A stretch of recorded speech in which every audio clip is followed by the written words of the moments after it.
keep reducing the time frame of the shutdown from say 30 days to 5 days or whatever it is. But government will think twice before imposing any kind of shutdown, keeping in view the worries of the different stakeholders in the community. So once again, I would like to thank all our stakeholders, all our fellows, which are done a wonderful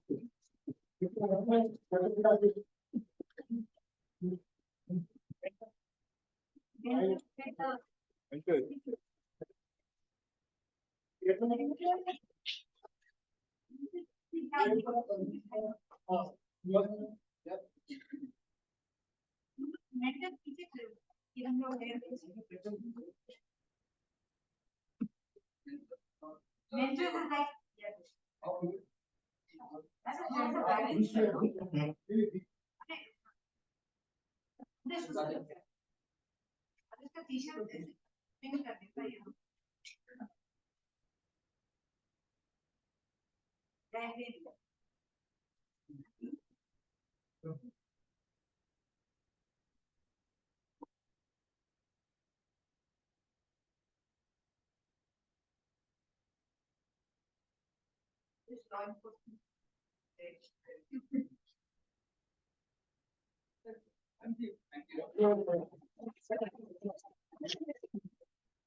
Next one, please.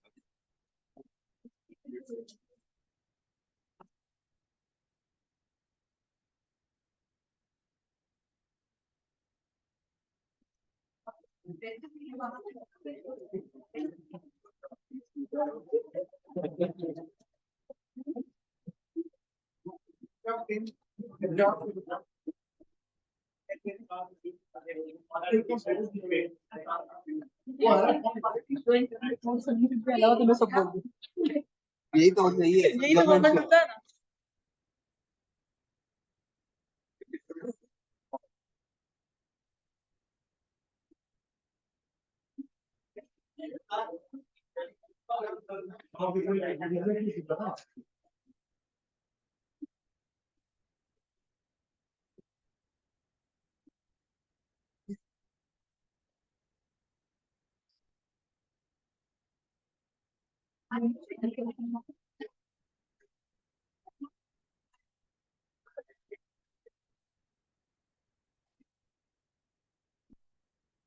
अच्छा हो गया अच्छा था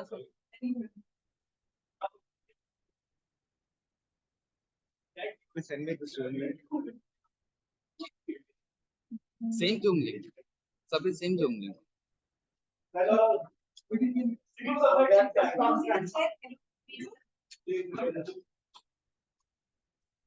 Yes, please move this side. So if you ask any of your questions, just see the screen how.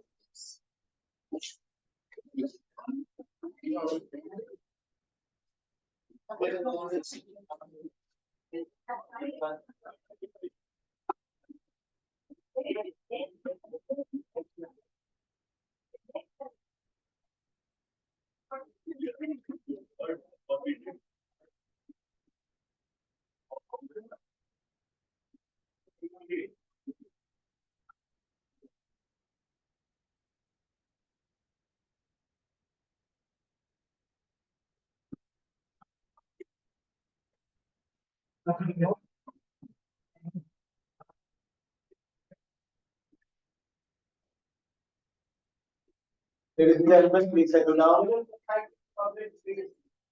Now forward 10 a.m. We are about to start our session.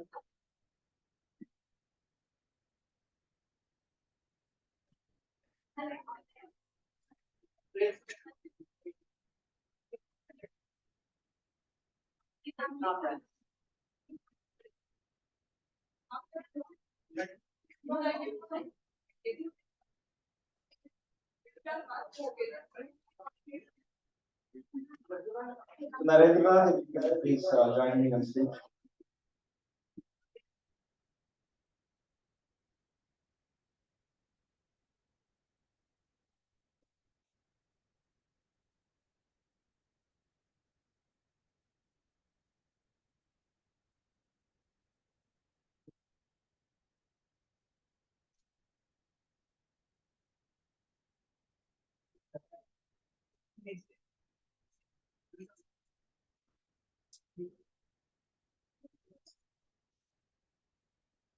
Participants on show, please confirm if I'm audible.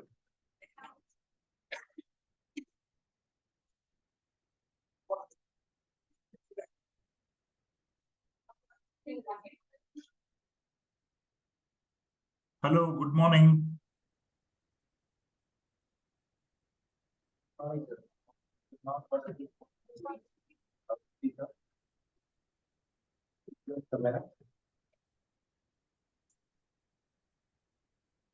Hello, Dr. Aparijita Bhatt.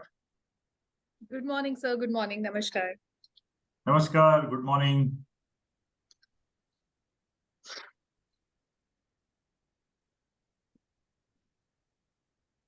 Ladies and gentlemen, please settle down. Please settle down.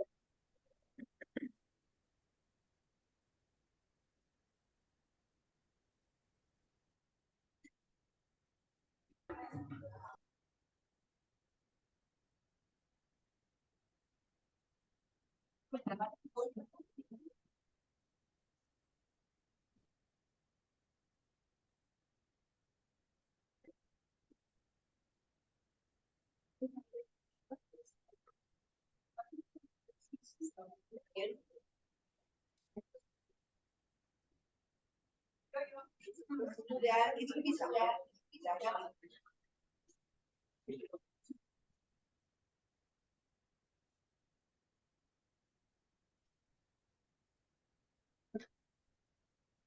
So, ladies and gentlemen, we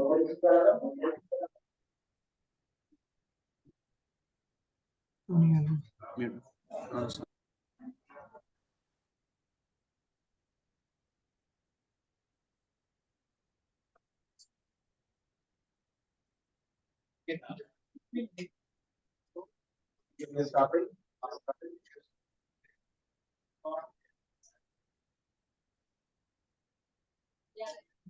Going to a slide. Very sorry about that.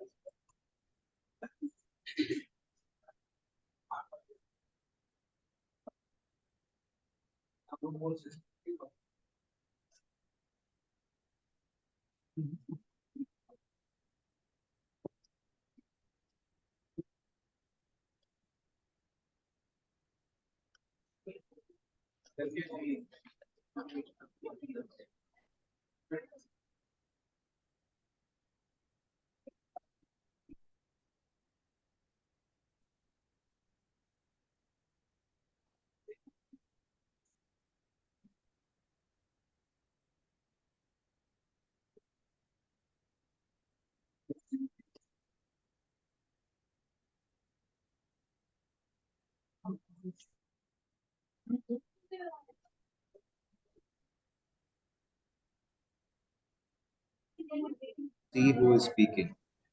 Okay. नहीं तो वो camera इस तरफ वो camera यहाँ पे लगा Front camera. The front camera cannot work. Back camera is working. क्या दो कैमरा एक साथ नहीं चलेगा दो कैमरा एक साथ नहीं चलेगा वो लैपटॉप इधर कहीं रख सकते हो क्या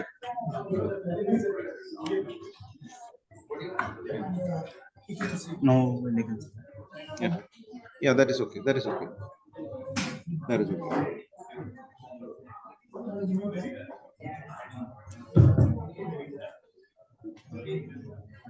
that is on mute just turn to the podium. No, he has to come here. Anand. Anand, he has to come here. Turn it this side, he has to come here. So that would also be seen.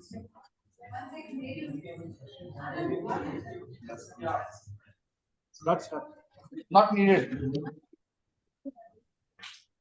Good morning, good afternoon, good evening, ladies and gentlemen, wherever in the world you are. Welcome to this session, this interesting session on the cybersecurity space in India. Well, right after this beautiful role play on having shutdowns in India, you by now understand the importance of cybersecurity and, of course, the internet running up and running.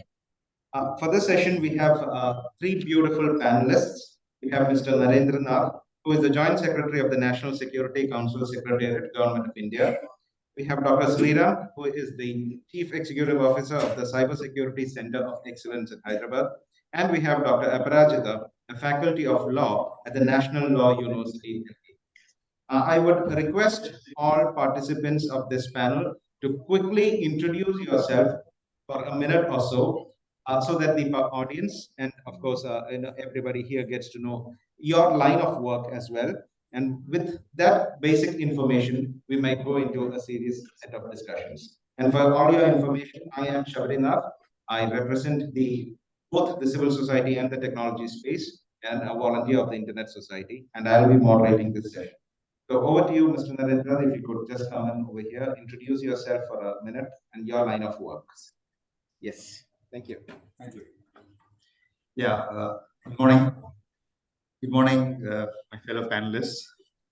I'm Narendra. I'm currently Joint Secretary in the National Security Council Secretariat. Prior to that, I was there in the department. I belong to the Indian Telecom Service. Prior to that, in the Department of Telecom. In the current role, I look after the cybersecurity space in the national security area. I'm also for the Critical and Emerging Technologies Working Group under the Quad. I'm the lead for India in the Critical and Emerging Technologies Working Group.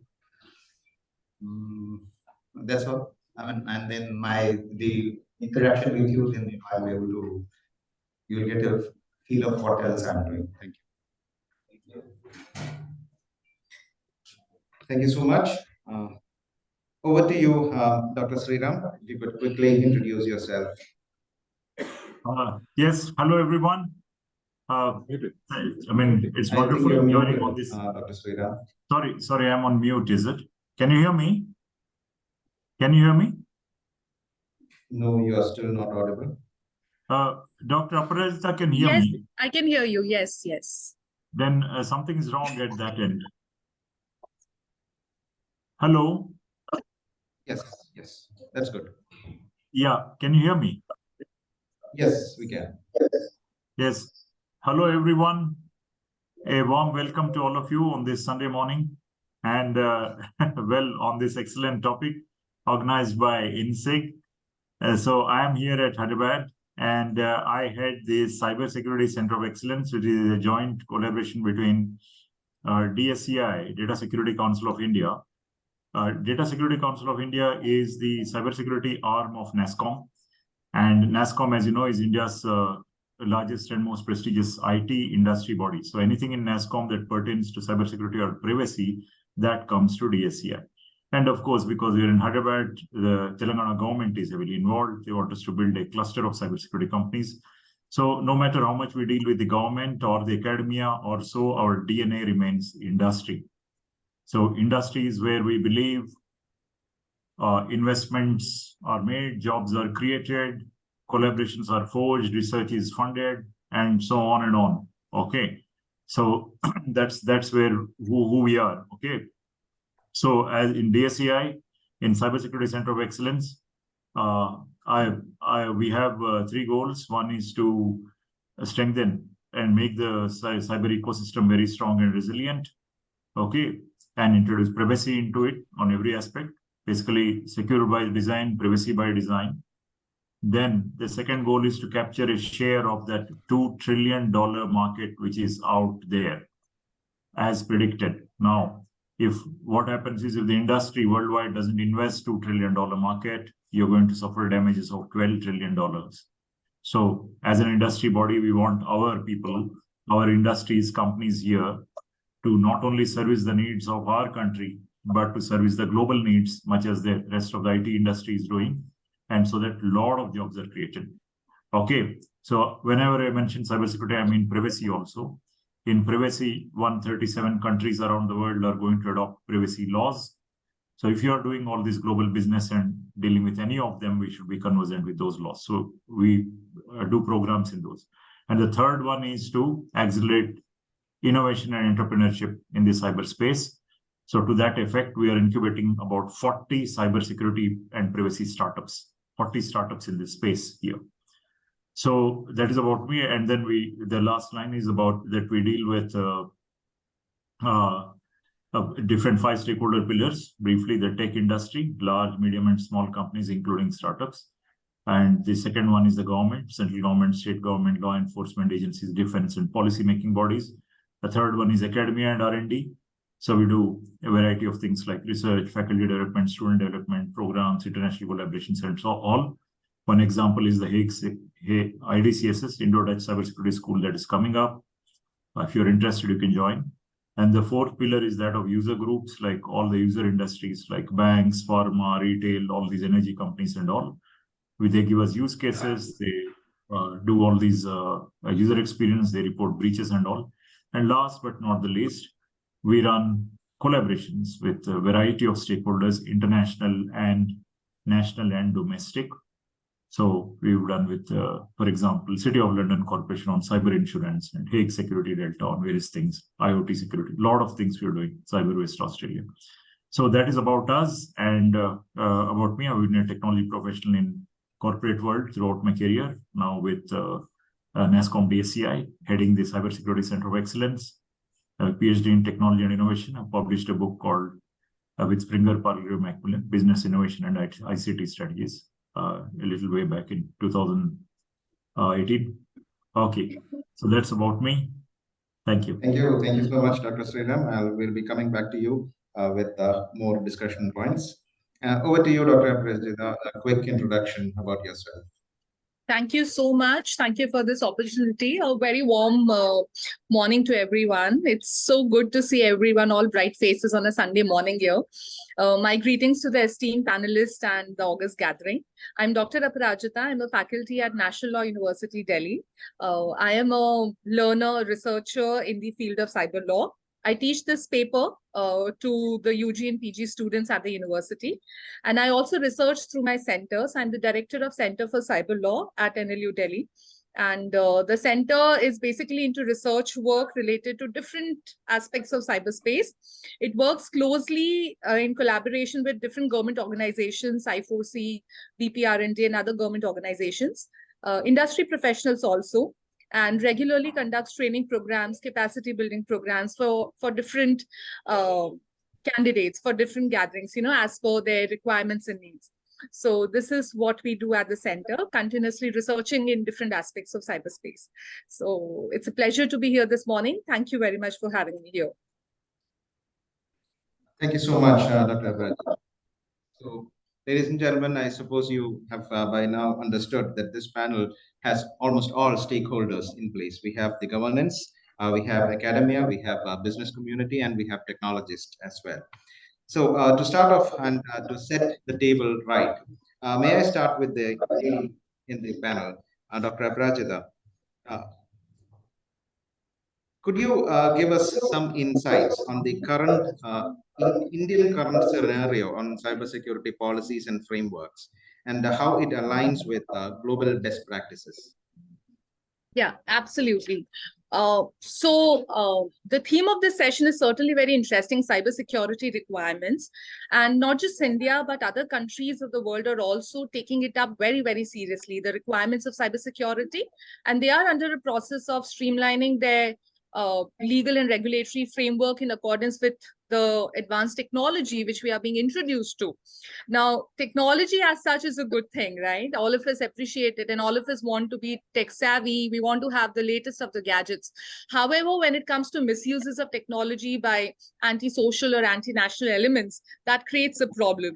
I would like to share this with all of you. I personally watched during last month in September, when India was having its G20 conference, the final conference in Delhi here in September, 8th of September. There were multiple cybersecurity attacks in different forms on different websites, different domains in India. And they were uncountable. The speed at which they were happening, it was so difficult for the government organizations, the CERT India, I4C. I was watching them closely, how successfully they were trying to stop these attacks, to ensure that they don't cause that much of harm, they don't hit the system, the cyber ecosystem of the country. So I would like to congratulate the government on that. and all those who have been stakeholder in combating and addressing these issues successfully so far. However, we cannot deny with the fact that the existing legal and regulatory framework is not updated up to the mark, and we need to do certainly much more than what it is in the present form. Talking about new age cyber crimes, I think all of us are aware of what are the different kinds of cyber attacks and cyber crimes which we are facing these days because of technology, ransomware, and then deep fakes, misinformation. How there's a how metaverse, again, it's a new thing, that can be potentially used for propaganda and recruitment and training of antisocial, anti-national elements. So these new threats are certainly matter of grave concern for all of us. If we talk about some statistics globally and in India, this would be enough to mention here that there has been a rise of 125% in the cyber attacks globally. And in India itself, just in the first 2 months of 2022 alone, there was the reported number of cyber crimes were 212,000. And there was a 100% hike from the last year and last quarter. So these are alarming statistics. These are alarming numbers, which makes us think collectively as stakeholders in the cyber ecosystem it's the right time now to take up some action. Now, with respect to all the existing cybersecurity framework we have in the country, be it the IT Act, different rules under IT Act, or the data protection law, the new act which has recently come up, or CERT India rules, all these different legal regulatory frameworks, certainly they have to be appreciated as to what they have been doing to combat cyber crimes, but they are not in coherence with the best of the global standards. Whereas all other countries, including countries in European Union, US, the global West, all of them have already taken initiatives. They've already come up with their law regulation on cybersecurity, which are very, very strict. They're very stringent. So the idea here is whether our existing law works as a deterrence, whether our regulations, it works as a deterrence, so that the antisocial, the offenders, the criminals of cybercrime, they are scared. They have to think before they commit any crime, pose any attack towards our system, our website, either towards individual or towards state or property. Now, there are three aspects of cybersecurity. The first one is the network security. That's the first part of cybersecurity which needs to be protected. Second is data security. And third is system security. One question which we need to ask ourselves, whether our existing legal and regulatory framework adequately covers all these three aspects to secure the network, to secure the data, and to secure the system. And we understand that law alone cannot do anything. It has to be, because it's technology which is creating a problem. It has to be a techno-legal solution. But coming from academia side, coming from someone who does research in legal aspects of cybersecurity, the first question which arises here, what are the existing gaps? Whether the existing rules, regulations provide adequate safeguard to the network, to the data, to the system. That's the first question we need to ask ourselves. Now, all the different rules and regulations which have been framed under IT Act to regulate different aspects of cybersecurity, starting with the IT Indian Computer Emergency Response Team rules of 2013, or different response and reporting of cyber incidents which happen under CERT India, the 2013 rules, or be it the reasonable security practices and procedures of 2011. And now we have the Digital Personal Data Protection Act, or be it the Digital Media Ethics Code rules of 2021, the guidelines for intermediaries. Any of these rules and regulations, are they adequate to protect our network, data, and system? That's the first thing. In addition to these rules under the Parent Act, which is the IT Act, we have several sector-specific rules also. For example, they have been made by RBI, IRTA, SEBI, Department of Telecommunication, National Health Authority of India. Do these sector-specific rules are consistent with the Parent Act? They are aligned with the objectives of the Parent Act rules and regulations. So we need to identify where is this non-coherence, where is the contradiction, where are the gaps? Because it is these gaps which are being taken advantage of by the criminals, by the offenders, what we call as the concept of regulatory arbitrage. They use these flaws, gaps, the silence in the law, where the law is silent, where the regulation are silent, they don't cover any aspect. They take advantage of these gaps, and hence they commit this regulatory arbitrage. So we need to see whether our sector-specific rules, our regulations, and the Parent Act, are they in sync with each other? What are the areas which they don't cover? For example, have we adequately defined what are our different critical information infrastructure sector? What are the critical sectors? How many protected systems, for example, do we need to add more to the list? If you have a look at the critical sectors being defined by US, it's such a long list. I have done a comparative study of 17 to 18 countries which have recently come up with their cybersecurity law. If you look at those lists, India has announced the least number of sectors as critical sectors. So we need to give a thought to it. Should we add more sectors to the list of critical sectors?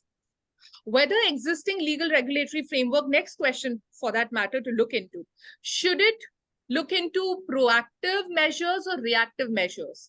Some countries, if we compare again, have just taken proactive measures. Some just have reactive measures.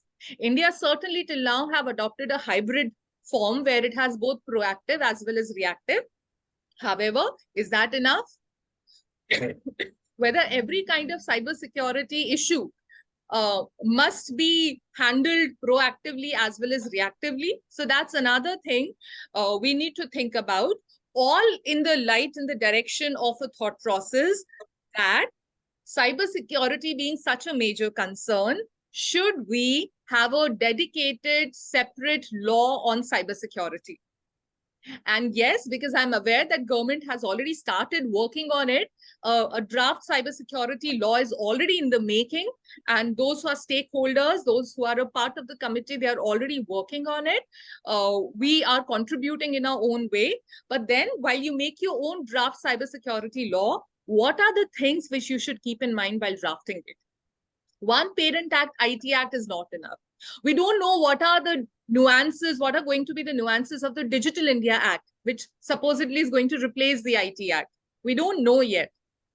So it's wait and watch approach, the existing policy, the existing regulations, national cybersecurity policy for that matter, 2013, it's been 10 years.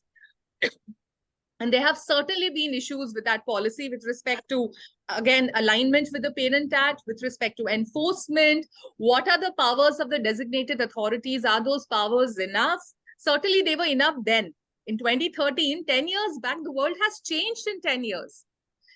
It has changed rapidly with social media platforms coming in, with their rights and powers they exercise, Twitter, Facebook, all of them, with technologies like drones and AI and deep learning, with issues like deep fakes. It's such a threatening technology. Whether a policy which was drafted back 10 years back, is it enough for us? Certainly not. So we need to identify these gap areas and make a cybersecurity law which would cover not only the existing issues, but all emerging technologies. A law which is technological agnostic, which is neutral, be it AI, be it machine learning, quantum computing, drones, whatever, big data, all these issues. So if I'm allowed later on by the moderator, I'm going to touch upon these issues a little more in detail about the gaps in the existing regulatory framework. So over to you. With this kind of background that we do have issues in the existing legal framework, there are weaknesses in the national cybersecurity policy. We need a law to handle these issues, and it's a very, very serious matter. I'll take it up in the next round, whenever next opportunities. Sure. Thank you so much. Thank you so much, Dr. Rajita. Well, ladies and gentlemen, we understand that there are serious flaws which has to be curtailed. There are certain, gaps that has to be addressed to. May I take this question to the governance? If you have identified the gaps, if gaps have been identified, and based out of these, what do the governance think are the pressing issues cybersecurity in India faces, and what are the vulnerabilities India faces? And if you could as well touch upon how these vulnerabilities and how these threats have evolved over the past few years. Over to you, Mr. Narendra. Yes, please.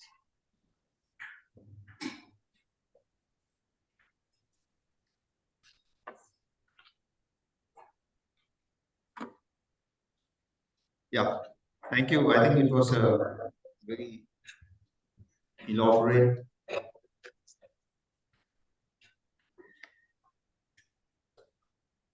enumeration of the issues in the cyberspace by Dr. Aparajita. Yeah, thank you very much, ma'am, for that. I think you made my task much easier. We have a set of students here, I suppose.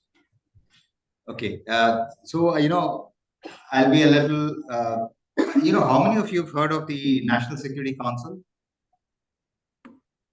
Good, that's a lot. Good number, good. So, in the National Security Council, there are many aspects of national security that we look after, and cybersecurity is one part of it. We are not an operational unit. That's what you should realize, that there are operational units outside which do the operations.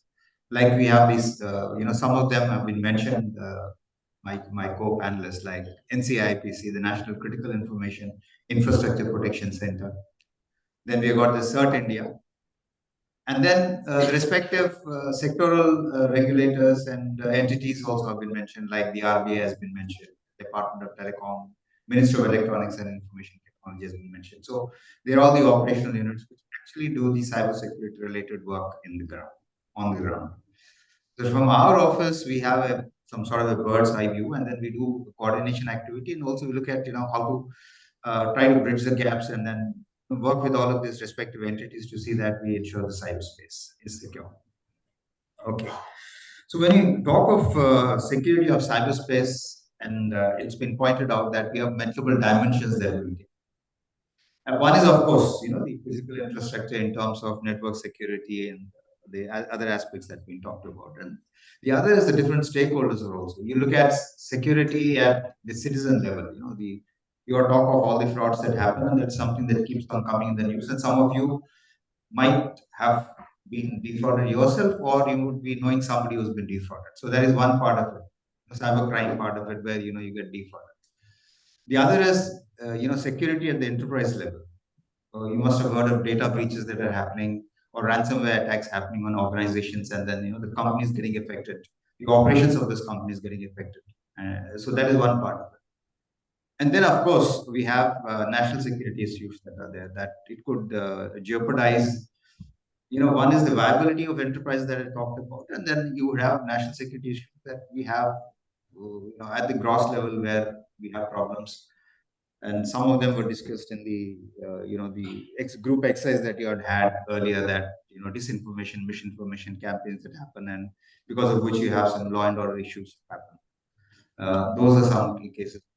And and infrastructure. And when you talk of, and in some of the sessions you must have talked of cyber physical systems, even the word cyber physical system that's been used, and you could have some compromises that result in some cyber physical system getting affected, and actual damage to property, life, and all of those things. So if you look at it, so these are all the multiple dimensions of cyber security that should be addressing. And from our office, we try to look at all of those aspects and try to see how they should be addressed. And we look at what the regulatory and legal measures that are required to be taken, and also the technical measures that are required to be taken to protect the cyberspace. So all of these are these are all that we look at. And there are some at the gross level that we look at, and some are at the nitty-gritty level. One of the terms that you've used is secure by design. The earlier, Mr. Sriram was using the word secure by design. And one of the reasons why many of the breaches happen is because people talk about secure by design, You must have heard of it, many of you. And everywhere you see it's a talk, lots of talk. But on the ground, really does secure by design happen? I don't know. Many other places we don't find it. And I'm telling from practical experience. And yesterday, somebody asked a question. Fortunate I came yesterday afternoon. Somebody asked a question that whether security should be taken into consideration because of for design purposes and whether it affect innovation. That was a question that was asked. Uh, you know, and I don't know who's that person who was asking that question. Who you asked the question. So I'll take the example of when you construct a house, you construct it for the people who are staying in that, and then after you finish constructing a house, then you can't think about securing that place. Then you say, okay, I require to have a door. So how do you fit a door after the house is being constructed? Actually, you could bolt it from outside and put screws. But would it be a secure one? Because I could unscrew the door and it would come out. So, one thing is security is an inherent functional requirement of a house that you have constructed. Similarly, for any system that you construct, secure by design implies that security is also a functional requirement. And many a time when people design secure systems, they put down all the functional requirements and forget security as one of the fundamental functional requirements of a system design. And that's where the problems come. And many of the breaches occur because people do not take security as one of the functional requirements. And I tell you, the architecture of the solution would drastically change when you put security a functional requirement. And I'm telling from personal experience. Because we have worked with entities and we have had people, ask them to design certain things. We have the meeting, we come up with a set of requirements, and then we come up with an architecture. We told them that, the security has not been listed here. So then we list security and tell them we come back afterwards. I told in multiple forums. They came back and the architecture is intelligent. Nowadays we talk of zero trust, and that is something that gets built in. We talk of secure by design because we have insider threats. These have to be taken care of. And insider threats, I'm not talking physically people insider threats, but applications within a system that could be a threat to the system. So that is where you have to that secure by design thing. So that is at the bottom layer that I'm talking about. That how do you ensure? And this is where we try to work with the academia to see that these principles are drilled into the students, so that when these people come and then start designing systems, the secure by design principles are brought into it. That is at one level that we try to ensure network application level security are ensured. Okay, and here I'm talking about, because I've talked about capacity building. One of the fundamental principles of any organization is that having the right people is the most important part. Everything else gets taken care of. If you have the right people, money is taken care of, technology is taken care of, systems are taken for, processes, procedures are taken care of. So getting the right people in place is the most important part. Everything else gets taken care of. So capacity building is one important part. And generally, when you look at it, cybersecurity across the world, they say there's a skill shortage. And that the people who come out of colleges do not have the adequate skills to man the systems to ensure cybersecurity. They do not have the adequate skills to actually design the systems with adequate cybersecurity measures in place. So that is one part. So here, one of the programs that the government has taken up and through Ministry of Electronics and Information Technology, it might have been mentioned in one of your programs, is the ISEA program, Information Security Education and Awareness Program. So that's one program that's in the phase 3 now. And in the phase 3, I think they are reaching out more in trying to involve more number of stakeholders. One thing we should recognize is the expertise, a lot of expertise is resident in the industry. And that's what we have to leverage if you really want to prosper as a country. So I think this phase 3 of the program is trying to leverage that. And they're also creating platforms, remote labs for people to actually build their skill sets. And that is one part that is there. The other is we have asked National Critical Information Infrastructure Protection Center to come up with a certification framework. We currently do not have is defined skill sets that are required. Like, for example, if an organization wants to put in a CISO, what should be the educational qualifications, experience that a CISO should have? Not clearly defined. The Rashtriya Raksha University has started a Bharat CISO program, okay, around a year back. But, there are other roles that have to be clearly defined and the skill sets are required. So we have asked NCIPC to come up with that. They're working with the QCI and hopefully the final drafts are ready. So around another 2 to 3 months, we should come up with a certification framework where we have certification of professionals, then certification of training organizations, so the people who will be providing training, okay, and then accreditation of this accredited organizations which will be doing all of these activities. So that is one framework that we should be coming out with another 3 months. The second the thing that we are looking at is, having a cyber range, a national cyber range. We have also funded a project with Rashtriya Raksha University for doing a cyber range. It's around nearly a year, and we are going to use that the beta version of the cyber range for conducting a national cyber exercise, which is going to start on 9th of October. We had a national cyber exercise last year, which we used the services of an Estonian company for doing it.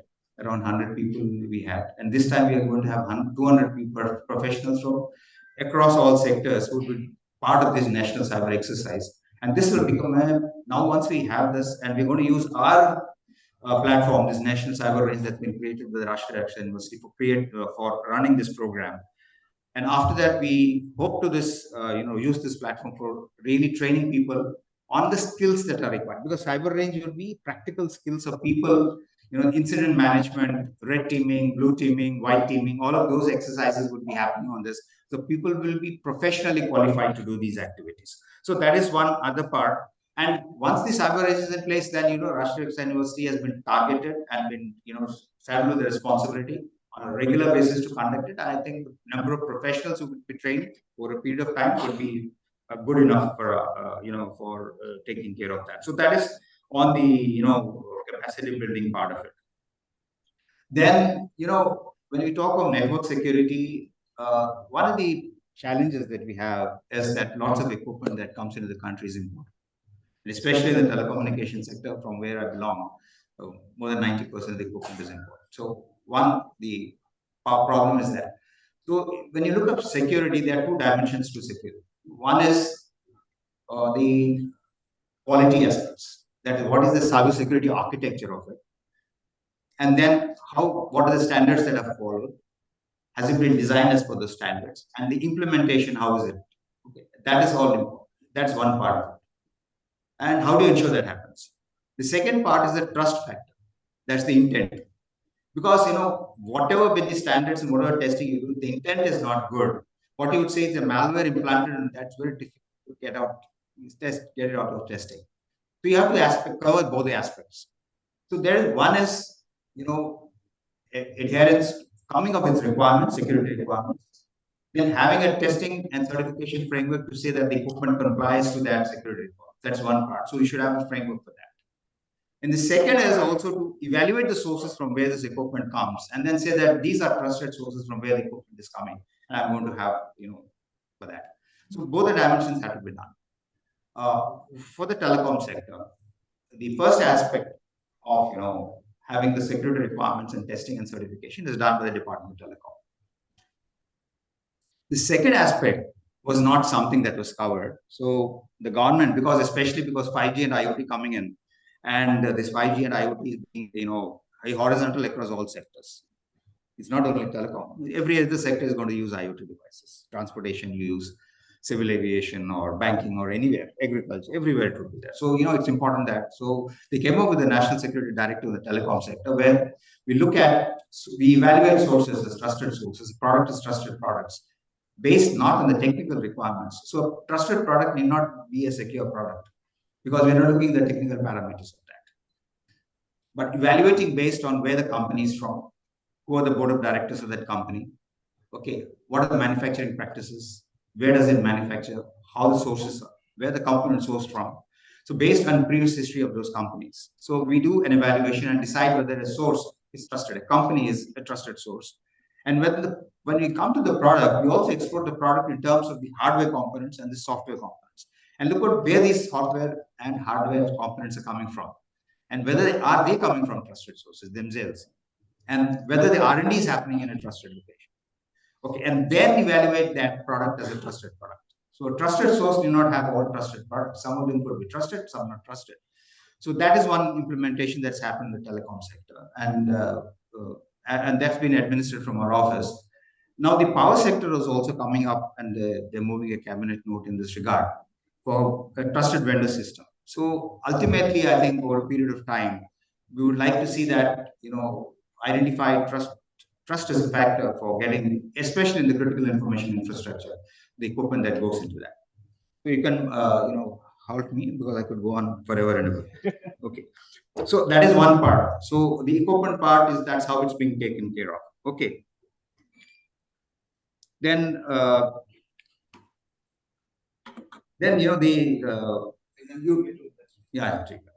Then when you look at security per se, in the network part of it, you have to look.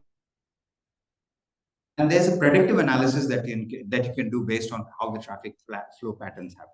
Okay, so you would say that across the country now we have probes that we've got, which picks up the traffic, the metadata of the traffic. At the what is metadata? Data. Okay. So it's not the content part, it's metadata. From where to where and all of that. What is the protocol and all of that. And then based on that, and analytics is run on that to find out, what is the malicious traffic and all that. And that helps you to find out if any malicious traffic is happening. And, what happens is malicious actors, once they target one sector or one particular entity, that could get similar thing could happen in other entities. So a particular bank has been attacked, the same thing could happen in other banks also. Power utility has been attacked, it could happen in other utilities also. So based on that, then, in a predictive way, you could actually intimate other entities that, this is something that's happening. Kindly take immediate proactive action to see that, your mitigative actions are taken. So this is something. So across the country, we have got around 120, 130, what do you call nodes which are there in the country, which carries the, carries the internet traffic. There are gateways, 130 gateways. For all 130 gateways, we have got probes now, which connects the traffic at those probes, aggregates, does the analytics, and then does this predictive giving to all of those things. So that is one. Another one, we feed it out into the NCCC. Have you heard of NCCC? National Cyber Security Coordination. So that is one. So that's where it feeds into it. There's another telecom SOC also. That's a telecom security operating center. So it feeds into that. And based on that analytics, we are able to tell what's happening. Madam has mentioned about G20. A lot of attacks were happening during the G20.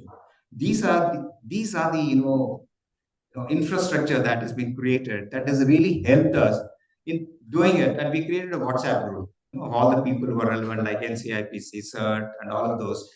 We created a WhatsApp group, and on real-time basis, we're getting these feeds and then telling that people, this is happening, now immediately take this action and all of that. And that's why, though there were multiple plethora of attacks that's happening, you would have found that all the systems, the websites that are relevant to G20 were all working. So, Madam has mentioned of proactive and reactive.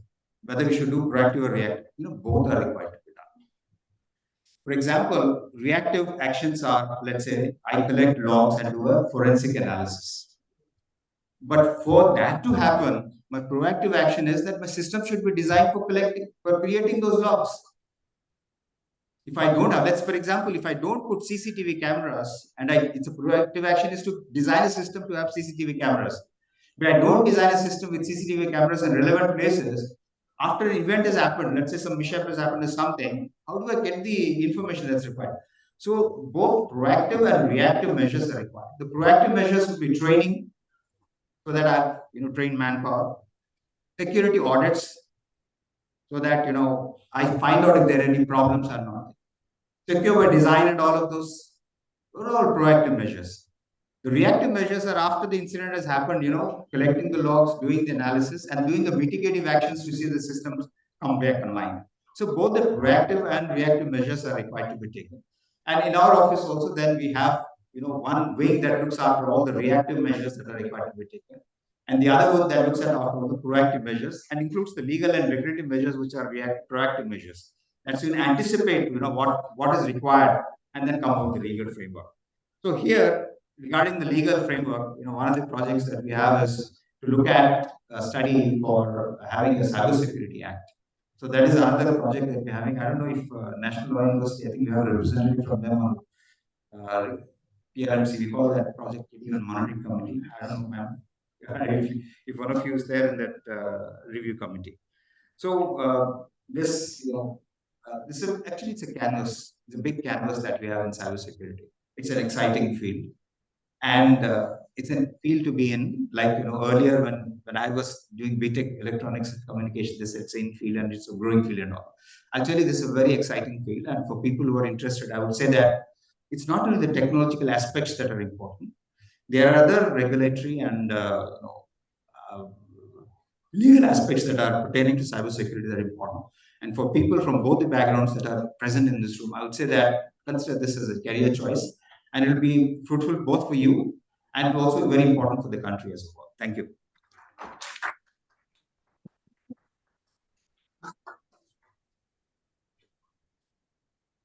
Thank you so much. That was really informative, and we have a lot of takeaways, but I do not have time to summarize this, and I've got to go to the third panelist here, Dr. Sriram.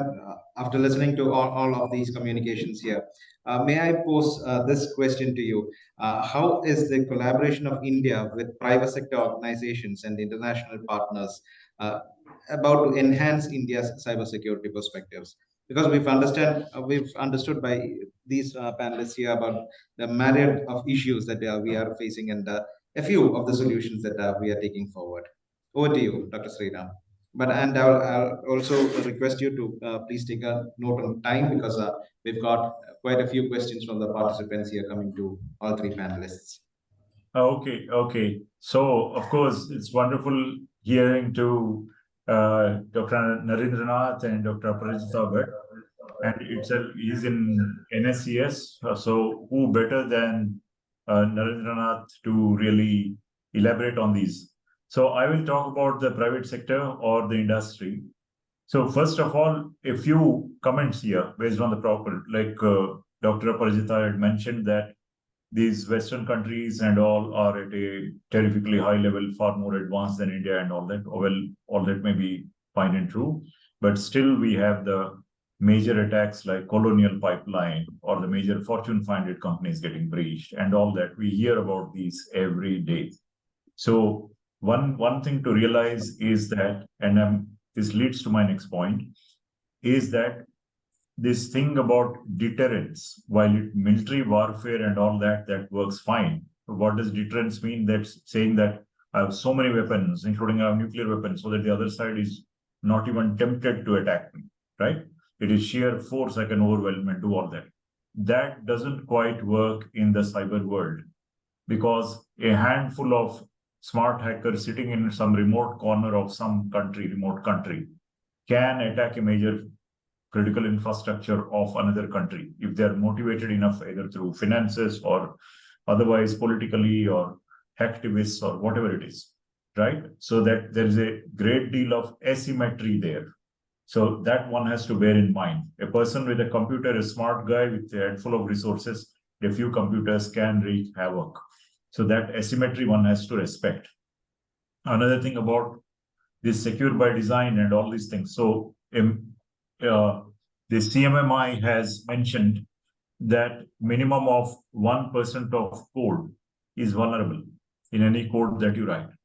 So now if you look at across the industry and everywhere, that how many millions of programmers are churning out code on a daily basis, okay, or touching code. So you'd see that so many vulnerabilities can be introduced. These need to be stopped. So based on both of these, I would say that security by design and privacy by design have to be built in. It is the industry which has to be leaned upon, because they are the ones leading the forefront in digitalization of everything. So even a government will use industry products now.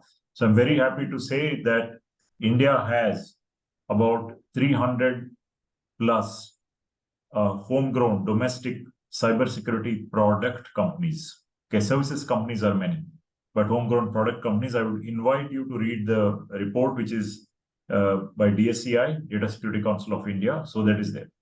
And the other thing is in industry is that a lot of them are setting up clusters. The backend cyber operator, it was correctly mentioned, pointed out that the gap, supply-demand gap, talent gap is huge. So what should countries around the world do? Okay, so and how can India leverage that?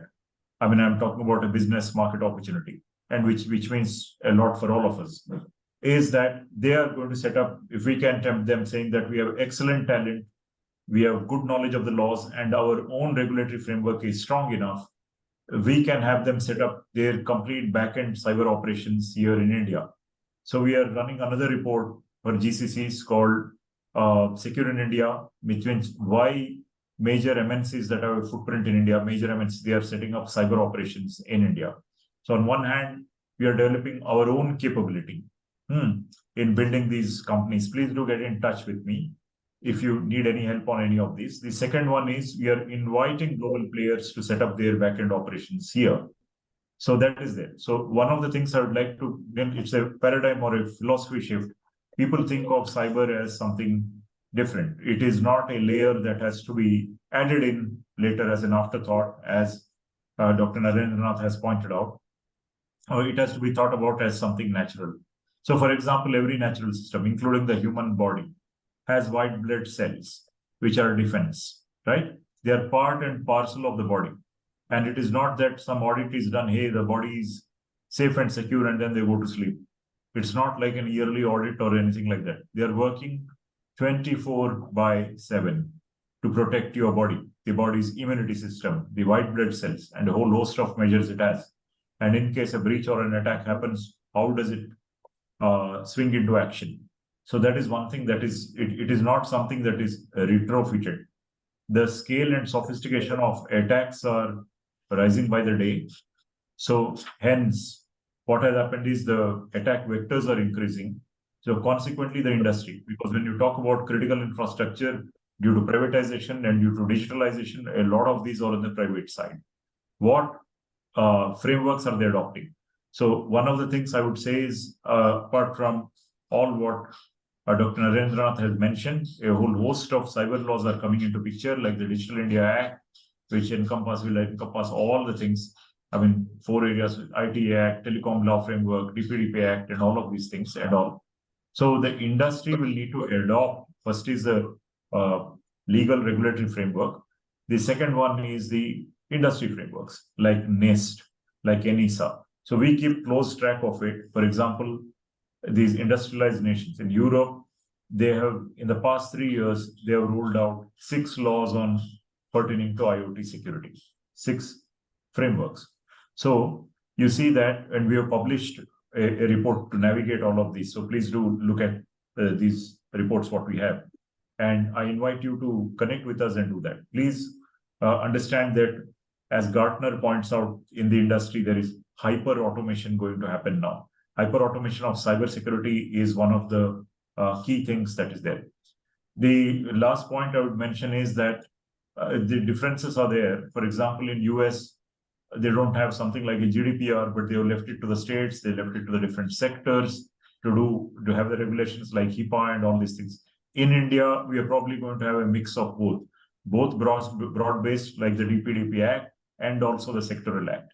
And so the rise, what we see here, I'll close in interest of time, is that let's say there's an act that has come out, DPDP Act. Now, how are we going to implement it? So there is something called PETS, Privacy Enabling Technology and Services. So using automation, using AI. So the other big area that the industry is looking at is the impact of the emerging technologies like AI, okay, into the AI, blockchain, okay, and the robotic process automation, 3D printing, many of these things, cyber physical systems, all of these things, how do they play into the cyberspace? And what are the things that you need to watch out and guard about? So please understand that as per Alliance, Alliance is an industry body, like you heard of Bajaj Alliance, like that Alliance with a Z. That is a insurance group worldwide, and which are insurance group, they usually track the risks. And cyber risks are now identified as the #1 risk in the world today. In 2012 or 13, it was in the 12th or 13th place. It steadily climbed, and it is now, from 2019, it is in the #1 position, because you can get attacked, hacked anywhere. So please understand that at a personal level, where you have mobile phones and you do a lot of work, social media, or your work, you do that. Then at the organization level, the data and all that, plus the nation state level. So all of these things are prone to cyber attack because the value chain has moved upstream. So that is the reason why every aspect is going to get implemented. In the interest of time, I will stop here. Thank you. Thank you so much. Can I look at the audience and try to find if we've got questions? Yes, I see a hand risen. You have to come here. You have to come here. Please state your name and your question and to whom the question is posed to. Hello everyone, my name is Loken. I'm a inSIG fellow at IHS. So my question is posed to Dr. Sriram and also Sir here that regarding DDoS attacks, and this is something that didn't come up in the discussions much. So with IoT devices expanding and with poor cybersecurity awareness, uh, there is a huge potential for malicious actors to use Indian devices to launch DDoS attacks across the world. So, I mean, Indian devices can be used for all kinds of malicious purposes. What is the government doing along with the industry to address this, especially in IoT devices? Second is about the 6-hour mandatory reporting that CERT came in with last year, like 6-hour mandatory reporting of cybersecurity incidents. And there was so much opposition from the industry about it because it was such a short period of time. So why did the government come up with such a short reporting time in the first place? And is it even feasible? Is it working through in last 1 year or so? Thank you. So, Request the governance to take it. would you like to take that question, Dr. Narendranath? Yeah. Regarding IoT, it's a relevant point because the IoT devices, when they are compromised, could be a vector of attack for DDoS. So there are two parts to the IoT. One is that IoT device getting itself compromised and becoming a vector of attack, and the other is if the device is compromised and it affects the services. So both of the things are to be taken care of. So one is we currently don't have security requirements for IoT devices. So if somebody wants to go and purchase a secure IoT device in a market, it isn't available in the sense that I can't say that kindly give me a secure IoT device. It's not. So what is required is to have that framework in place. You have that ETSI's 303645. I don't know how many of you have heard of that. 303 consumer IoT security for consumer IoT. So some 13 or 14 prescriptive guidelines are there. It's a recommendation, and most of the countries have adopted it. Even in India, the Telecom Engineering Center have adopted that as an Indian requirement. Okay, but it's a recommendation part of it.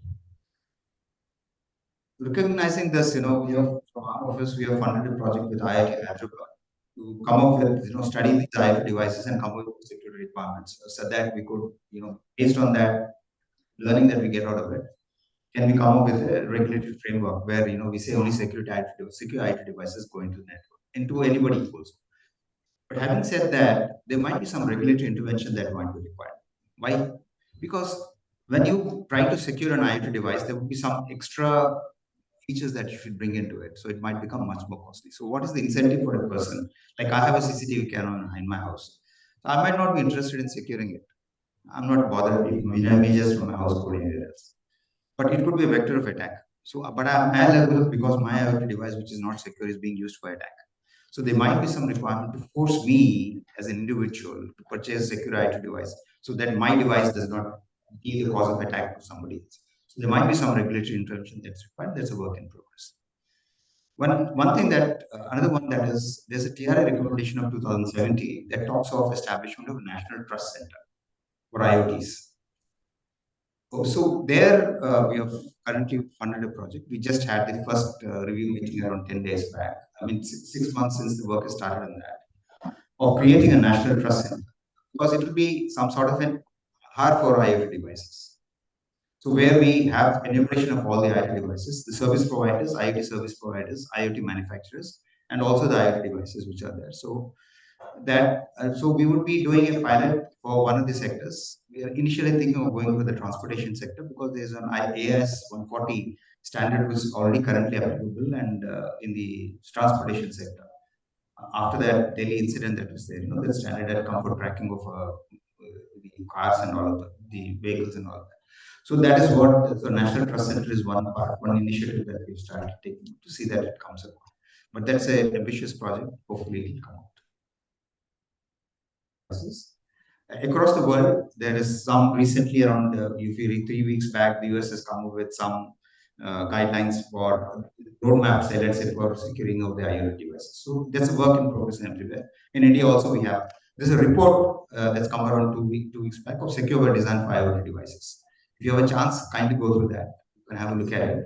And in 2017 also, 2019 January, we had another report about the security of IoT devices, which talks about the classification of the devices, because all deployments are not similar. So there's a classification that's it talks about. And the other one, what's the other question that you talked about? Oh yeah. What's the mandate in France? It's 2 hours. Okay, so 6 hours, why not? See, once it's only talks once you know that there's a, you have to once you get to know 6 hours. Why 6 hours is why it's sufficient time for you to implement. They're not asking you to take mitigative measures. It's asking you to implement. So I think 6 hours is good enough time once you know about it. Thank you. Thanks so much.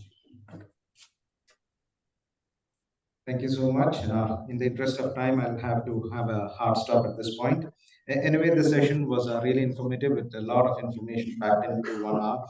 Thank you, ladies and gentlemen, for your time. Thank you, panelists, eminent panelists, Dr. Aprajita, Dr. Sriram, and Mr. Narendranath for giving us your time and, of course, a lot of information. And ladies and gentlemen, I'm sure you've got quite a lot of takeaways from this session.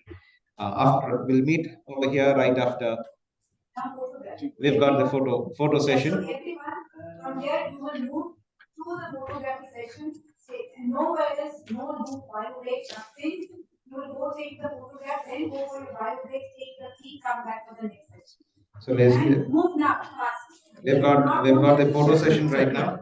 I just want to take 30 seconds with them because I just want to comment on the previous session that we had. After you close this? Yeah, I'll just close this. Yeah. And really sorry to the Zoom participants that we'll miss you in the photograph, but we have the recording, so we'll get your images into the reports and all. Thank you so much for your time. You may please log off. I'm taking the Right. Thank you. Right. Thank you. Thank you. Thank you so much. Thank you. Thank you. Yeah. Up to you. Yeah. Just 30 seconds. Yes. Yeah. So, you were talking about internet shutdowns. So I was sitting and listening to that. That's a cause of concern. See, the government persons were saying, law enforcement saying that internet shutdowns, they're required and all of that. But, one of the things that you talked about, that whitelisting is another thing to talk. So I just wanted to share with you that we did a pilot, and there's a prototype that's been developed. Lab demonstration has happened, and after that we did 2 pilots, one in Delhi and another in Jammu, specifically for this purpose, about how to either whitelist or blacklist, so that certain services are allowed and certain services not allowed, so that we don't have a complete internet shutdown and services can continue to exist. So now that's happened in two operators. Now we have told Department of Telecom now to take it forward and then see that we have a national deployment of such a system, so that people continue to avail the internet services and the rogue elements do not have the facility of using certain services. Like say, for example, we decide that only WhatsApp should not be allowed, but everything else should be allowed. Or we say that all banking, educational institutions, those should be allowed. So that's sort of a thing that has happened. We have finished that pilot and testing has happened. Field deployment testing has happened. So hopefully, the Department of Telecommunications. Just want to share that with you. Thank you.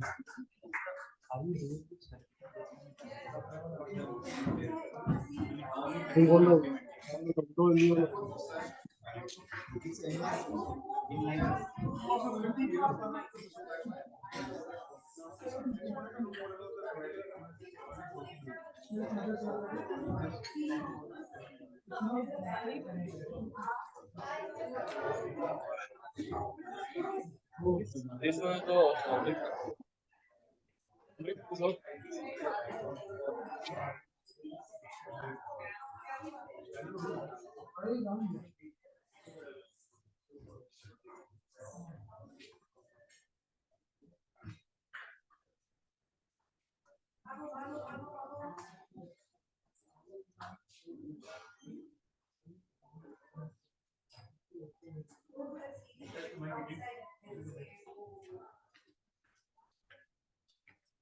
Hello?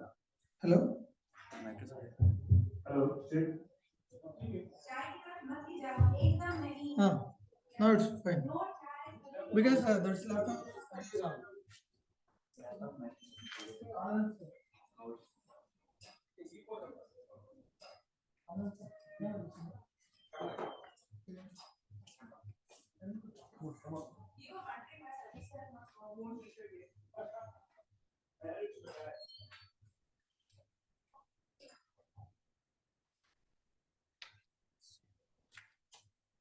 camera full ready and over.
Hey, Dhruv, we are starting in some moment.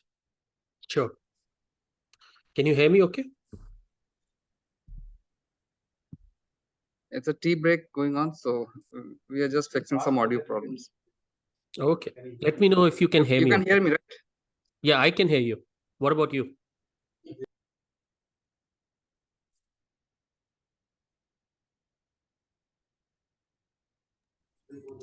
Hello, you can hear us? Hello? Yeah, I can hear you. What about you guys? we cannot hear you. My side, I think the light goes green. It seems to be okay from my side. Must be in the room.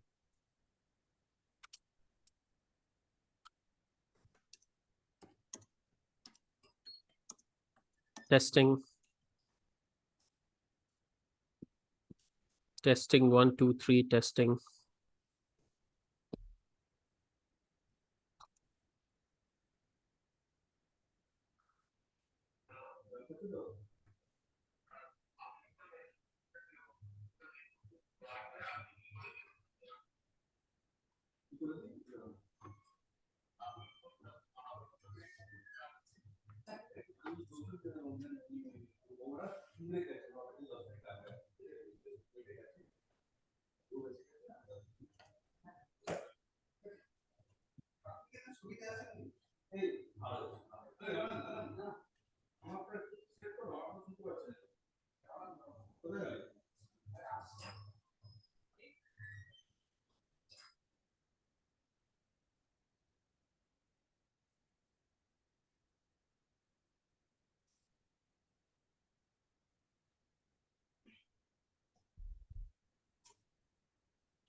No, only this one is.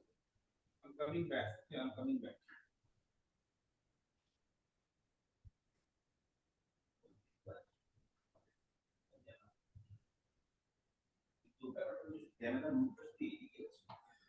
এইখানে না গেলে বলে দেখা যাচ্ছে বাকি এই side থেকে শুরু করে এখন দেখা যাচ্ছে ওই সাইড থেকে আর আমাদের দেখা যাচ্ছে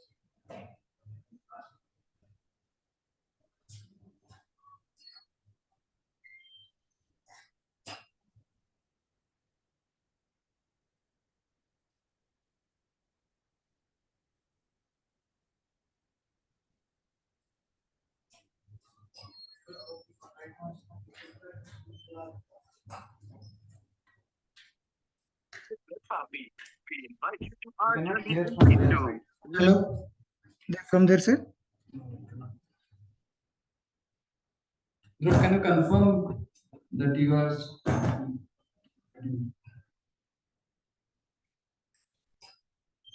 We cannot hear your voice.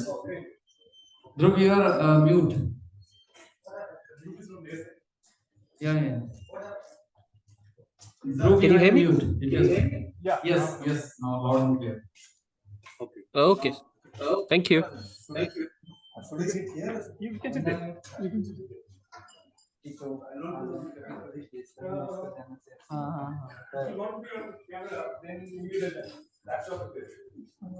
Area no sit here.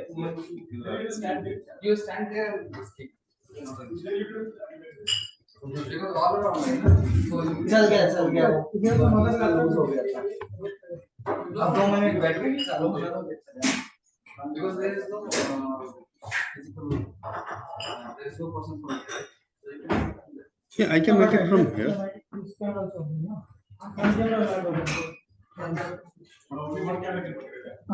Okay.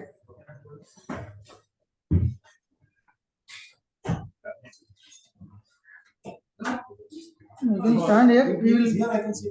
Oh no, mic is on. No, mic is not. You can sit here also. I can sit here. Can you hear me? Yes. So, Dhruv, can you hear me? Yes, I can hear you. Okay. I'm done.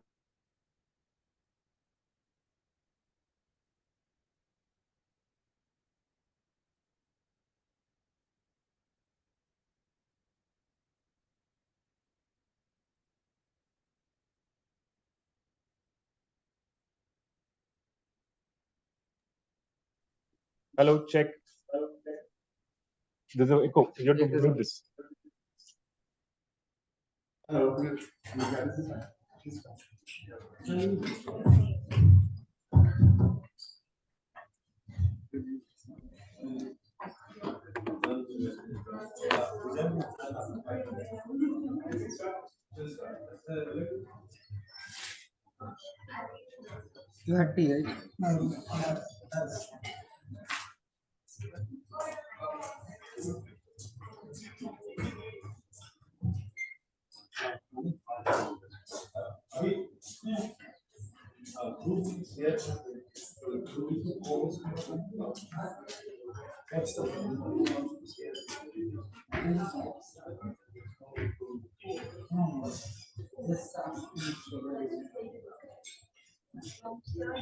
You can share the screen just to see that it works okay. I can leave it. No, he will share. Yeah, I can see that. Yeah, just be there. Yeah.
Please tell me when it starts. Tickets are able to start.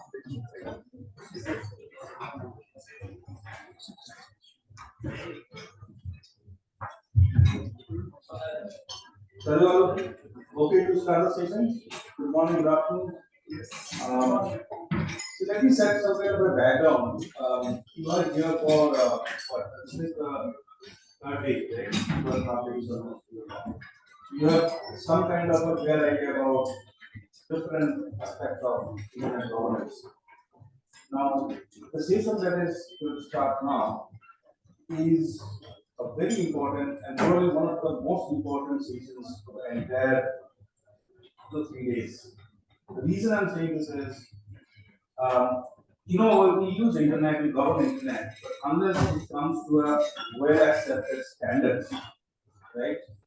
I write HTTP, you write HTTP, you write HTTPS, it will not work. Like everybody has to understand the standard for the internet to work for everyone, right? Now, who are the people who set the standards? How it has been done, right? And we have some renowned speakers for today who are very active in this group. Okay? And before I introduce to them, I'll tell you one of the humbleness in setting this, okay, are ingrained in this group. I'll tell you why. How actually it inspired me. Normally, we are very much keen to focus something that I've done, you have done, right? Look, I have done this, I have discovered this, I have invented this, right? But with this group, it starts with something like, you know what? I thought something may be useful, may not be. So I'm requesting you for your comment. How do you like it? Right? So they call it as I request for your comments. And that is how it starts and gets down. Right? And we can understand. Okay. So I'm leaving it to this speakers here to elaborate on that. Abhijan is here to join, but we have Dhruv Dori today already. Okay, welcome group. Your good friend Sharice. Okay. So Dhruv is actually the principal engineer at Huawei India, and he is there for more than 20 years. He is a founder member and now the advisory board of inSIG in Bangalore. He is very active in IEF, in the IEF contributor since 2010. Internet Engineering Task Force, IEF contributor since 2010. In the routing area, we can focus on path computation, traffic engineering, and SDN. He's serving or already served on the Internet Architecture Board, IAB, as a board member and an IAB liaison to the IESD as well as the IAB outreach. The list is huge. Okay? Sorry, bro, I can't read, and if I take it, it will take hours. He is associated with 19, if I'm not wrong, probably the number is already more than what I am thinking. 19 RFCs. Correct me if it is wrong. The latest one I have seen, the rest is August 23, has been submitted. But Protein Group will touch upon the latest figures.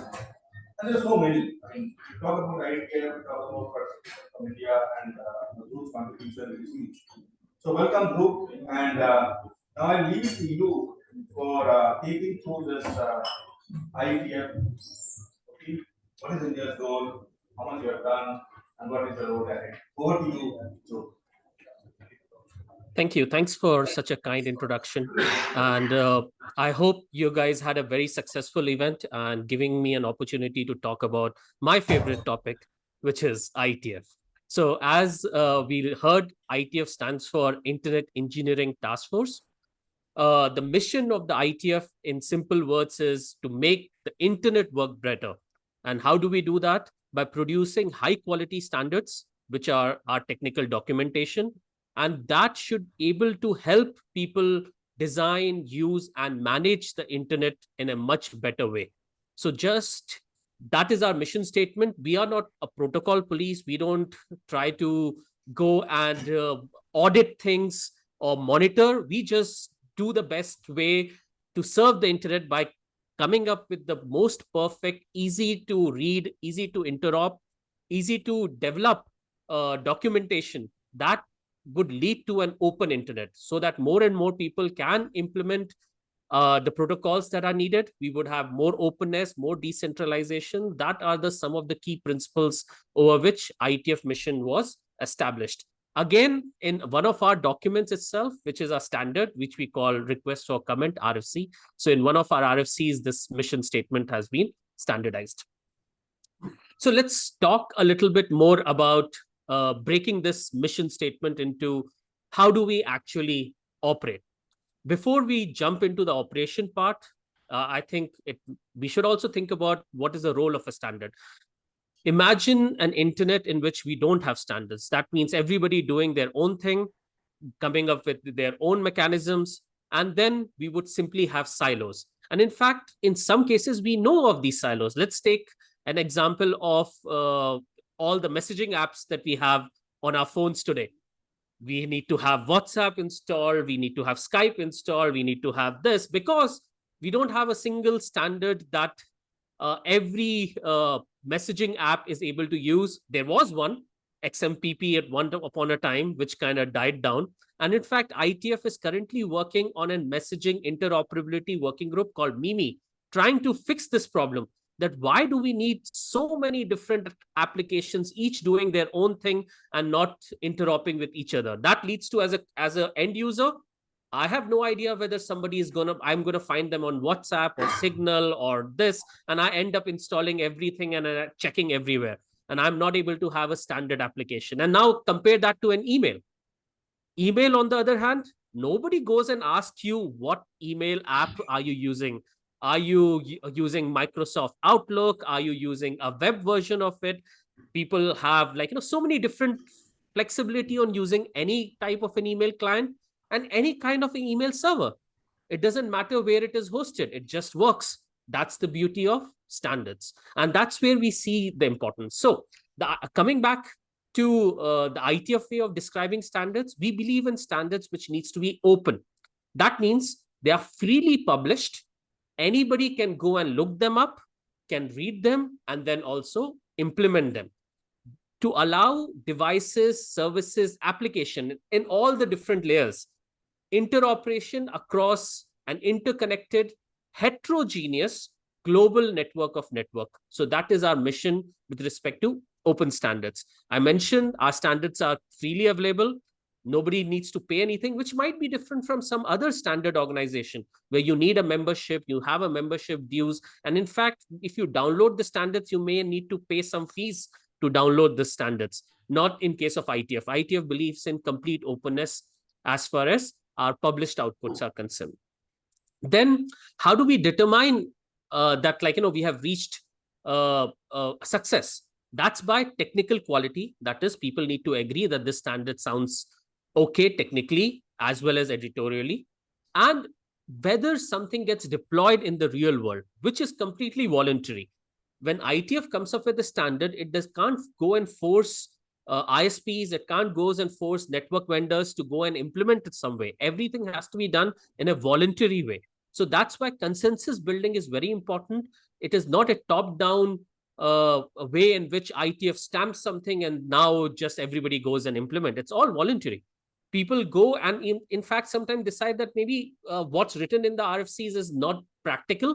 It doesn't work in our kind of deployment, and we are going to change that. And in fact, ITF welcomes that come back to us and say that something has went wrong and maybe we should update an RFC. And we have various cases of updating an RFC, things have changed. And coming up with new versions, coming up with new extensions, and even obsoleting things where we feel that this is wrong, this is now historic. There are so many protocols in the internet that we might think of historic now, that we don't use them as much when they were initially the foundation of the internet. So that's another thing. Now I'm going to go a little faster after setting the stage.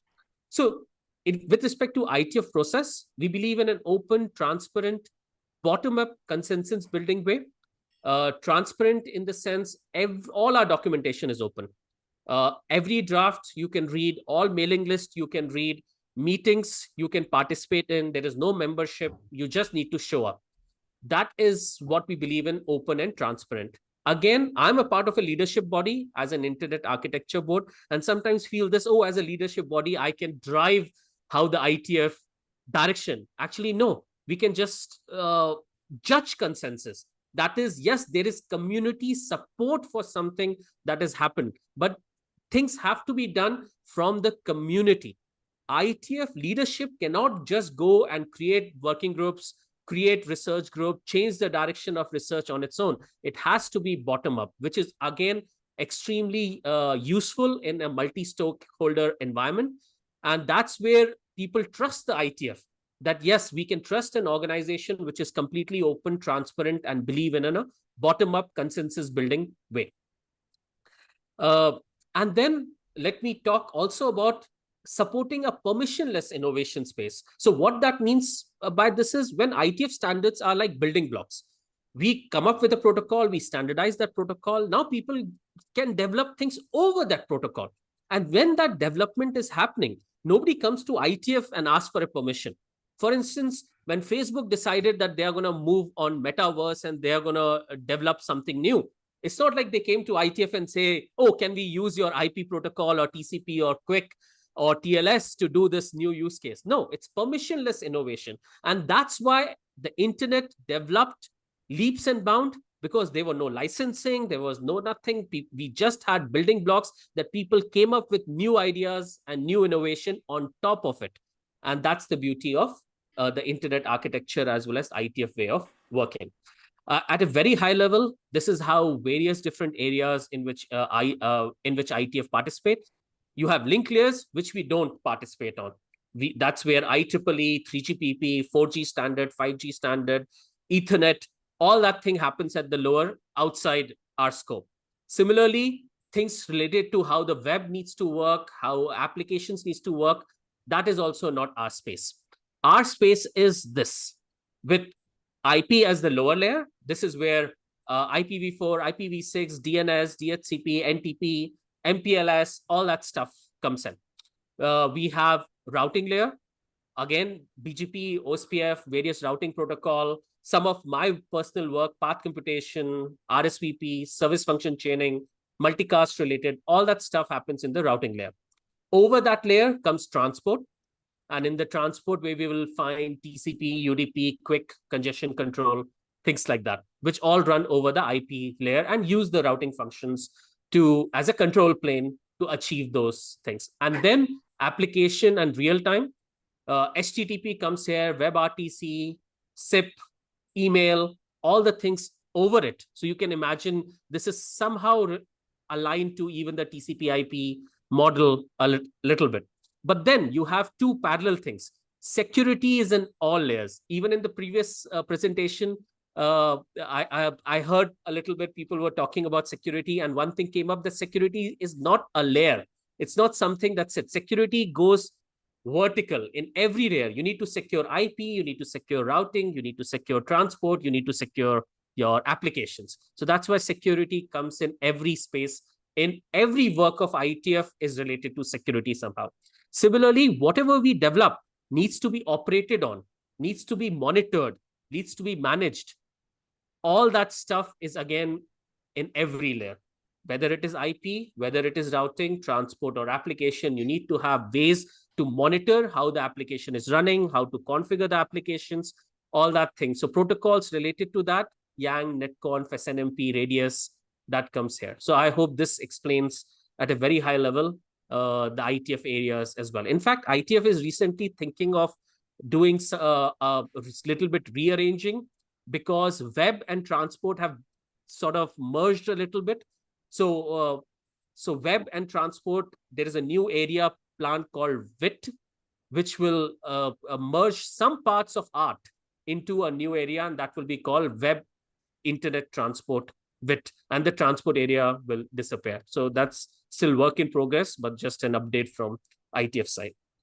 And we are a global community.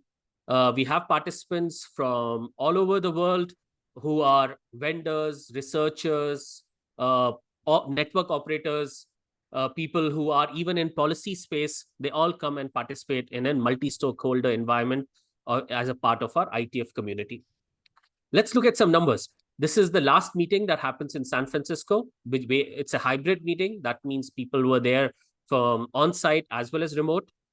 Maximum people, mainly because meeting was in San Francisco, and in general as well, the participation from US is higher. Usually we have China as number 2, but since it was in San Francisco and folks from China had like visa difficulties, less participation from China, as well as time zones. Like, even remote participation becomes very difficult when you have meeting going on in US West Coast.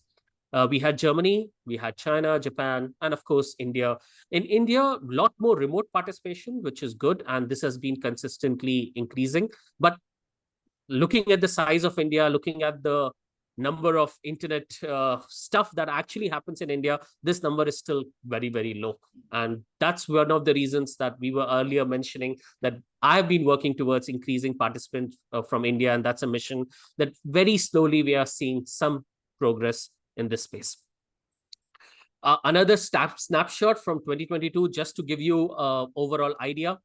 Though there might be thousands people participating, but if you look at all the activities, we have like people who are part of our IETF mailing list, who have posted at least once in one of the IETF mailing lists, the number goes up to around 6K.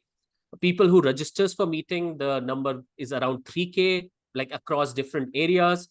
Number of documents that get published, around 194 RFCs in a year, 2,000 drafts, authors, all that stuff, like, interesting to see, like, what are the numbers with respect to working groups, around 126 working groups, 8 new, 4 working areas. So you can see this is a huge space. So nobody in IETF knows everything. Things are sort of divided and they work in their individual pieces, which are called working groups. With respect to process, and I think folks who are interested in internet governance would be interested in this slide. I mentioned about openness, mentioned about transparent process. Everything is in open. All our minutes are free to access. In fact, leadership meetings are also free to attend. Anybody can join a leadership meeting as an observer and listen in on how ITF makes decision. There are, of course, executive sessions on need basis, especially when thinking about personal stuff or nominating stuff or appointing someone. Those are in an executive session, but all technical work you will find in a purely transparent manner being done in ITF. Distributed decision making, that means there's not one person who can make a decision. There are, even if the decision is made, there are appeal process that you can go over up and appeal for those decisions. So everything is super open. And again, very interesting that how do we make decision that, yes, this standard is ready to be published? Not by voting. So there are no voting blocks, no member states, no countries that can come together and East versus West. Everything is done via rough consensus. And I have a special slide on how do we judge rough consensus, which is kind of unique in an ITF context. So I will come back to it. Then everything is based on technical merit and whether it aligns to the original internet architecture and the principles of the internet. And leadership judge consensus. They don't offer diktats that this is how it's supposed to be done. It's a bottom-up process. A document comes to them and they judge whether this document has reached the rough consensus within the community as such. How do we develop our leadership? Again, in a very unique way, which is called NomCom. Again, no voting here.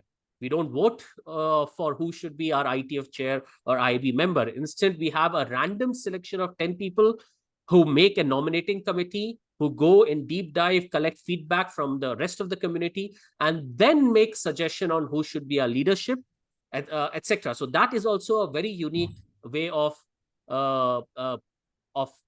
continuing in the ITF leadership, which I find which gives an open, transparent, and the principle of the ITF even in our NomCom way. So another unique part that when you are at ITF, you are an individual. That you are, of course, it matters that who do you work for or which country you are from, but you're still an individual. Like I am not representing India in any way. I haven't got a permission from government of India to say some things. But of course, I can say that, look, based on my experience living in India and using networks that are made in India, this is my technical opinion. So it is still my individual opinion, which is, of course, filtered through my personal experience living in India. Similarly, the people that I work for, I don't go and apply for a particular this within my management that this is what I'm going to say at ITF. It is still an individual opinion. Of course, people look at it as, yes, this opinion is, of course, molded by your personal experiences from working for a different organization or coming from a different geography, but you are still an individual. There is no membership dues. Most of the work is sponsored by companies. So for instance, when I joined the leadership, I don't get paid for it, but it's like my work, the company that is sponsoring me sponsors my effort towards making the internet work better by participating in ITF. So I will, instead of working on one of the products within my company, I'm giving my time at ITF so that ITF continues to sustain itself, because that is also very important for each of these individual companies. That if ITF is not there, if our standards are not made in the right way, it will impact our businesses as well.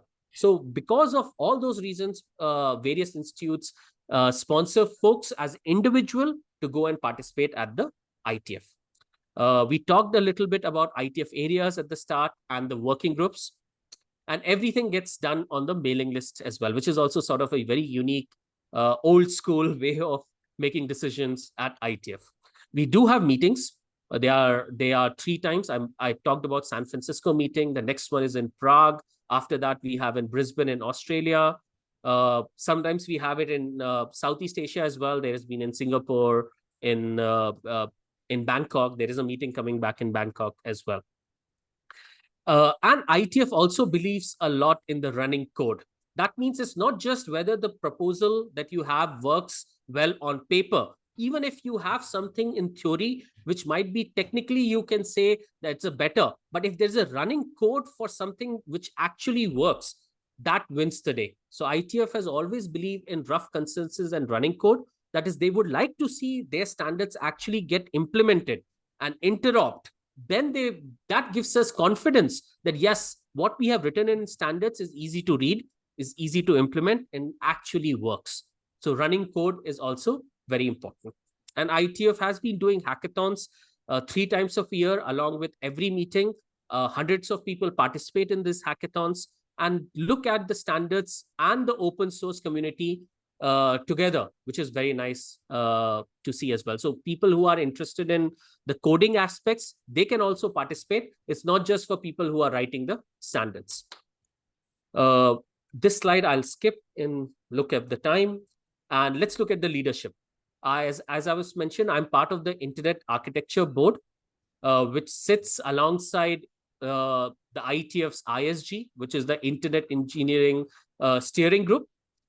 These are the area directors for each areas that we have, general, routing, security, transport, ops, int, where each areas have multiple working groups on the side. And then you have the another sister organization, which is IRTF, which is the research arm of the ITF. We do the engineering, and then for research purposes, things which are not getting implemented right now, but which will come in future. That is the research side of it. So they have the research group. Sometimes things move from research group to working group when they are ready to be engineered and deployed. And I think I'm going to just do a summary of our document types. We have final outputs, which are called RFCs, the requests for comments. In fact, this is a historic term. Why it is an historic term was because ITF is actually much younger compared to RFCs. RFC series goes back to 1969, whereas ITF was established in 1986. So there are a lot of RFCs which are before the time of ITF. At that time, initially, these were actually requests for comments. Researchers coming up with a proposal, publishing immediately as an RFC, and then sending it to people asking, what do you think about this proposal that I have, and comment on it. And then later they used to update and new RFC numbers used to come. But this got changed during much later time, and we had something called as an internet draft, which are the working documents. And we made RFCs as our archival documents. That these needs to be the final output, which are published. And these are our working documents that people develop over time. Another interesting thing to see is that ITF is not the only organization that publishes RFCs. IRTF publishes RFCs. Independent Stream publishes RFCs. IAB publishes RFCs. So RFCs are way bigger than just ITF. Though, of course, ITF is the main organization that publishes the RFCs. The standards are always from ITF. IRTF, IAB, we publish informational RFCs, but everything that is deemed as an internet standard is going to come from ITF. The final slide that I will spend some time on is on consensus, which is very important concept. Since we mentioned that we don't do voting, so how do we judge whether something has reached consensus? As a working group chair myself, I post messages out that this is a document, the authors believe that it is ready to be published. What does the working group feel? Does working group have support for it? And if you don't have a support for it, give your technical reasons why you don't support it. Not just, I don't support it. That will have no value. You should give me technical reasons why we don't support it. Next, what happens is I need to judge whether the authors and the rest of the working group believe that they have addressed these technical objections. And that doesn't mean that they will accommodate everybody. They don't have to make everybody happy. If they believe that the technical comments that are coming, we've looked at it, but as a working group, we believe that those should not be handled. That also is fine. And it's a job of a working group chair as well for me to judge that consensus. And I can't look at numbers alone. I need to look at the technical arguments that are being placed in front of me. So that's the beauty of consensus. And that's where the word rough comes in. It's not a total consensus, it's rough. So some people might still be unhappy at the end of the day, but that's fine. I need to see whether the technical arguments make sense, whether they have been addressed, and whether Everything has been accommodated. And I sometimes go and ask people, don't give us preferences that I prefer this. The idea is, can you not live with this? And give me a strong technical reason why you believe I cannot live with this. You cannot be that I just prefer something. That's not how consensus works. So it's a very beautiful concept as well. I think in spirit of time, I will end because I think I've taken my 20 minutes. And I have, one tiny slides which I prepared at the end as well, that most of our ITF work is technical standards, but we do have an impact on the internet governance itself. Because by developing open and interoperable protocols, ITF contributes in a decentralized and cooperative internet. And that's the beauty, that's the basis of internet governance principle of multi-stakeholderism, openness, decentralization, taking security and privacy as a key factor while we are developing things. And now even thinking about human rights implications of the technical work that happens at ITF. Thank you.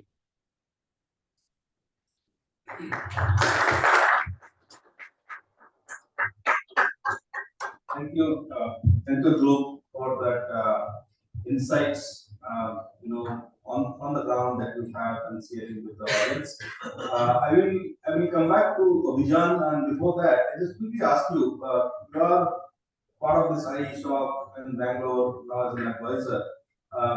If you just quickly touch upon kind of contributions you had and how this audience can leverage the knowledge and experience of that very quickly before I come to Abhijan. Welcome, Abhijan. Welcome back to you.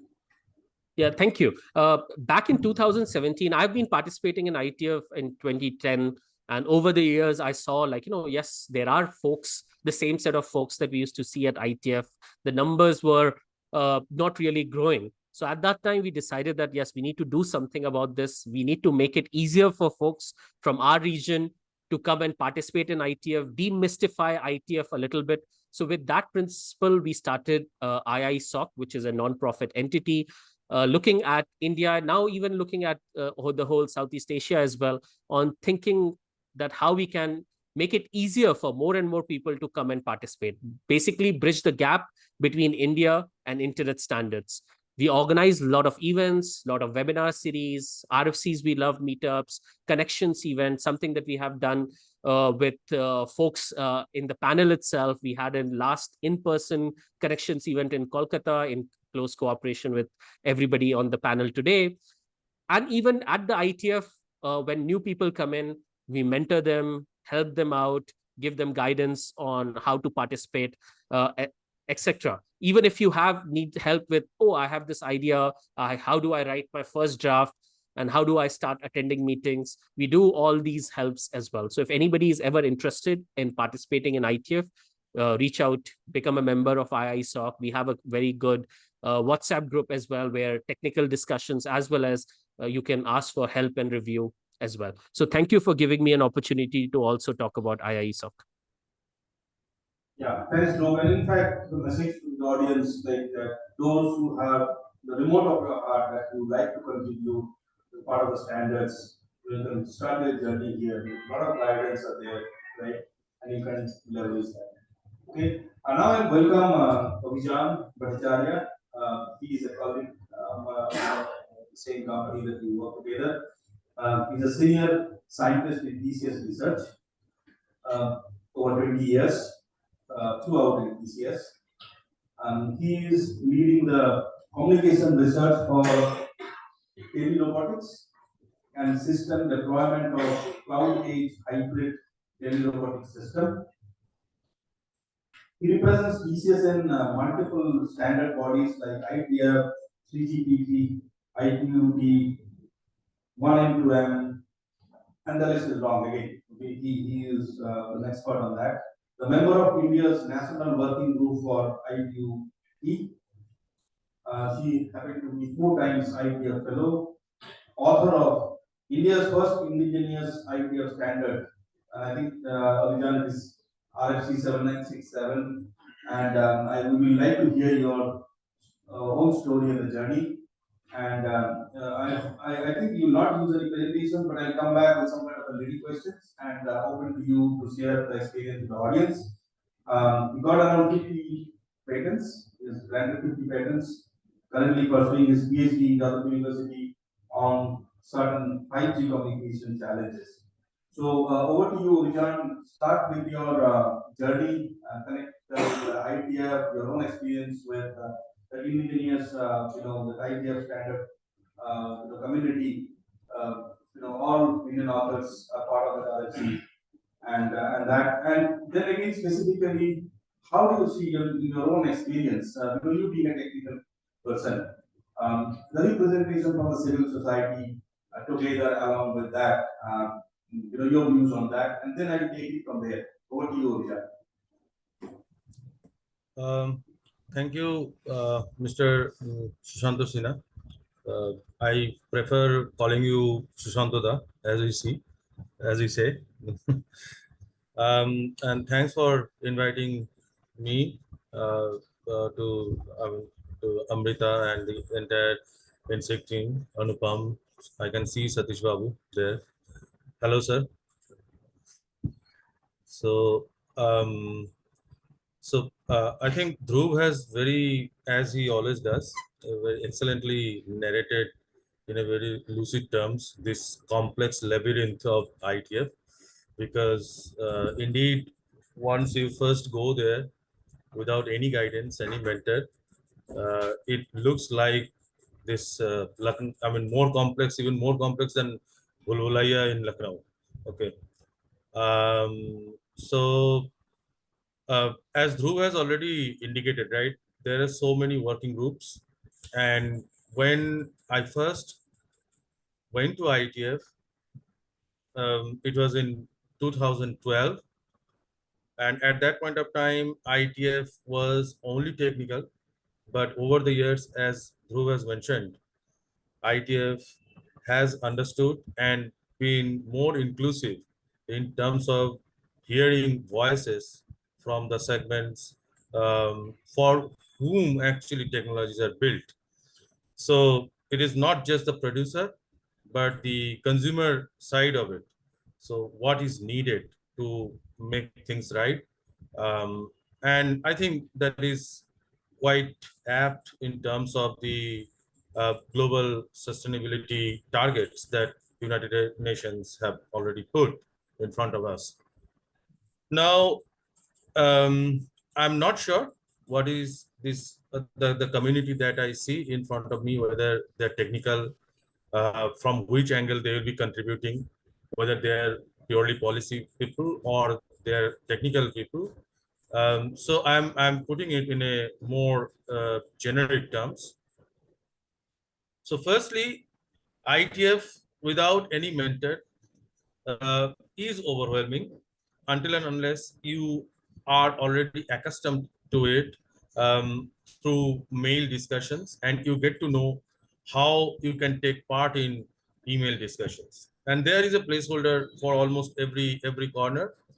So as Dhruv has mentioned, if you are a researcher, you see if ITF has got any new research track under IRTF, and if that suits, you go and contribute. You are from academia, you publish your results just like you do in academic conferences. You go and you take your results there. I have seen that people taking their academic findings, which is not necessarily intended to become a draft, but intended to share experience with larger community.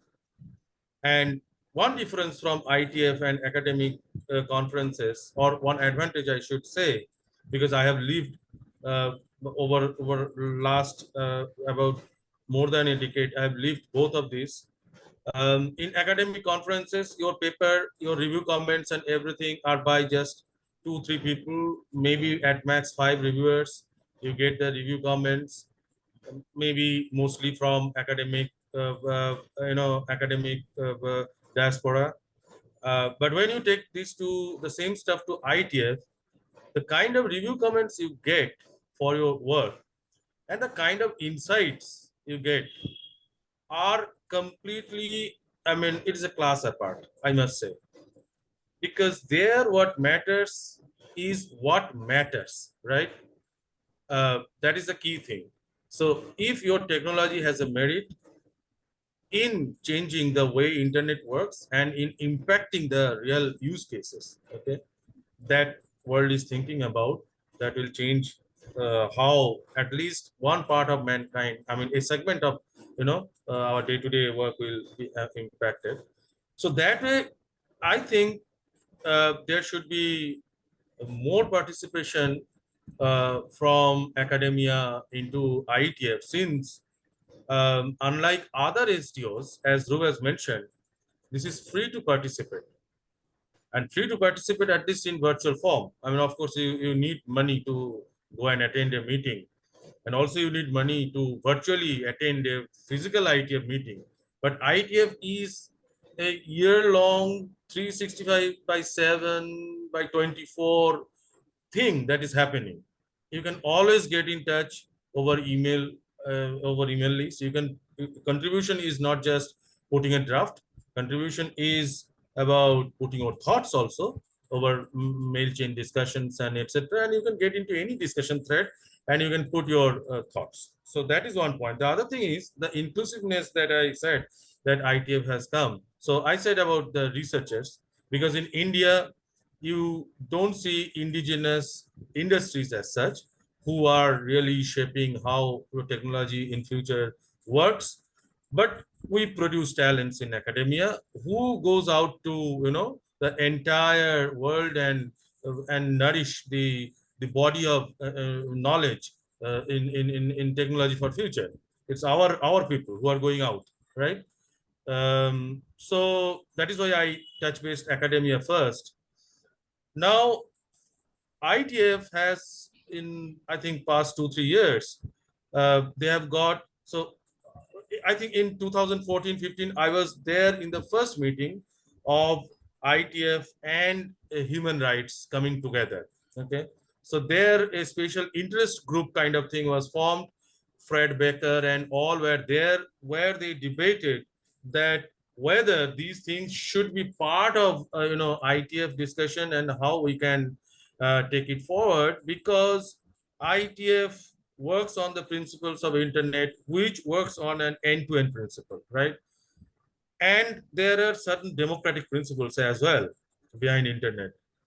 Now, if we put human rights, there is a tricky bit, because what is human right to, it is a very geographically, confined sense, right? So what may sound violation in your geography, I mean, may sound patriotism in another geography. And in that other geography, I mean, it may be considered as fighting for your right, right? So this is a tricky bit, and whether internet should get involved in it. However, over the years, the community has understood that whatever we do, be it controlling terrorism, be it empowering people, I mean, all policies will finally have to revolve around, the technologies we build. And I actually put a nice cartoon in a talk that I delivered, I think last year in Delhi, in the National Forensic University, where I wanted to show that it is basically the malice which is coming, or all the bad deeds that are coming, suppose from this side, and technology is here. We are like a little kid. Technology is grabbing our hand, and we are, by grabbing the hand of technology, we are moving to future. But all bad deeds are as if waiting there. Now, if you look at the policy making is lagging far behind. It is not even there. Once something happens, it pervades, then you will see policy making awakening, right? So there, the pace at which technology is evolving, the same pace, bad things are also happening. If you say that we have empowered through all these marvelous things of internet, yes, we have, but we have created a lot of vices also. Be it on humanitarian crisis, be it on spreading hate, be it on terrorism. I mean, if you look at the graph, world is not as, I mean, if you, after Second World War, I mean, you can't say that there has been really a period of peace in the world, despite all these, improvement in technology and all these things. And possibly, and everywhere, and going forward, the way AI is evolving and AI is overwhelming the networking space, going forward, I mean, this speed at which technology and these other things that impact our lives, okay, the speed at which they will collide is going to be enormously fast. And policy or the civil society awareness or a consumerism, a very aware internet consumerism has to be there at a much faster pace. And that can only happen if policy also ride on top of technology.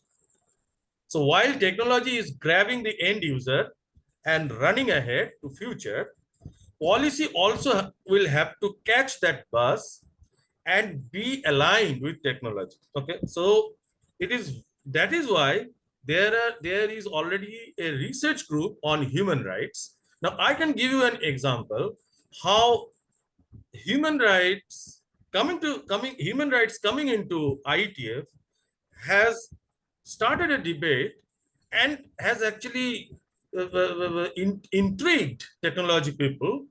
In the last meeting I attended was in London, so the world was still suffering from the effects of pandemic, and pandemic was there. In fact, you were asked for RT-PCR report or vaccine certificates, all these things.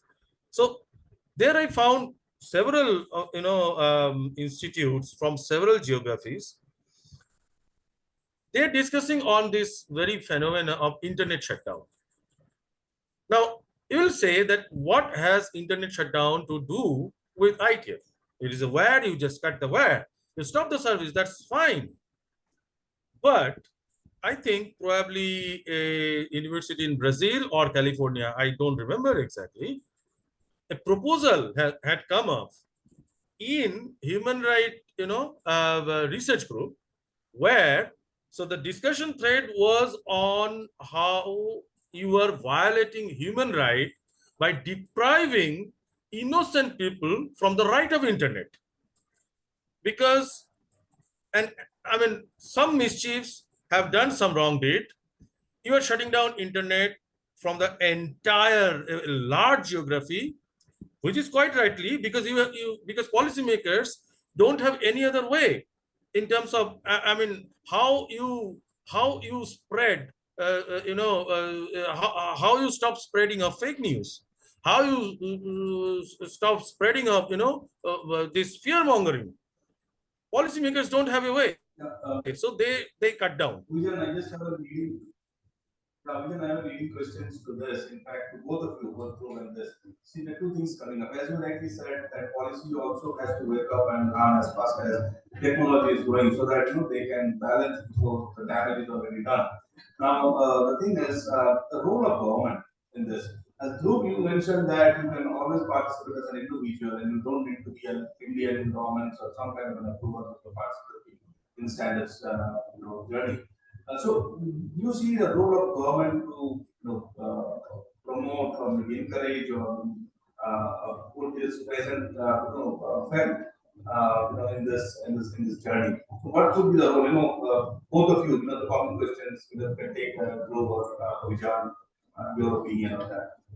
Yeah, so from ITF's point of view, I think we consider policymakers, and we will put the government organizations maybe in the policymakers bucket, because that might include actual government folks, government organizations, and even folks which are helping with policy making and who work on the internet governance space. So with policymakers, under the help of Internet Society, so ISOC is involved in a lot of programs in which our first job is letting people understand how ITF is, the kind of thing that I did at the start, and explain to it. Like, some people are just afraid that since ITF is registered in US, maybe US government controls the internet.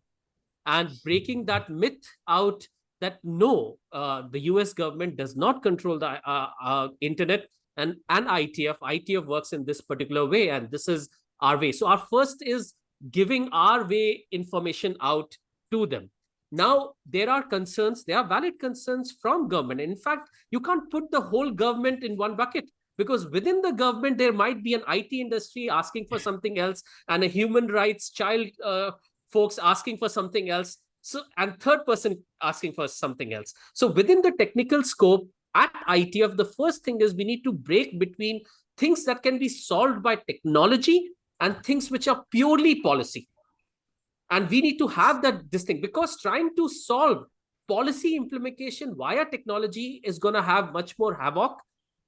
And again, giving that internet, we have a single one global internet. And we need to respect the principles on which the internet was created. And in fact, one thing that I tell people, if somebody tries and to create an ITF in today's environment or create internet standard in today's environment, it will never happen again. It was a miracle of time that we came together and we developed internet in a way that we did. And this cannot be replicated. So we need to keep the internet healthy. That should be our primary concerns at ITF. And everything that we do, even from the government's point of view, we listen to them, but we try to explain, especially at places where the internet architecture itself gets broken down. We, in fact, in ITF, we say we are multi-stakeholder. We listen to multiple inputs, but then we need to take the actual internet's end users' concerns at a higher level than the concerns about government and policymakers. And this is sometimes very hard to hear from folks where they're like, no, we are trying to solve a problem and ITF is just standing in our way. But we need to explain that, like, internet principles, core principles are very important. And those needs to be given higher priority over the inputs coming in this thing. But at the same time, at the research group, again, HRPC is a research problem. It's not, ITF has not agreed on this. This is still being researched. And that's why it's a lot of open, heated debate that happens there as well. And there is no consensus as such in ITF about this. So again, something to think about. But as an IAB member, currently we are also doing a workshop, which is focusing on internet connectivity. That is, what does it mean for as a user to be meaningful connected to internet? Because we all know that somebody who is in China has a different experience of internet. Somebody from India in a rural place might have a different view of an internet, and somebody else. So what does it mean to be meaningful connected to internet? Again, defining that. So it's an IAB workshop that's going to happen. I'm on the part of the program committee as well. So just search for bias workshop IAB if policy folks are interested in this area. And we also have a research group there, which under ISOC, which ISOC also helps out a lot, which is called Gaia, which is Global Access to Internet for All. So this is going up beyond that, not just connecting the unconnected, but what does it mean to be meaningful connected as well? So that's one plug-in that I wanted to give in the last minute that I have. Off to you, Abhijan. Yeah, thanks. Yeah, Abhijan. Yeah, thanks. So just continuing on that point, that what can be solved in technology and not everything in human rights, I think Dhruv has raised very valid point. So continuing the example that I was giving, so basically what researchers are now trying to do is that how you can make caching efficient so that, I mean, using analytics, you identify what kind be non-malicious materials, cache them locally, just at the point when you decide that you want to make a shutdown. Suppose in a rural village, there is a riot, and there is one aspirant interviewee, right, who is looking for a job. He has an online interview. Now, this guy is also suffering because of few, few people. But internet is based on end-to-end principle, right? It cannot do anything at the middle. Okay, I heard Fred once saying some interesting stories how Washington deals with technologies in this regard back in 2014-15.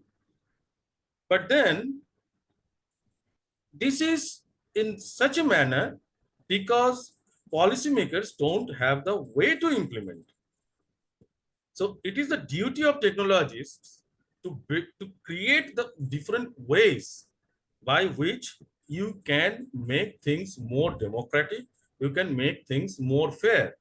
If there are no ways to do it, I mean, if electricity is not invented, I mean, policy regarding electricity would not have been there, and that is true for internet also. The other thing is regarding this meaningful connectivity, and this is a very important thing, and a very important debate also. But what technology can do is that the demand on When you are breaking, sometimes you may just switch on the video and see that it will be a better Sure. audio then, just in case. Is it any better now? Is it better? Yeah, it is. Yeah, please. Okay. So the other way of looking at it, when I'm saying that what is meaningful for the internet is that, I mean, so if you at the very top from the protocol level, if you keep on what IoT has done, if you keep on aiming for reducing the demand you ask for, I mean, from network bandwidth and network resources, that automatically releases the amount of infrastructure, the amount of fatness of the pipe that you need to lay down. So again, because not everywhere I can remember one company, I don't want to name, I mean, they are also leaders.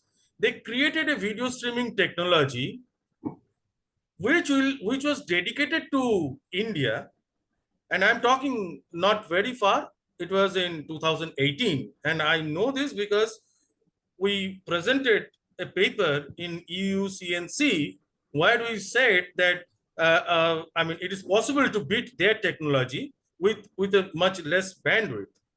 Now, what they were aiming? They were aiming that on top at the technology level, you can do something so that even on kilobit, I mean, on kbps, bandwidth, in the range of kbps bandwidth, rural India can do, video streaming.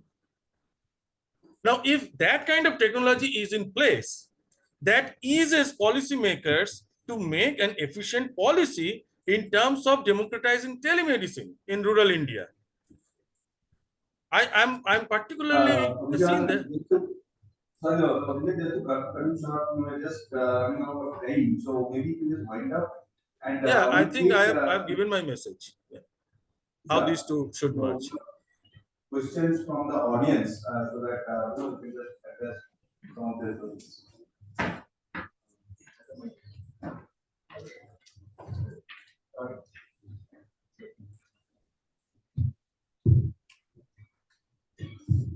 Yeah, I'm Narendra.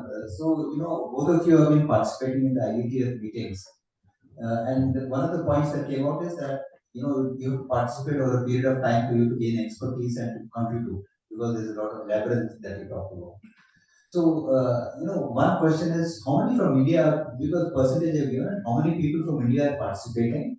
And, both of you are from big corporations, so there must be, the costs that are involved in participation may be borne by your corporations. But let's say small enterprises which are there, how can people from these small enterprises participate? Do you have any thoughts on that? One is the number of people participating on a regular basis, and people from the smaller enterprises who are participating in this. Yeah, I think just take the other questions and see if something is aligned, then they will answer. They will respond together.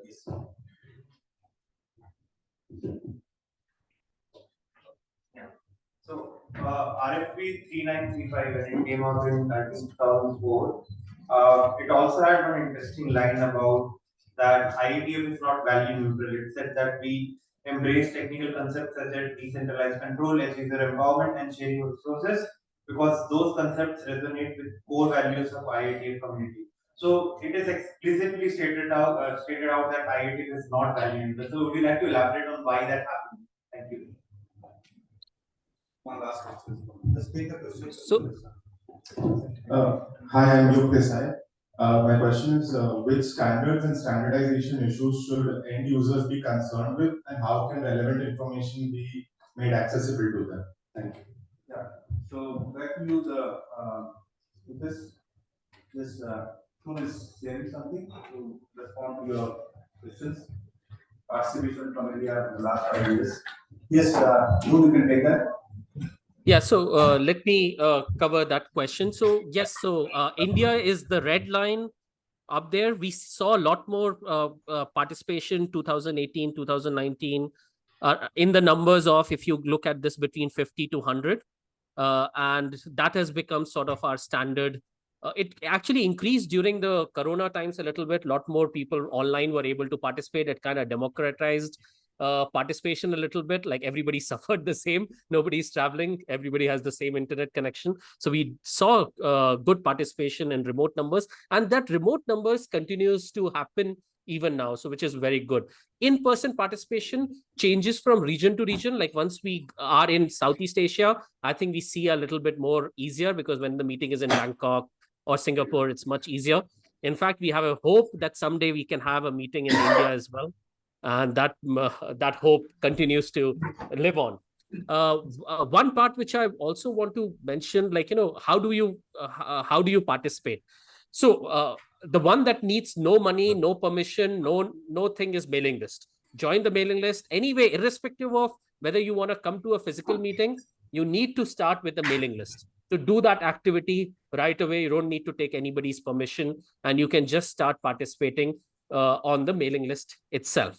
Then to attend a meeting remotely, there are fee waivers that are available.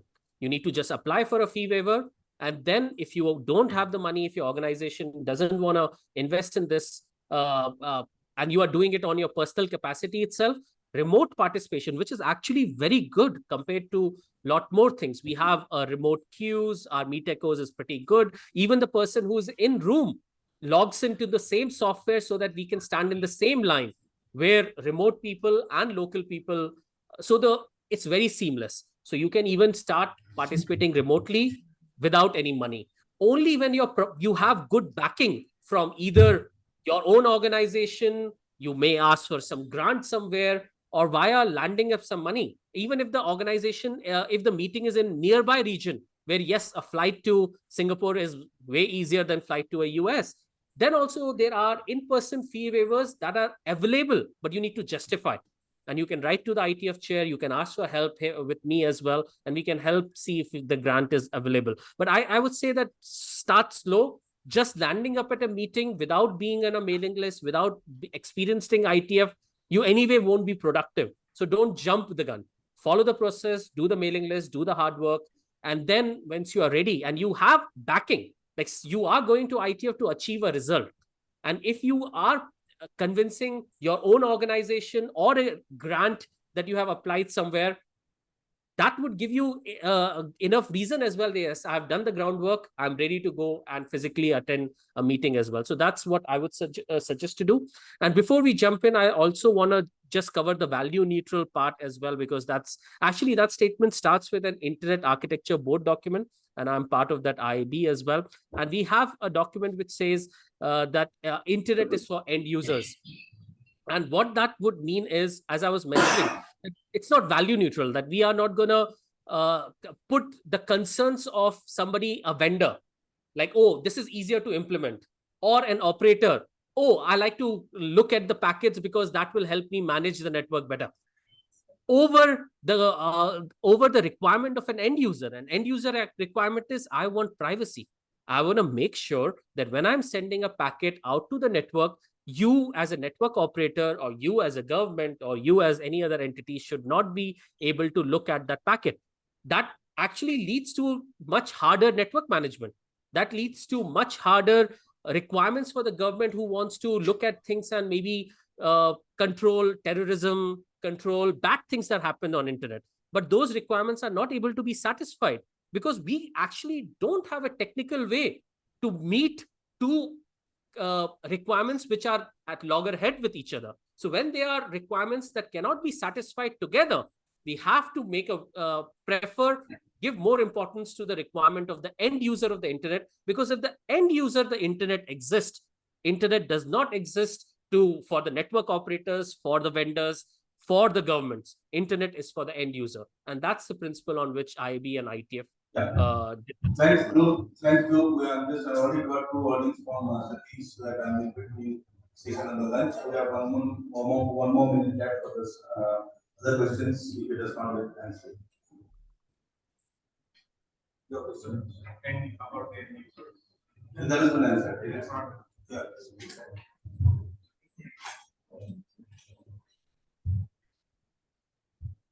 Hi, sir. I'll just repeat my question. It's about the standards and standardization issues that end users need to be concerned with, and how can we make this information accessible? My last question is to Dhruv, sir. Sir, you have mentioned that public policy.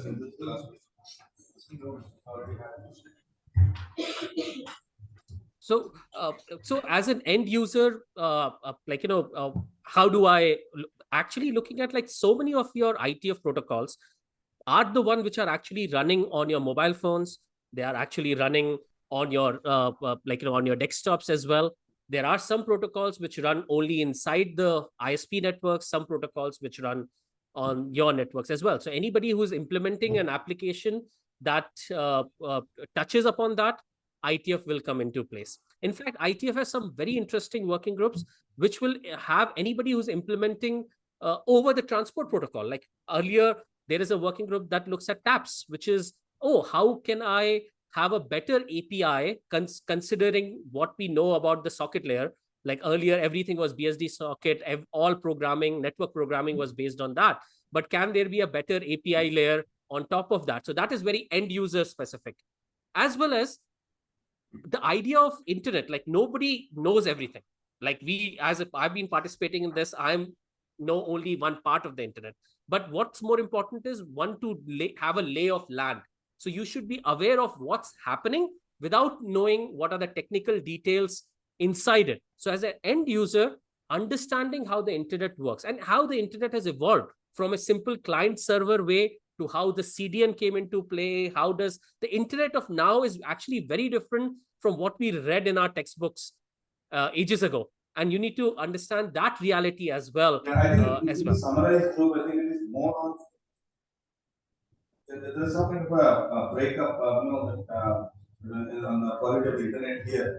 But I think if I can summarize one liner, it's more of a pull system rather than a push system, right? It is not pushed to the users. It's all available, and it's more work on the pull system to get that how the incident happened and get to that. And one closing statement from my side, I kind of wish that through probably Abhijan knows that ITF has this yearly conferences, West, Europe, APAC regions, and I look forward to see the ITF happening in India sometime. Right, in fact, Fred Baker came and just saw some kind of a venue if possible. So looking forward to that. Closing with that statement of hope. Thank you so much for this insight. Enjoy your lunch. Bye bye. Thank you. Bye.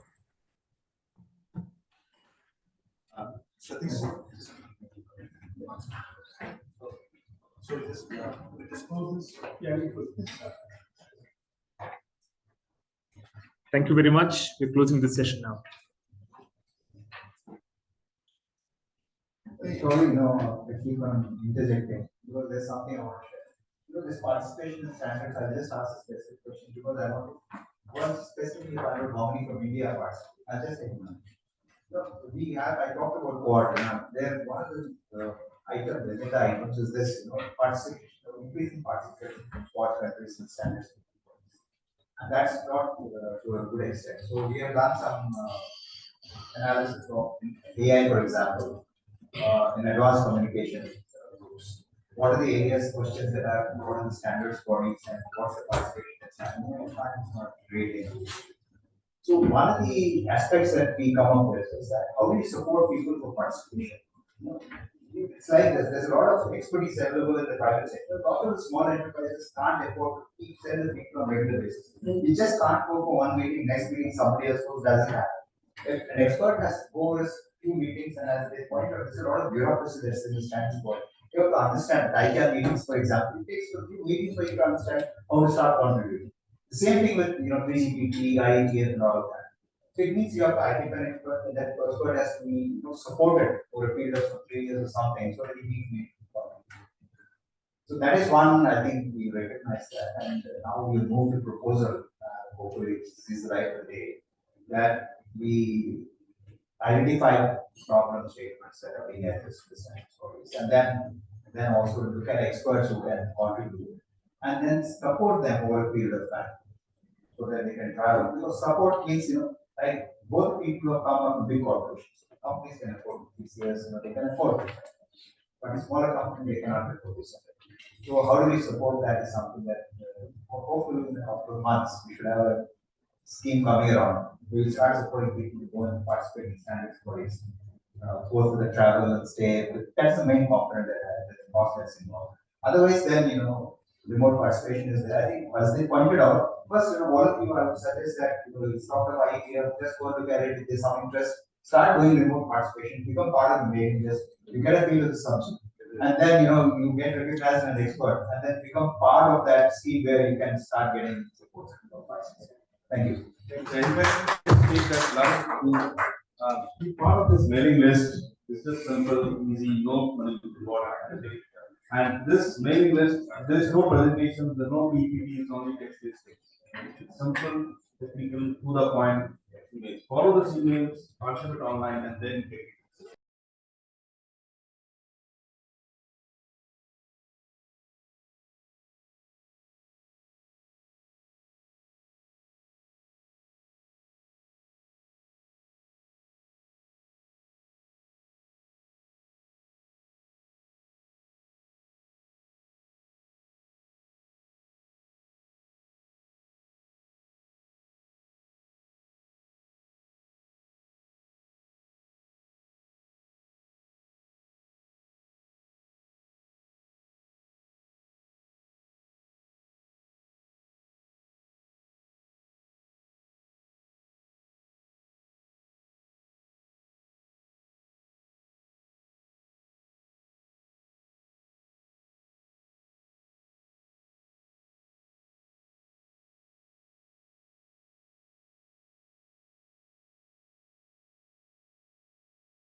So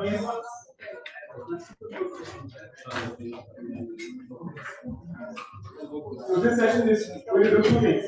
The first half, we will call upon one or two people who will share their journeys in this domain of internet governance, how they managed to come up, join the mainstream, and contribute. The second, and then we can have a discussion on what are the options, the fellowships available, the institutions available. That is the first 30 minutes. The second 30 minutes is going to be feedback. We would like to hear from you. You've been here with us for 4 days, and we would like to listen to your feedback, any constructive ideas for improvement, etc. So be ready with your feedback and you write it down somewhere. That is during the second half.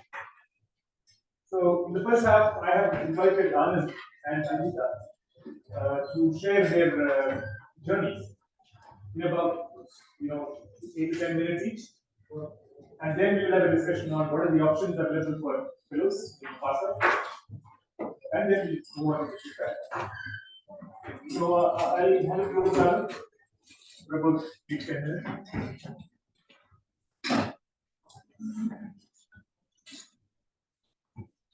Hello everyone, I'm back again.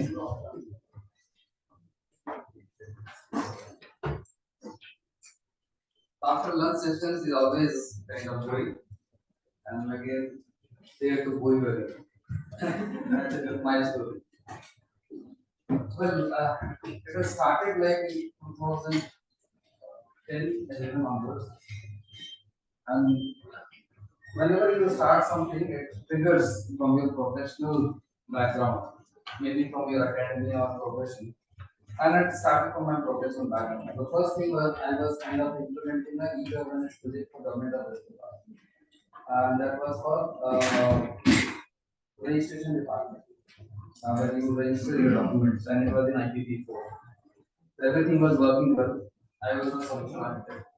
Everything was then the mandate was to do it in IP basis also. It was not working. And I thought that why it is not working? There should be any solution to that. And then there was a training that was happening in Kolkata from Indian Society Kolkata.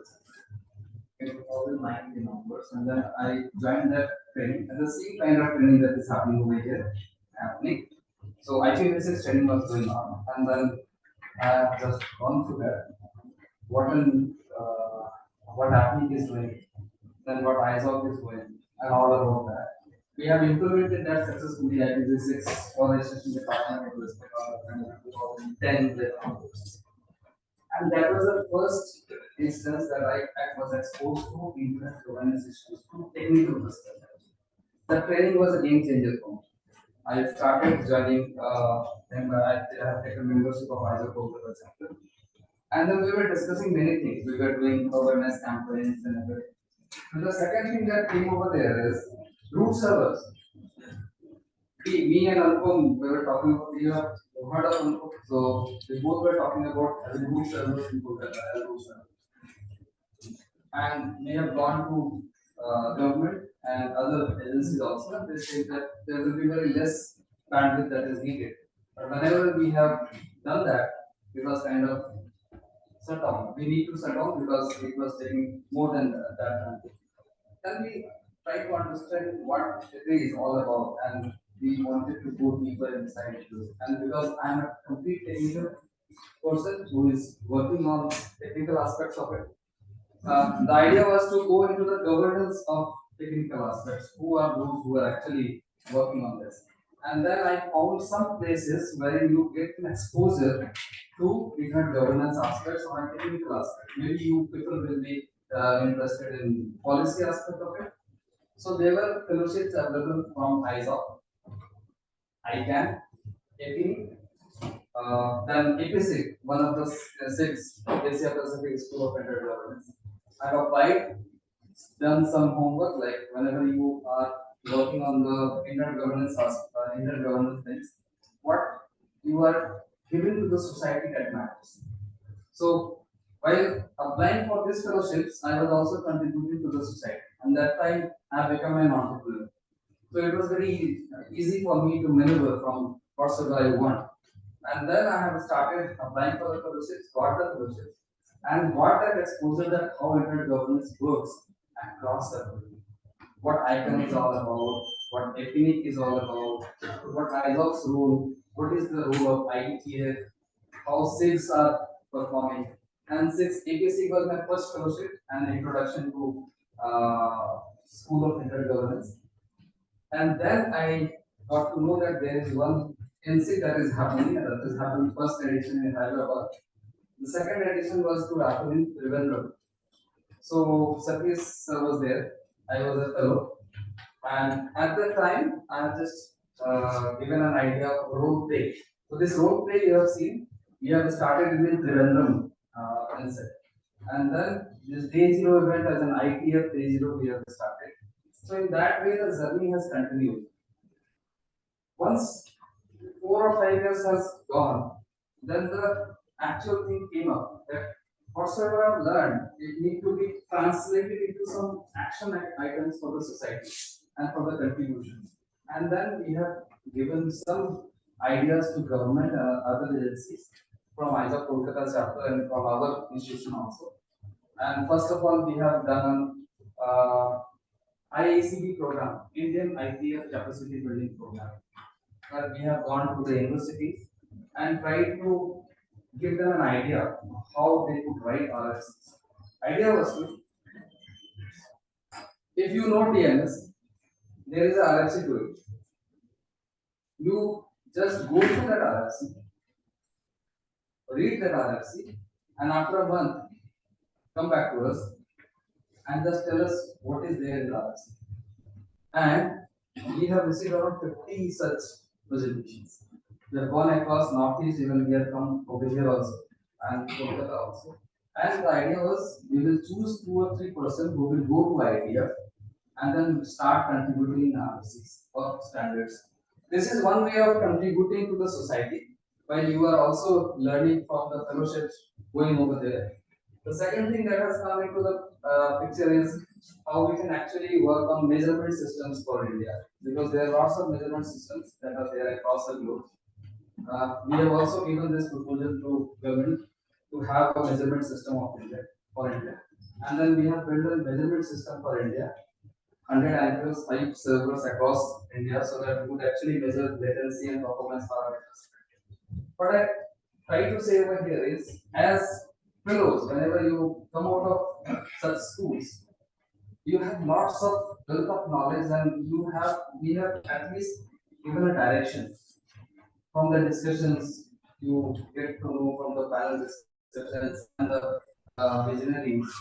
You can start contributing, and then it will actually act as a motivator for your professional life as well as your personal life.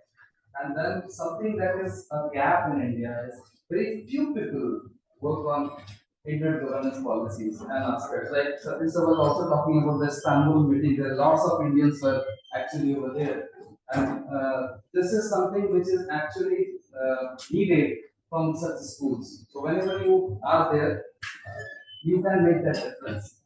What we are doing as a community is to provide that platform so that you can combine your efforts and make that difference across India, for India, and for the globe. I think that's it from my end. Thank you. Before I call upon Anita, I would like to reiterate that after Anita present, we have a discussion on what are the opportunities available for fellows. And then the second half of this meeting, we have session, we have feedback from you. So please prepare your feedback. Anita, please start. Share your story.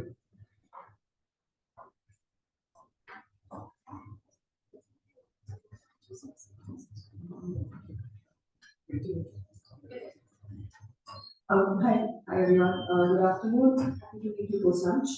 I really like your point, Anand sir, about how a lot of our the kind of decisions that we take are triggered by academic and professional backgrounds. I think that is where even I started off my bachelor's in electronics and communication engineer. I would say that there are some courses I first enjoyed the most when I was unsure as to what I was doing, I was doing. In that process, I also picked up and tried to grow my own economics. Right, so tech policy or the internet governance, it started off because I was interested in DNS. There was this entire discussion with the Indian landscape around internationalized domain names that time, one concept of multi-domain internet. You also heard the term UA yesterday. So I was selected I applied, got to know that ICANN is the body that is dealing with DNS names and numbers. Applied for the ICANN Next Gen program, that's something you all can explore if you're under 30 in the region where the ICANN meeting is happening. And there I got familiar with this term internet governance, met very relevant stakeholders. In fact, I met Mr. Satish Babu also at ICANN when I was a teenager at that time. After which, this things seem like a mystery box. Internet governance, it's not a term that we come across every day.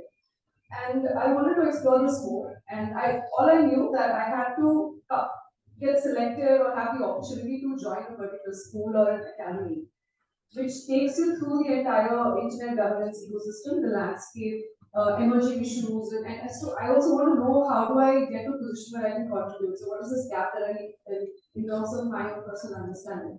So I took up EPIGA, which is the Asia Pacific Internet Governance Academy, which happens every year in South Korea. And after that, that gives me a perspective of what is happening in the Asia Pacific region. And this was a proper school of 7 days. How do I understand who are the key players in India? Who do I speak to? What are the issues being discussed? And that is where, fortunately, I was selected as a inSIG 2017 fellow, and inSIG that I was in Trivandrum, Kerala. There, I also met various think tanks in the country. What is the government doing? What are the initiatives? What are the priority issues that they're trying to cover? There again, the idea of what do I do? I'm a young person. Where are my voices going? How do I empower fellow young people? Because this is an opportunity that we all do our research to see, what we want to do in our career. Because internet governance or specifically these terminologies of ICANN, etc., might not come your way. So my colleague and I, Shahul and I, wanted to start a platform in India that gives an opportunity for young people to, in addition to discussing emerging issues around internet governance that affect them in the society, they should also get to interact with key stakeholders, understand the kind of work that their organizations, these entities, and institutions are doing, and also have the opportunity to learn from each other in an intergenerational setting also, and contribute to how the policies and the actions within the country are taking place there. And this is how Youth IGF India was started in 2018. So now it's been 6 years. Just two days back, we had our annual forum here, and we also have a fellowship program. But something I'll tell you that this has been my, I would say very broadly, my journey in internet governance is ongoing. But in parallel to this, being an engineer, I wanted to build on my skill sets. So I wanted to understand around cyber security from a technical point of view. Decided to do a master's across this international organization called the International Telecommunications Union, which is one of the oldest agencies of the United Nations that deals with standards, radio communications, telecommunications, and also technology for development. So I use three verticals: ITU for telecom, ITU for radio communication, ITU for development. ITU for telecom is what I was in, the kind of work that they do around standards and traffic cars, AI. Also, they have these study groups on smart cities and security. So this is the kind of work I was engaging in, into standard space. But I also figured that there is, ITU is a multilateral body. So you all probably are aware of what it means now. It's not multi-stakeholder. So a lot of the governments come together and take decisions, or members of ITU take decisions, sectoral members. So, but ITU started this initiative under the current Secretary General called the Generation Connect Initiative, where they wanted to connect the generations, bring young people at an equal footing, give them a center stage, and make sure that they are represented at major meetings, forums, conferences, and also a lot of decision-making platforms. So this Generation Connect, so now currently I hold a position of the board member of the Generation Connect Visionaries Board at ITU, which is under ITU for development. So we're looking at how young people can be meaningfully empowered, and how can they be strategically placed in such platforms, so that we are not used as a token, but we are instead our voices are actually heard and considered in decision-making processes around topics of digital transformation and ICT. So now Generation Connect has two things. One is of course the Generation Connect Visionaries Board. Again, it's not a board of young people; it's multi-generational. And in addition to that, we have something called the Generation Connect Youth Envoy. So it's an envoy of young people who are working strategically towards the common goal of youth empowerment. So this is something I wanted to share in case you are interested. That we have something called Generation Connect at ITU. we have, and in addition to that, we have youth IGF in India. But that said, you can look at it from two tracks. One is advocacy, your personal learning opportunities. So advocacy, you're advocating for a cause, not necessarily has to be young people, but that is something I choose to do. And the other track is, of course, your personal growth and how you want to meaningfully contribute in this space. So that was for me, cybersecurity and building the technical skills that's required. And the other one is advocacy. So I just wanted to give you a picture of different fellowships that are there, and how there's also an organization called ITU that is a multilateral body that is working on youth empowerment now, a multi-stakeholders. Thank you. So at the end of, thanks Rita, and thanks of course also. At the end of this session, you will join the community of inSIG fellows. So we have about close to 400 fellows, and you will be the 8th cohort that's running it. Now we expect, we would like you to be active in this space. We don't want you to go back and completely forget about this. We have invested, you are all long-term assets. So you have to be active. We would strongly encourage you that you should be engaged with any of the organizations. Now, some of the organizations, I think we have mentioned all the organizations, but something that you can walk into, one of them is ICANN. ICANN has got many boxes, many silos, but the one that is most open for anybody is that large, which basically any organization or any individual can join. The large, the global large is divided into 5 regional bodies. In Asia Pacific, it's called APL, Asia Pacific Regional and Large Organization. Amrita is the current chair of APL. I was previous chair. You can either as an individual member or if you have an organization, as an organization, you can become a member of APL. And the meeting that was just mentioned in Istanbul, that is actually the meeting of APL. Once every 4 or 5 years, ICANN brings together its large members for a meeting. And this is one of the meetings. Because the COVID we couldn't do earlier, so this is the post-COVID event. But more important than the meeting, because those meetings are only once in 4 or 5 years, you join a mailing list. They're actually very active. You see various topics being discussed. You know what is the detail, what policy is going on in ICANN. Now, as somebody said in the previous session, I think Mr. Narendra, it's very hard to kind of make sense of these things. You only attend one. Because the kind of jargon technology, the terminology that they use, this is all quite foreign to many of us, most of us. So it takes a few meetings. But if you join the weekly call, etc., there's also a time zone problem in these calls. So there are many opportunities, there are many barriers also. And we have to work intelligently to kind of ensure that you're able to take advantage of this one, the inSIG itself. Because normally the problem with internet governance is that it's got a very steep learning curve. There are many things that you have to learn first, not at the bottom. And many people are daunted by that, they can't go beyond the first, they look at it and then they say, oh, this is too much. So what inSIG does for you is to push it through that barrier into the other side. Now you're on the other side, and now you're actually in a much better position to start on this. At least you know what this terms, maybe at least you know what this terms are. You're not hooked up anymore. So that's where you are. Umita, would you want to add on something here?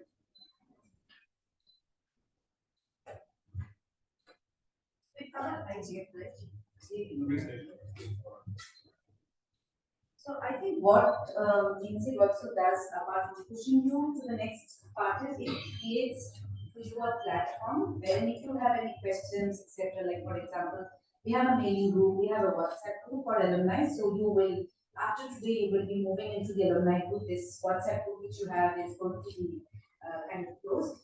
So you have this group where the others are Jigmit and others are already there. So if you have any opportunities, like someone was sharing, you can share it there, they share things. If there are some opportunities like fellowships coming up, it is informed. Now, there are many things which have been discussed in the last 2.5 days. Not everything may be of your interest, but you can figure out the things which you are interested. It's like a bouquet, it's a buffet. You pick whichever food you want, and if you want help, there are people there to help you, to reach out to those people. Because many times what happens is you may not have the connect, but you need some information, they can help you. So we try to help each other out. Like ICANN, for example, as Satish was mentioning, looks at the domain names and numbers particularly, and how, and its effects, etc. Domain name abuse also from that perspective. So many of you who are interested in those things help. Those who have a technical mind, Jerome had mentioned, there are courses, I can learn courses. Even Internet Society has those courses. APNIC, for example, has people who are technical, you can look at the APNIC courses. Now, these things are daunting, as Satish mentioned, but you can follow the mailing list and keep following. Things are difficult, but slowly you'll see that you'll find you'll find patterns and you will be able to understand things.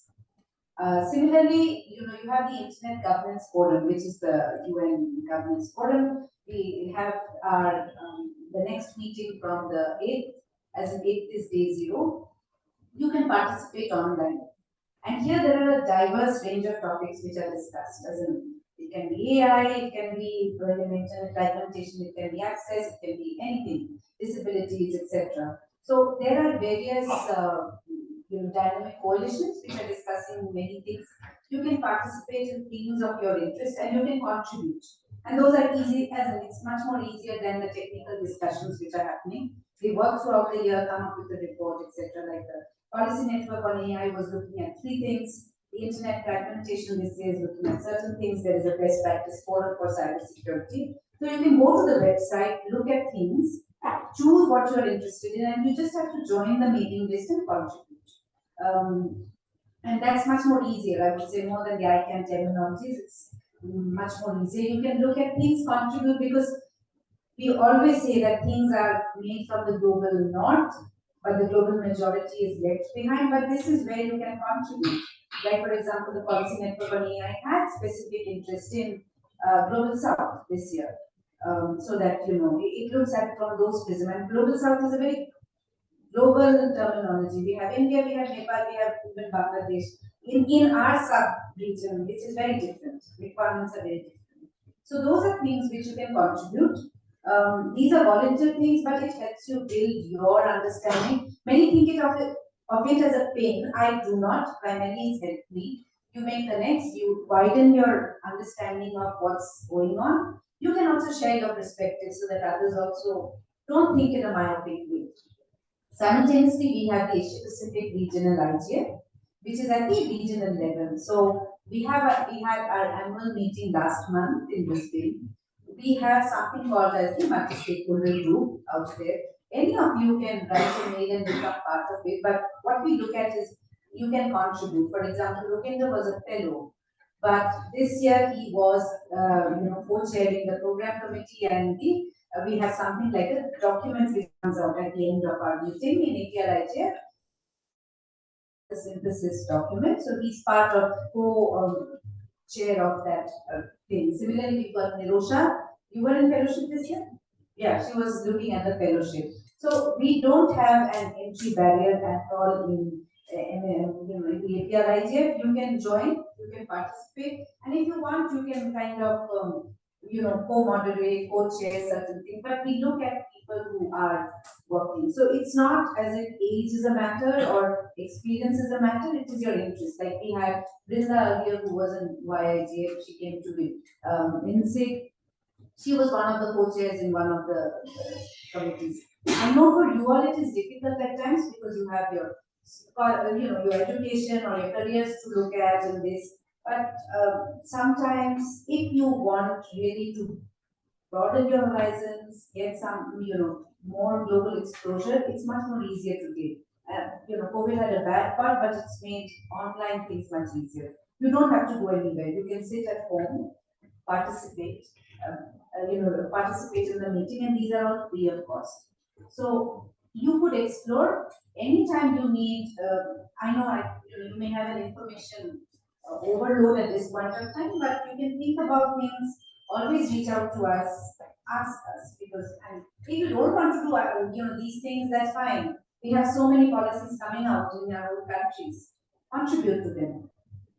We have the DIA which is supposed to come. We have the Data Protection Act where the frameworks are supposed to be made, how the data protection board would be there, etc. So, contribute, you can share with each other. For example, inSIG fellows can come together and make a submission, no one's stopping you, or even the youth IGF fellows can come together and send. Because, they hear certain sectors contributing, but if we come together and contribute,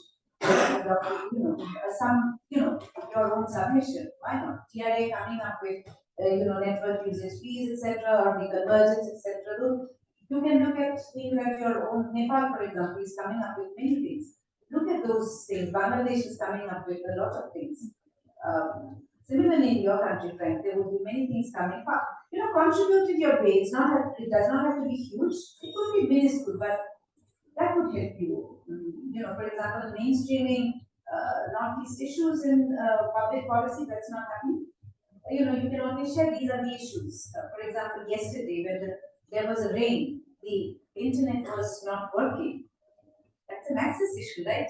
In an organization like IIT, you are having it. So think of rural areas, what's happening here. So, we need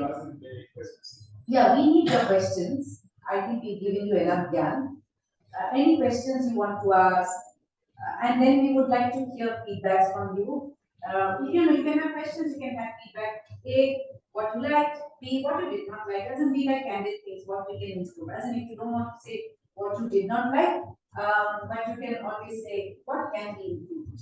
It can be anything like give us more time to sleep. I wanted to know what are the research. My name is Saran. I wanted to know what are the research opportunities through YAGF or ICAM or inSIG for the matter. You have to find it out. How do I know? I don't know. You have to go and look into those things and find out what is it you are interested in. And you have to do your homework. It's not ChatGPT. Yeah. How can I wire So, if I'm looking at Youth IGF, as in Youth India IGF you're talking about, right? Youth India IGF's mandate is quite limited, that they organize the annual thing. They plan to have a few more events during the year. If volunteers come up, Amita, Purnima, and some others cannot run the entire show, they need active volunteers. So if there are people who want to come together, do a research on a particular thing, they can do. But if you're thinking of monetary contribution from them, they would not be able to do, because they are only looking for monetary support. Now in ICANN, I really don't know if they have research opportunities, because ICANN's mandate is slightly different. But if you want to take up a topic and look at it, deep dive into it, come up with a report and share it with ICANN, I'm sure they would be happy, provided it is meaningful to them. Else, ICANN is not a research entity, as they are primarily a technical company working on the network infrastructure. They are managing the domain names and others. But that's up to them. And you can, what you would do is, when ICANN comes up with those, their particular papers where they are seeking comments, you can make your submission. But research papers, no, I don't think.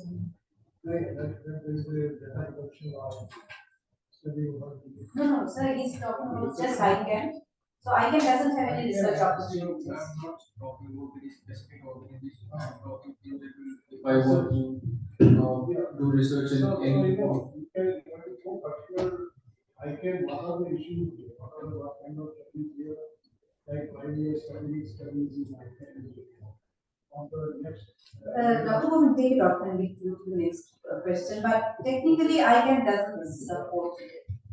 Hello ma'am, my name is Nandita.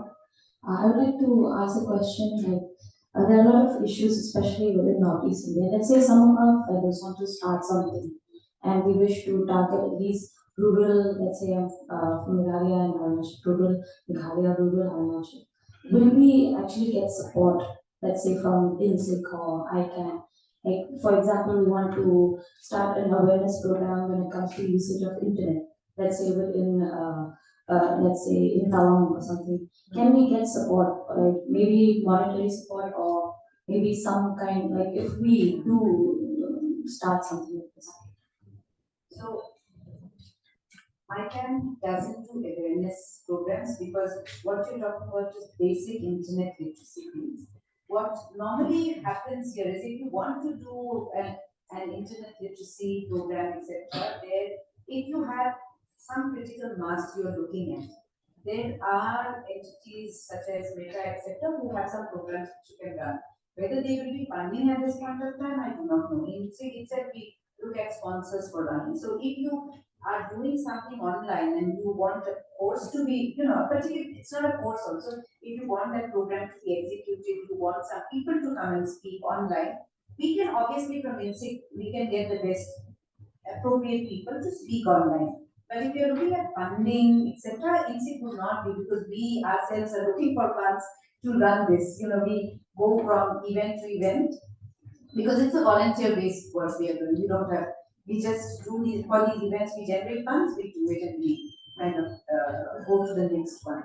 But if you are looking at doing it creatively online, etc., online is a different thing. Then we can look at supporting, like a few months back from my organization, CCI, we did a cyber safety thing in Guwahati and the other adjoining areas online. So if you're looking at doing those kind of things, yes.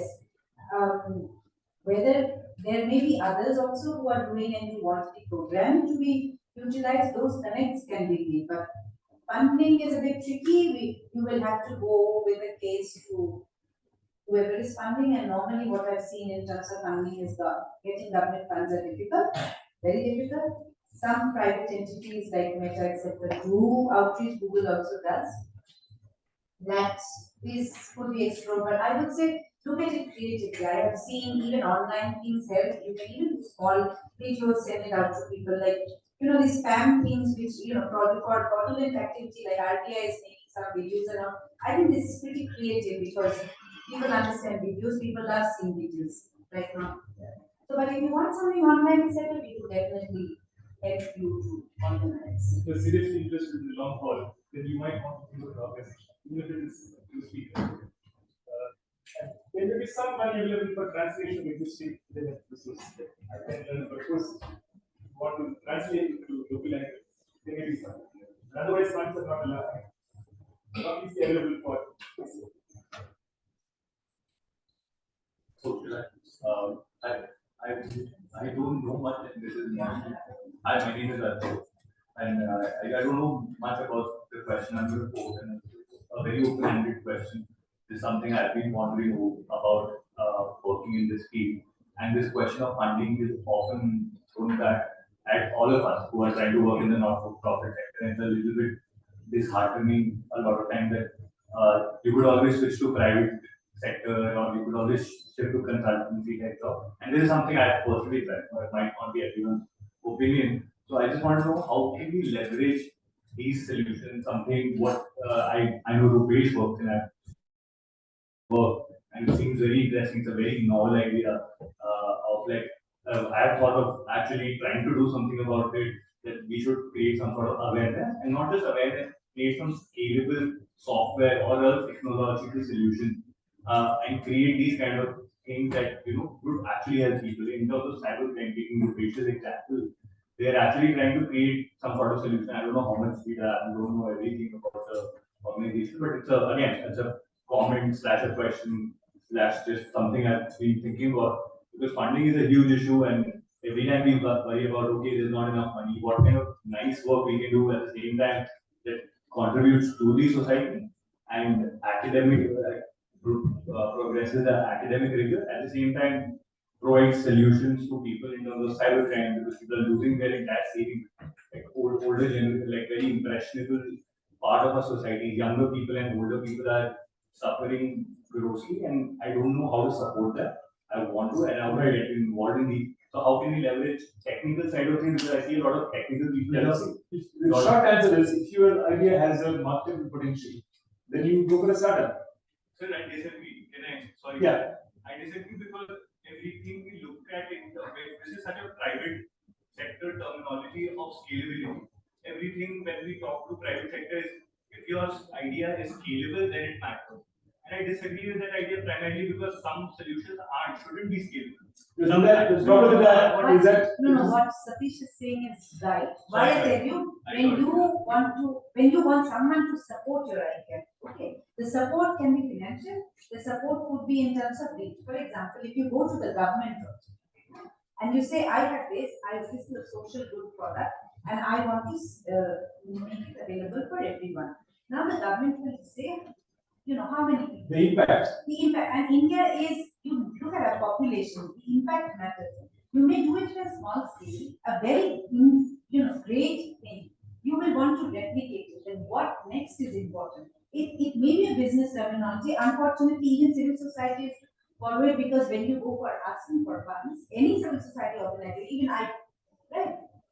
You have to show the justification to others that why they will give you money for it or why the government will support. For example, if inSIG is being supported, like METI is kind of in supporting inSIG, they know that there is a cohort of people coming up, people are getting aware of things. In the long run, it is going to help the country. So you have to present your case. It's not marketing, but yes, you have to market yourself. Even a kid who when a child actually wants attention, they throw a tantrum. That's a kind of marketing also to get attention. That is what in reality also happens. Harsh reality is that. Yeah. No, we go to the next. So, hello, my name is Aniket, and I just want to if I want to set up a society or anything at university level to increase the awareness between other students, how can I use it? Join with like-minded people and do things. I think you can informally look at, there are many young people who come together and do many social things, even waste management or even anything. There is one organization which is not connected to governance, but technically, is I2P. So I2P allows for student branches to be created. They allow you to take up technical matters, run conferences, do social projects. They will fund you also. So that is one possibility if you are in a university. Needs to internet governance. Many of us are university don't know about internet. So there is a certain area where there is an overlap. I think that as an answer for you. There is an overlap between internet governance and I2P. Those areas you can take at least. Thank you so much, sir. Yeah, so for students, right, specifically, we'll be very happy at Youth IGF, we'll be happy to collaborate and help such awareness programs to be conducted. So you can do it under the IGF umbrella. We can give you the resources, the speakers, the connects, and even the logistical support as and when required. But yeah, we can help you with all of that. So we wouldn't necessarily call it a chapter, but awareness capacity building would be happy to that. But then you will have to know the details also, right? It has to be completely aligned with your one. So can we move on to feedback on inSIG itself?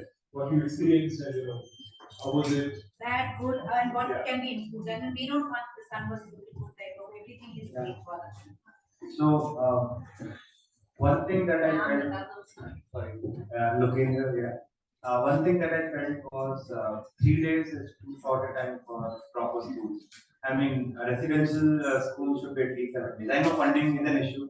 If we extend days, I think the amount goes lakhs of extra, like stay and everything good. But still, if we can maybe somehow do it 7 days, it would be really. But you are now academic. There are people who have to ask their bosses of what should be. No, but they don't. These young people don't get that's the issue. We were looking at all that and see if we can. We would want to do it, but funding is one issue, but people don't choose. That's why we keep it in a weekend.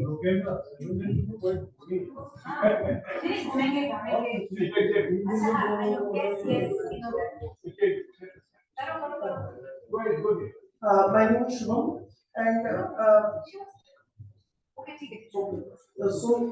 was looking for some workshops can be arranged like in an online mode before embarking on this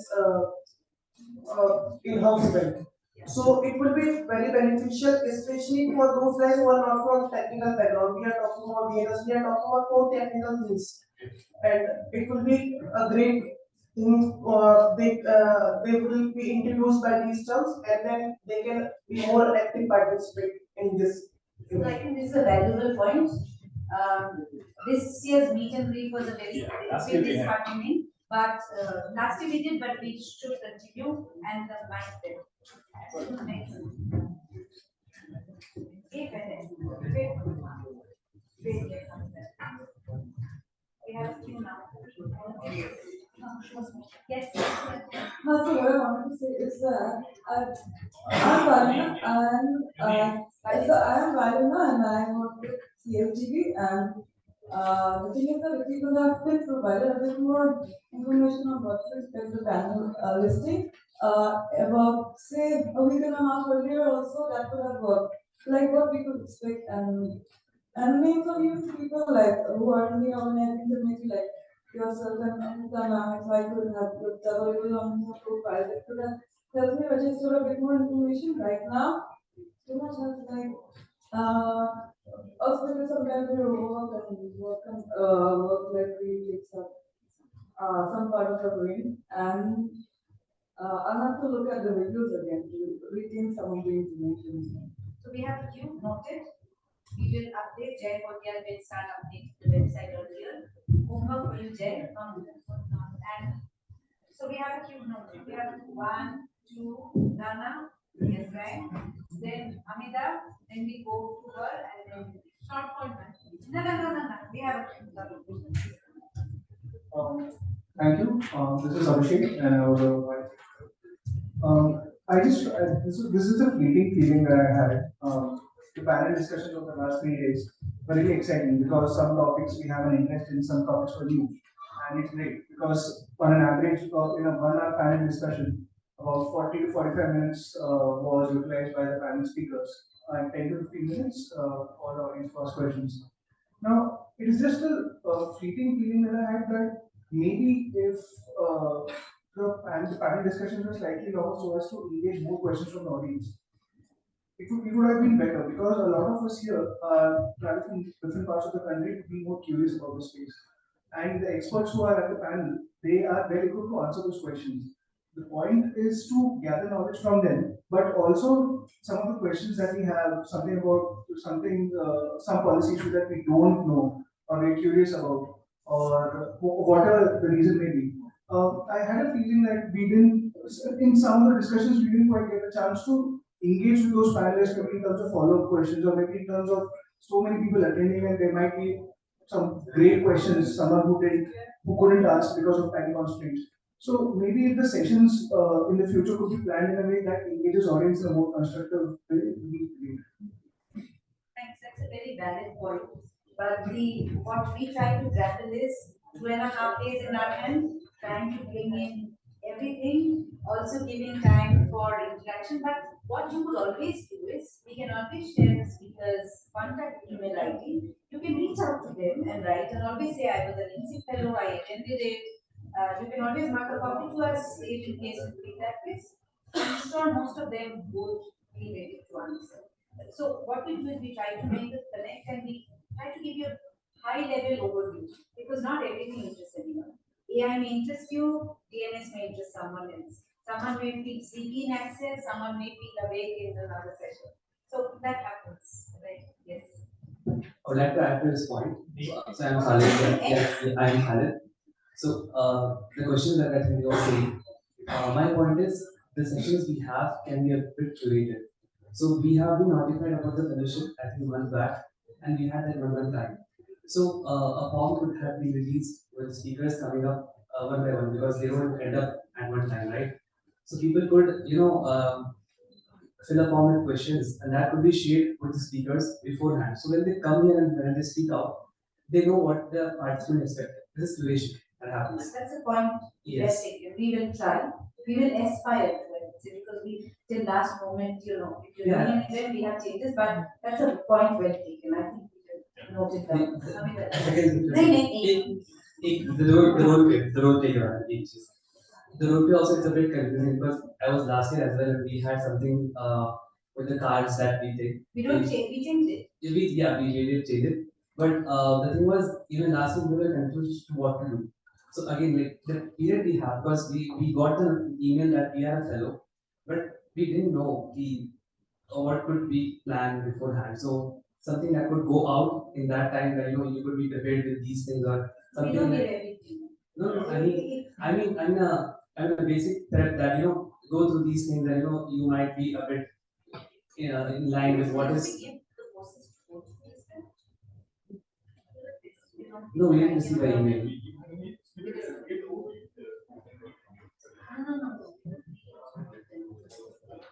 Very beautiful. Yeah. Amida. On the road trip, actually, the idea was to be spontaneous, not reveal too much. Khaled thought last year he's done, this time he's gone. But God नहीं बन पाया, मतलब वही सकते हैं. No, Frank is there and we have others. I said, yes, you are there, but we come back. Take chance, sir. Hi, I'm Hamida.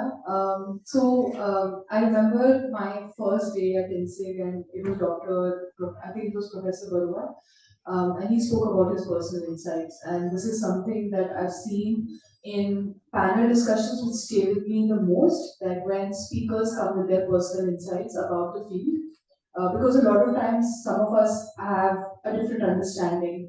And then it's also difficult to pick up on certain words and terminologies and the context that they come from. So for someone like me who does not have a lot of technical knowledge of internet governance, I really wanted to talk more to the speakers online and get to know about their personal insights. The second is that I think someone had mentioned here that people come with different expectations. Someone has an interest towards DNS, someone has interest towards, for example, like me, online discrimination. So perhaps what could be helpful for the team is that they can curate side events. So someone who wants to have more technical knowledge of DNS can do a side, can attend a side event on that, while someone who would prefer to use that time to know more about online discrimination can do that. And then third, really love the two interactive exercises and I would have wanted to be part of it more. That's all. Thank you for the last one. We also want interactivity and the only thing is we don't want side events is because we run it as a school. We don't want to make it as an ITF where you have side events, etc. We want, as I said, we want to give you both. You may like this, but also understand this. Because many of these issues don't happen in silos. All the people have to talk to, when you're talking about discrimination, it's technology driven also. It's also bias is coming in through social aspects, etc. So we want everyone to, have a flavor of it. Okay, so hi everyone. I'm Frank, an active from Ghana. So I would like to also suggest that before the in-person training, there could be maybe a 2 weeks or even a 1 month online training or courses where fellows can take courses from ICANN, maybe select courses so that they get to understand some of the technologies before they come in. And it should also be part of the requirements to qualify to get here, so that before you come, you understand well what you are coming into, and whatever is being spoken of, you understand, and get a clearer view of it. Thank you. That's a good point. We will try. The fellowship application process will become tougher. Yes. Hi, this is Prisha. So my points are very similar to Frank's and Hamida's. I think the session should be made more interactive in a way where we can understand. Like the role play today was very interactive and we understood a lot of nitty-gritties and the complexities and nuanced aspects of it. So I think if sessions could be made more interactive, that would be amazing. And secondly, a reading list would be great, so that when we come for the session for the fellowship, before that we can read, and even with us we can bring something which we can take help of. No, noted, well noted. After this is Deepti here. Yeah, I most of my points on address this topic is I completely agree with Shams and Frank. A little bit of non-technical for those who are from non-technical background, some kind of a one-day course before the training, before this school starts, will suddenly help us to get into this whole learning, which is very too much for the non-technical background. And but parallelly also now Indian universities grow with a lot of experts who are the experts in their own field. So this group should be kept alive. So they can help us to help us in our own learning. They can be short courses, short 1 day course, half a day course, if they're interested, and whoever is interested, and people other people can implement. Right. Thank you. Yeah. So we keep those lists. Hi, I'm Shruti. I'm very new to the world of internet governance, so I'm very thankful for the opportunity. My feedback is that I felt like a lot of important information or insightful conversations were packed in a day. I felt like maybe if there was a longer lunch break or if the afternoon sessions got over a little earlier, I would have had more time to interact with people. And it also sometimes felt like information overload, especially because many speakers were joining online. So just being able to connect, talk to them even after the sessions were over. Yeah, so this year we had more of online speakers because it's not possible to get everyone here at various kinds of constraints. Again, the issue is what is liked by someone is not liked by another. It is a grueling thing. We keep it as in there are some schools they are more grueling than us. Okay, you start early and you finish off late. In fact, this year we are having lessons, sessions finishing early. The other years we had till 7:30 we go on, flash up together until so it is more grueling. This time it's much more. It is intense. That is why we say laptop down and do your stuff as in and getting the right value. If we increase the lunch breaks, etc., I would love to increase the tea breaks also, but then we will not have such. So that's the trade-off. As in, there's no right answer, but that's how it is. I think we have done, right? Anonymous suggestion.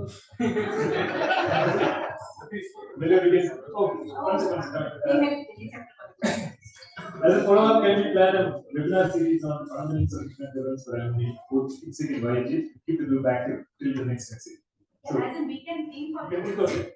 We can think of this, and many times there are, like you said, we have people who are working hardcore on it. In case you want to, we have people also from the alumni, even between you may be doing specific work on something. There may be other alumni, and you can come up with something which you want to share. There's no one. Those are things which we can do. Hanji, but when the team boli. Thank you so much. Thank you so much. Dance करके बोलो. I can. Good afternoon, all of you. I'm not a technical guy, so my understanding is not very broad related to the IT or the policy making. That is why the things happened here. I had, I think, about 25 to 30% of interest in that. But how my process changes that now I understand that IG is the collective collaborative effort of various organizations to make internet available, fair, and secure for everyone. Right? Earlier, my thoughts were it is the effort to not let anybody govern internet exclusively. This is how my mind is. I may not directly contribute to the IG and the policy making, but what now is striking my mind is that I come across so many people who can constructively contribute to this. And I can bring those people to this society, to this space. That is the one thing that is striking my mind. Second is that I will think of now that how can I in my state propose my government in Punjab that how should they behave or act in the cases or situations where there is a public or social chaos, like the internet shutdown when we had in the month of April. So the internet was shut down for I think 7 to 8 days. Complete shutdown was there. So we were sitting alone doing nothing. But now some things are striking my mind that how can what I can propose, how can I bring people together who are interested to make things available online because the system economy is digital only and a lot of things happen online. One such thing or idea that is coming to my mind is that I will collaborate with the team so that we can make a proposal which is very inclusive proposal for everybody. that we can have just like the weather condition, there are codes, right? Different color code. Do you know? Whenever there is a situation for the weather, so codes are there. Orange code or maybe red code or yellow codes. Same way in cases of the public laws, codes can be there and be implemented. One such thing is that the things were discussed here that I think selective banning or whitelisting. Instead of that, what comes to my mind is, in the first case, the government can ban the exchange of media, because the dissemination of information or the misinformation happens broadly through the multimedia, like the videos and the audios. So the not banning the public to exchange the messages, but in fact stopping the public to see the. Thank you so much. Dhanyavad. Now we go to the next part, which is towards the end, and Shweta, we will be. Okay, Shubham, we would be just starting. Can you test your audio once, please? Am I audible? Yes. So just wait for a second when we would be starting. Sure. Okay. Professor Nandi, if you could, either you would also have to go. Shweta, please.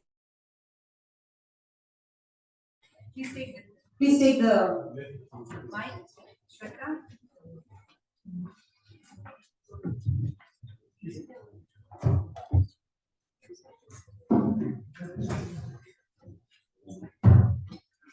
So we are at the end of inSIG 2023. Very happy to have Professor here. He's been immensely helpful together with John and the entire team here. So at the outset, many thanks to IIT Guwahati. We also had a lot of interesting discussions on various topics related to technology. That was very good. So I'm sure we heard your feedback. There are some things that we can change, some things that we can't change for different reasons. One thing that we find difficult to change is that can we have parallel tracks? No, it's difficult because we want everybody to have some information on everything. So we don't want to create silos. But there are things like creating, giving a reading list before the event, etc., that might be helpful for the next time. So we have heard you and we thank you for your feedback. And we now move on to the last part of this particular session. We welcome Shubham Sharan of NIXI. NIXI has been from the beginning of inSIG a support group inSIG, and we would like to thank Shubham and also NIXI for his presence here today and for their support to inSIG. First of all, I'll call on Professor to speak a few words and give away the certificates to our Shubham, are you in a hurry? No, I'm not. It's a Sunday afternoon. Then we'll start with you so that you can. This might take a bit long. Okay. Okay. We want you to continue, but we can start and then sit through the circulate part also if possible. So please speak to us. Give a message for the fellows. So you want me to start? Yes, please go ahead. Okay, great. So as I said, it's a Sunday afternoon, and like everyone is motivated to do nothing on a Sunday, but herein we are sitting here and discussing in the closing session of the inSIG 2023. So a very good afternoon to each of the participant, each of the organizers sitting in the room.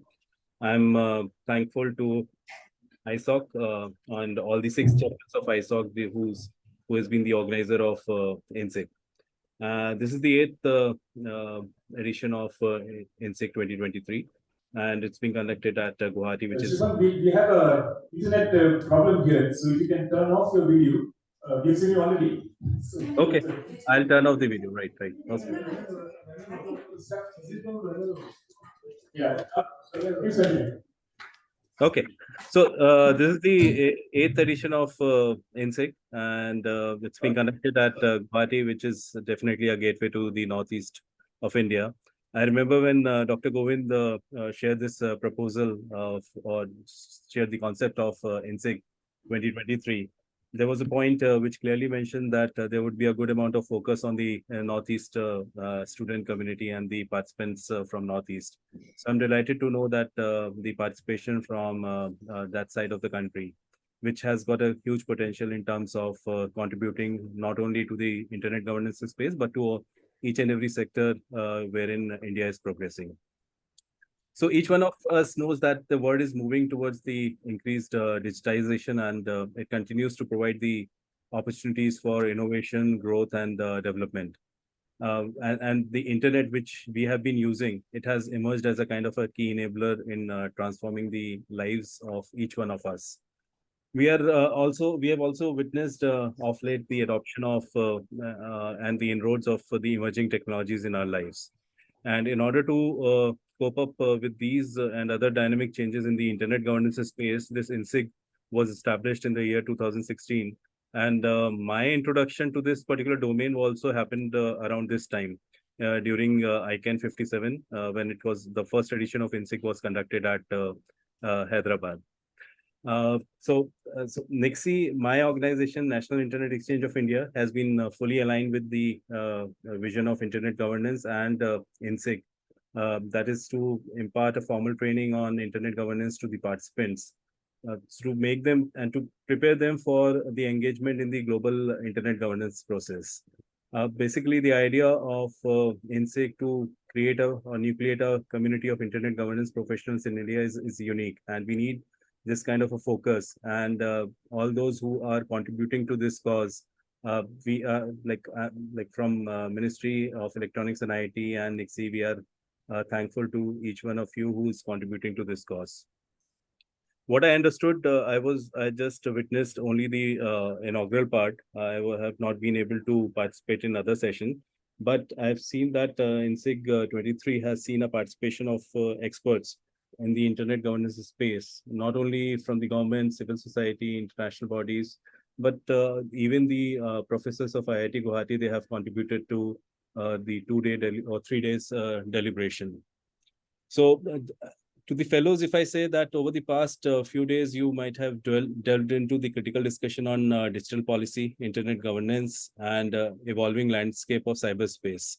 So you have heard from the experts, you have seen they have shared their experience, and they have undoubtedly like left a kind of impression on you, which not only will impact your thought process in this sitting in this room, but beyond this IIT Guwahati campus, you will be realizing those potential, and you would be working on those points.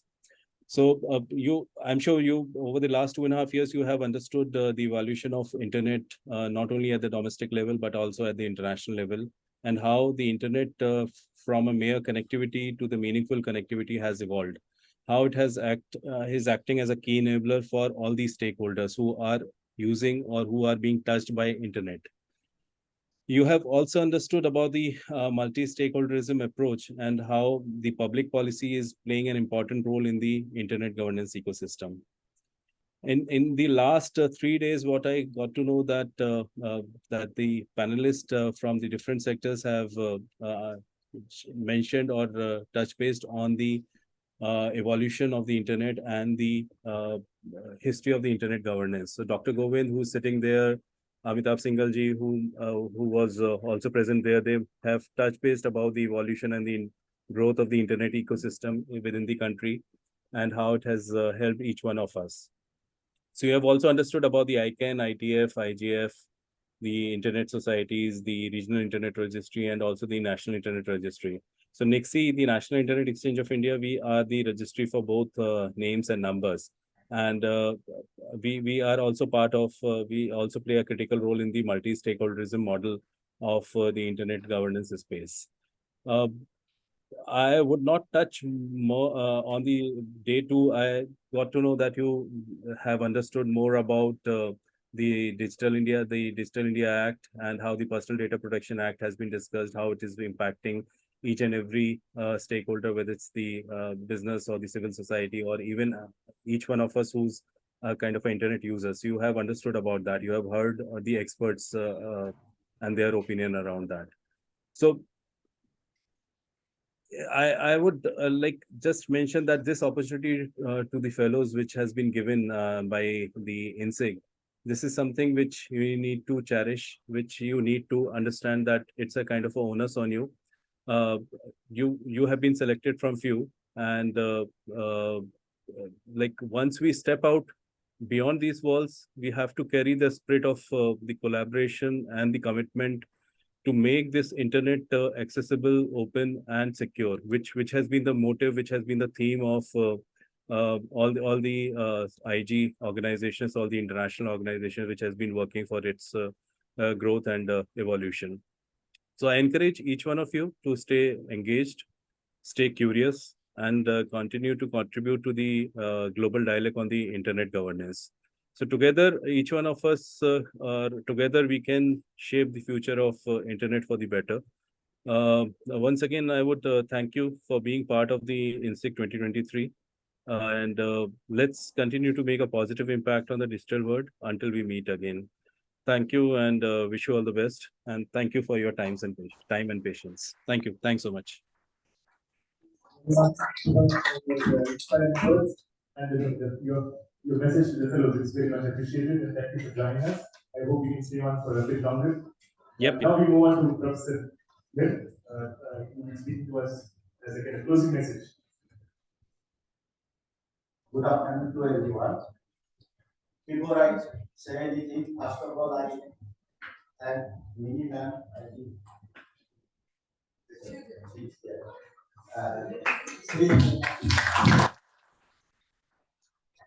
She already requested our Dr. John being here. Can we organize this event here at IIT? Dr. John came to me. John just came to me. Can we organize? I thought that is good.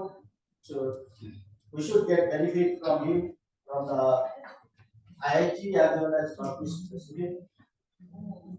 And we tried our level best to reach each and every corner, along with the organizer, to reach every corner, but every system has some positive side and some lacuna. But ultimately, we got a good number, and all of you are here, and we have spent 2.5 days learning a lot of internet governance. I am putting that with key features and all those things. But just after doing these things, I think all of you realize that the most of the things related to internet governance are just by technologists. Are you ready to accept? And within this world, I checked this to actually, you are ready to accept? Yes. I don't think so. So that's why I want to clarify that it is not correct. Please go through the people who have given talk here or discussed here, or you look into the people who are implementing or maintaining. Go through their profile. You can easily make out they are not from CS or IT and their related background people. The most of the people in that background, because we don't know and we imagine that that is done by the technocrats. That is one. So this is internet governance is not one person job or technologies. Obviously, implementation we need technology, and implementation issue the technology is required. Now coming back to one very important thing, we are in the civil society, and we elect our local sarpanch or something, or in some society we build something, some systems for certain purpose. Then we contribute to the local, then to the district, then to the state, then national, then regional, then this. So civil systems will always involve each and every citizen involved in each and every process. And similarly, internet governance, each and every systems, everyone involvement is necessity. Only thing our mindset is a problem. We think internet is different or the digital technology is different from the civil society. But remember, civil society, what we do day-to-day life, we try to replicate into the internet society. And we try to utilize that there. Only thing is that local is not only local in geographically, local in the whole world. So digital world, you can say. And local is there, depends on the requirement. Zone, higher, region, everything is comes from there. So each and every digital users has a contribution to digital governance or internet governance. And I feel we have a big role to play. And coming to India, till today, internet governance, India's penetration is very low. But other governments is not that way. All are similar because IPv6 is still now not properly implemented. DNSSEC is not properly implemented. Email service, authenticated email service is not properly implemented. Everywhere, everything is to be in place. So for that, each and every person has to be contributing. What we think in our society, the way we contribute as a citizen, as different capacity, we have to contribute to the internet governance. It is our, we have to build our, and our here, not India. Our means digital one, whoever the digital one user. So each and every person has a role to play. And we, specifically, the internet user has a big role to play. We say we don't want to use internet if these are the facility not available. Definitely the government has to think twice to give you this. Because universal acceptance and the multilingual options, if it is not complete, how it will work? And today in India, we have internet in almost every corner, but we know it is India. India is a vast country, vast locations, geographically difficult to reach, and some of the places connections are very difficult. And today also you have seen that this speaking we are not able to get it. So bandwidth is one issue. And coming to the censorship, which session I was here, and I have things to say. This, how many of you know, or if you are from village or some announcing system, earlier the mic, loudspeaker announcing that such and such thing happened, so and this. How much time it used to spread? It's a broadcast. You don't have to use any device, right? You don't have to use any device, directly because it's a speech. And we do that to get in there. How much time? It's not. Now internet, but we have WhatsApp, we join. Everyone is telling we are getting. Is there any difference between these two? No. If you say me, it's no.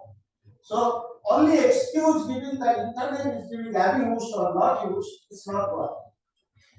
We have to survive with whatever internet available, virus, bacteria, hackers, ransomware, all will be there. Like our body, we have so many virus, bacteria, and then we are society, so many people are there, good and bad people who are surviving. We have to learn how to survive in internet. And that is the requirement for internet governance. And we should together build our internet governance as good as possible. We in India, we should dictate more because we have the mass. And we dictate the internet, and if we can contribute each and every people, and obviously we will help in our internet governance is better way. And censoring is a toughest job, though we have discussed the censors that we can censor shutdown. And some of you have mentioned that business hall. But remember, those multinational companies having fiber, their internet never comes. Okay? Only those people who use this cellular connections or this, their internet temporarily stop because no other choice. And tomorrow, if Elon Musk will come, and give the satellite internet connections. God knows who can stop them. I am just putting that way. But you have a control. The moment you have a control, but it's very difficult to do. In any case, we have to survive. Like civil society, we are surviving. We have to survive in digital domain. And everyone has to contribute. It's a necessity, irrespective of who are the which qualification, which discipline in material. And we internet user can dictate. You do like this, not by firewall stopping. DNS square is not possible. So do the HTTP DNS over TLS, DNS over HTTP, or some other mechanism mimicking the firewall codes, and those are not equal. It have to be free and access and tackle and find the persons and punish. That is equal. It's very difficult because India is a multi-dimension country. For India, it is difficult. For others, maybe easier. And at the last, I thank to the inSIG organizer, considering IIT Guwahati is one of the venue, and allowing me to speak in the past day in the workshop and here. And hope all of you have enjoyed your stay, learning, and enjoyed your improve your knowledge. Some of the keywords you can utilize it in your online or putting something. And anyone is ready to do something and wants to use IIT Guwahati as a platform, you are welcome to come and interact with us. We hope all of you will come and contribute to the internet governance in whatever way and continue your journey from here. Thank you for coming and staying at IIT Guwahati.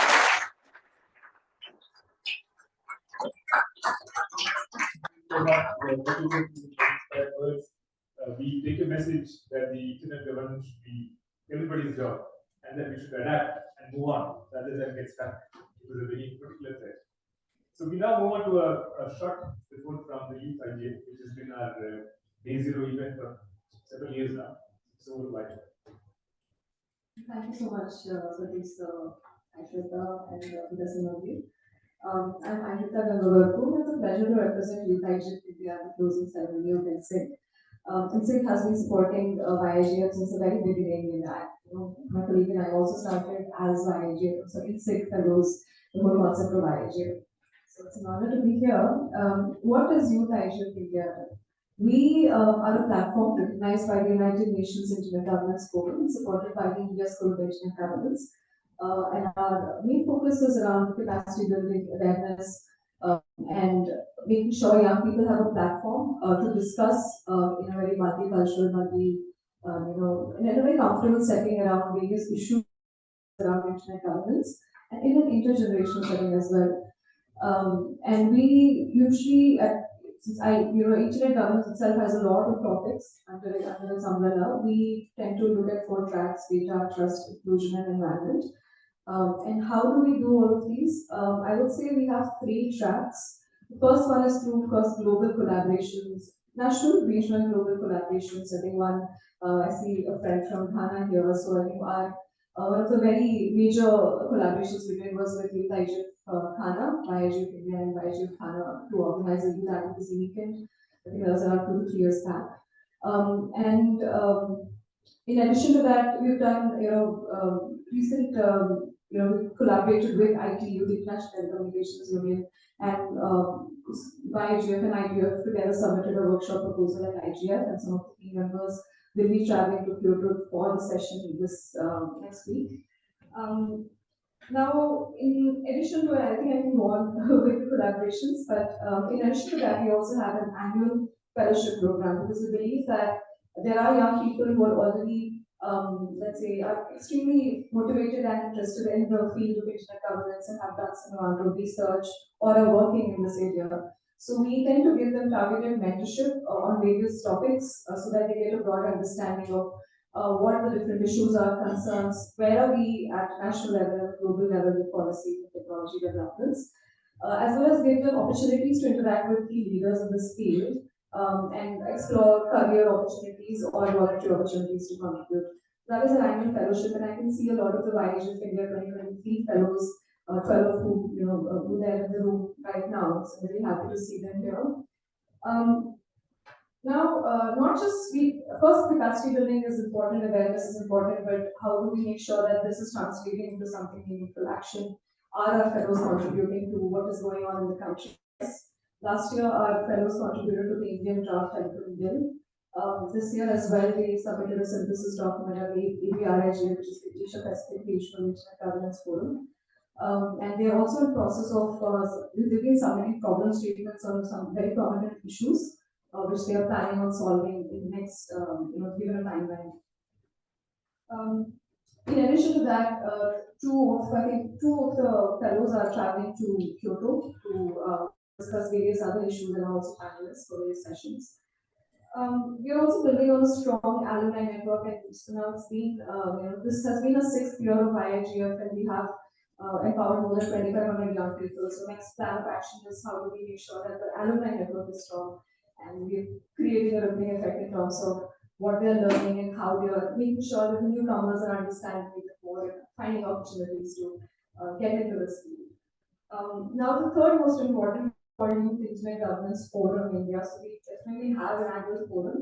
Now forum is where a lot of young people and young people from all age groups actually and different professional cultural backgrounds get together to ideate and elaborate on various issues. This year, just 3 days back, we had our annual forum in this very room. We spoke about issues around AI regulation, cyber security, digital inclusion being the focus of this year's event. Now, the idea of the forum is that we want to bring like-minded people together so they can ideate on how to go about this, go about contributing to this field and looking for solutions. And to facilitate, we also facilitate the travel of the Youth India fellows, like they travel and funding support, so because most of them are students and young professionals. So this has been the idea of IIGF India, and I'm really glad that IIT Guwahati has had hosted the 6th editions, crossing half a decade. This was actually a very important edition for us, and moving to the northeast of India for the very first time and talking about such critical issues around meaningful access. And really looking forward to the 7th edition next year. I'll wait for inSIG to maybe announce where the next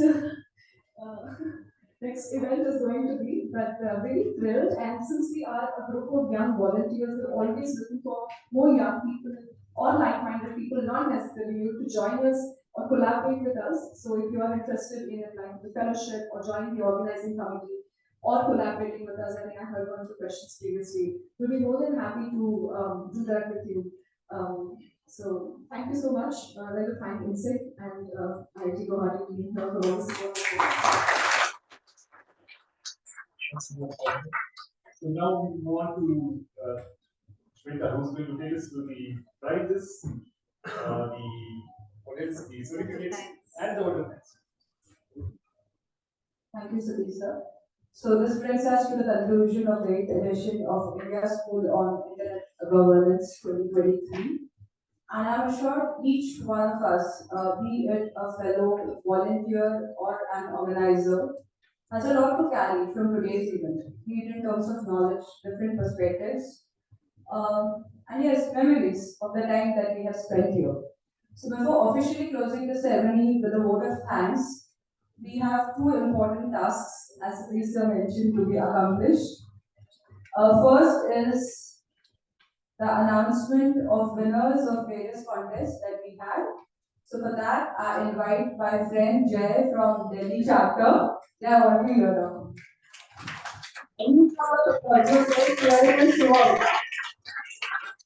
Jay will be announcing the winner of the social media contest, and I request Professor Nandi to come ahead and give away the prizes. Hi.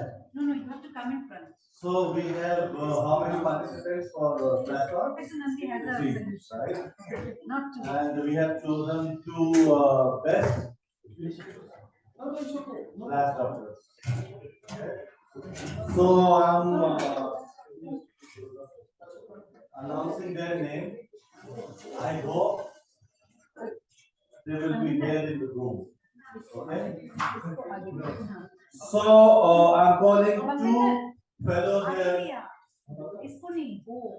Lokendra.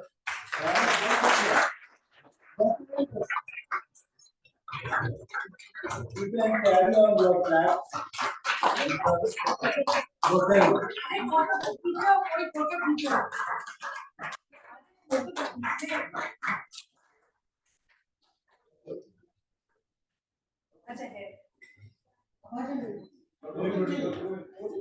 No, there are more. There are more to come. No, there are more to come. Let us come. And the second one is, can you guess? No. No. Nikhil Iyer.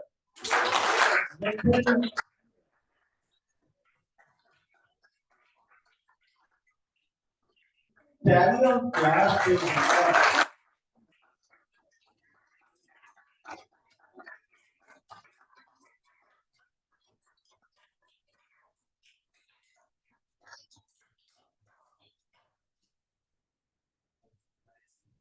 so we have decided to keep two winners, but on the special request from the jury, we have one more winner to announce. Abhishek.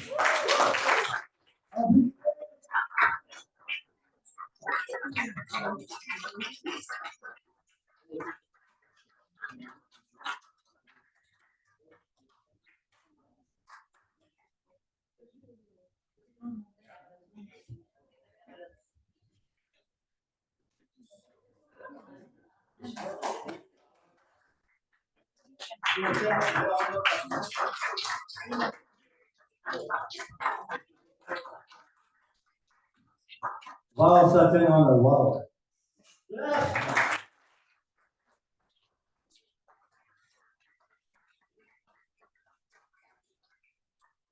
You are aware that there was a social media contest. Okay. And for the contest, winner is, can you guess? Sigma.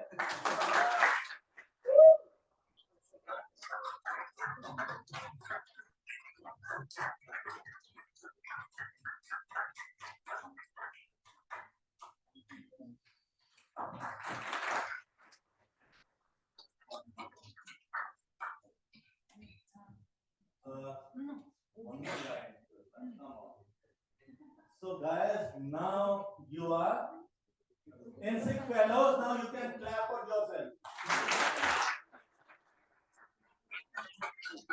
Thank you.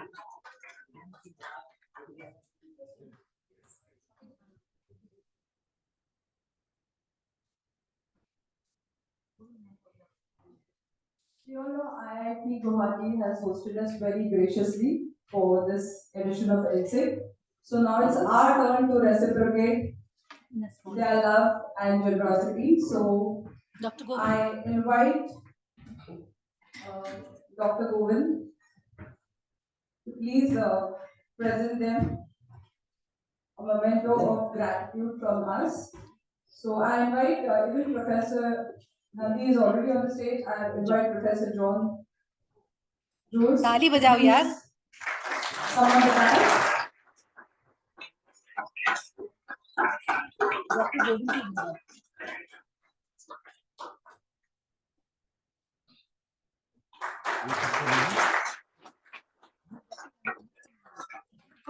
Professor Nandi. Dr. Govind से बुलवा.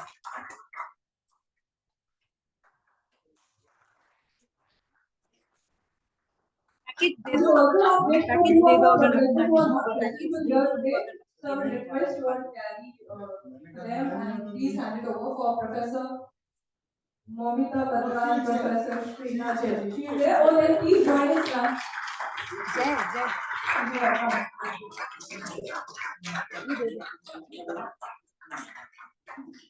A huge round of applause for Professor Momita. Professor Srinath Chetty, is he also here? So, Momita, can you please with us on our behalf? Still, we can clap for him even though he's not here. So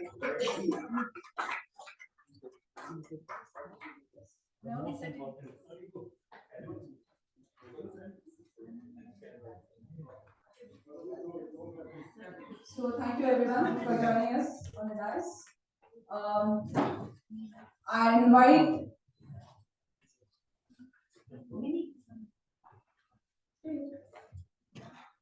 I invite Anand, President of Kolkata chapter, to give away some certificates.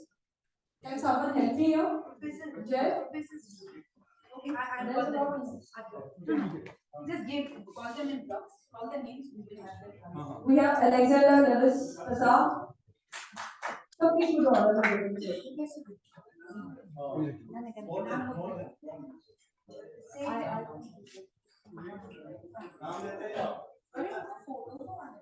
नहीं नहीं बोलो they will start coming.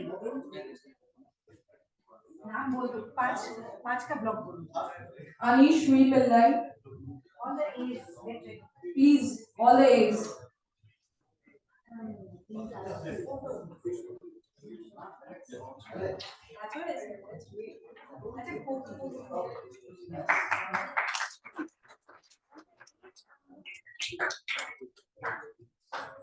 Anish V. Pillai next. Aniket Shahi.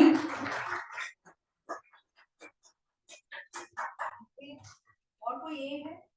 Archit Lohani. And please keep the claps going now. Abhijit Singh Bandloi.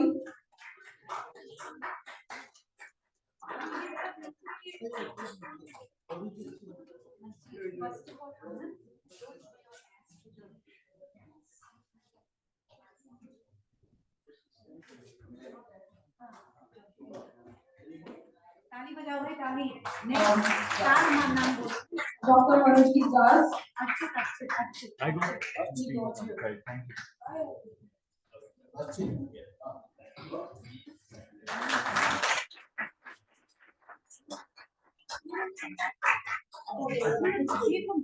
Dipti Shankar. इसको देखिए बता दो ना.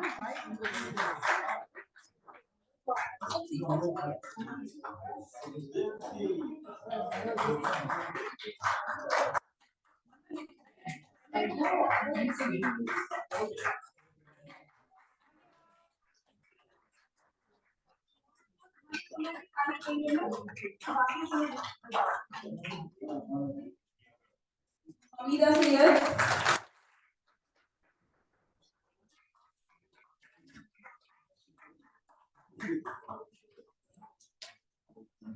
Dinesh Wadhwa.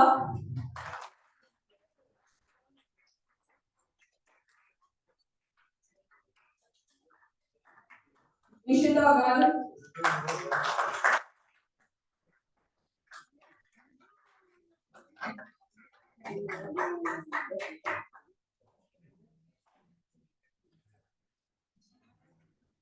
Julie.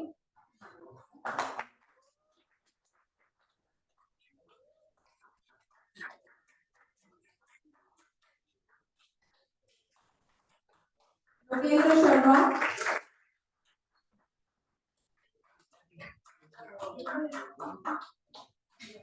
Mohammed Khalid.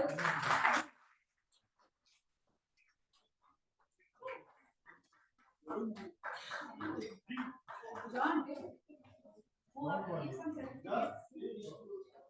You cannot sit. You have to work.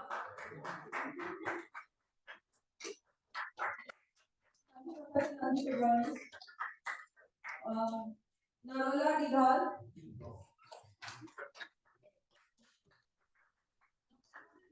Yeah, in the meeting.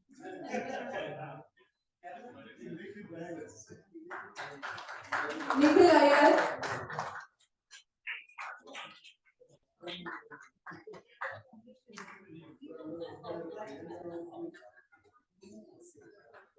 Balwinder Singh. Balwinder Singh.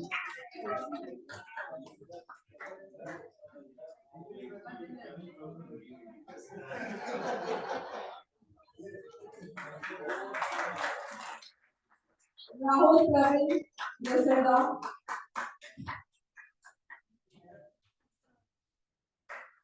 Rupesh Mittal,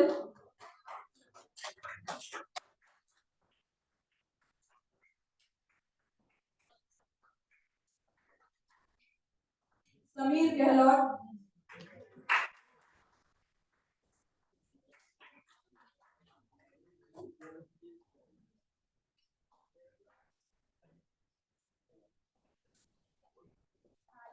Sarang Yahale,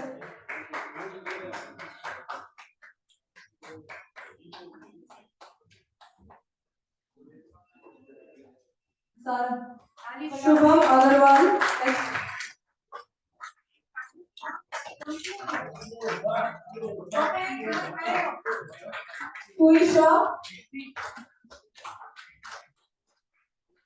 Puisha Sarkar.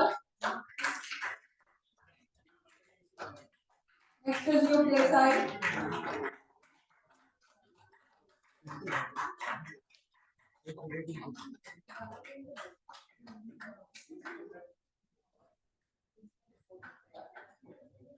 Shruti Vipari next.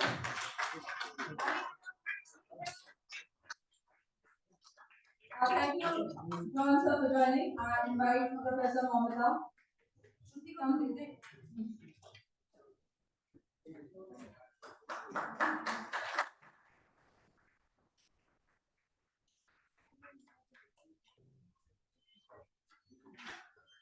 We start with the local fellows.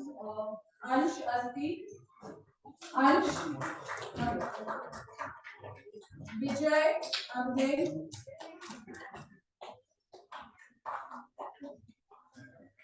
Farheen Jia,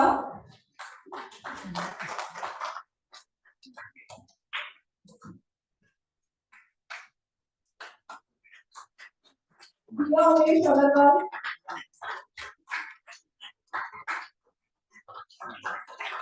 Gautam Sharma next.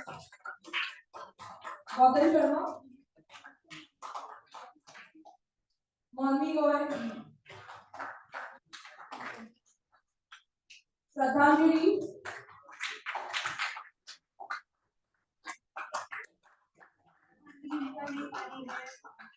Shraddhanjali, fast. Vishal Gulchandani,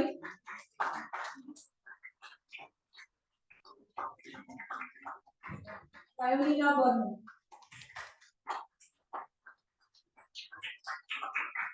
Thank you, Professor. I invite. Okay, wait, last two words. Let's have a clap for Valentine. And his assistant, Swami.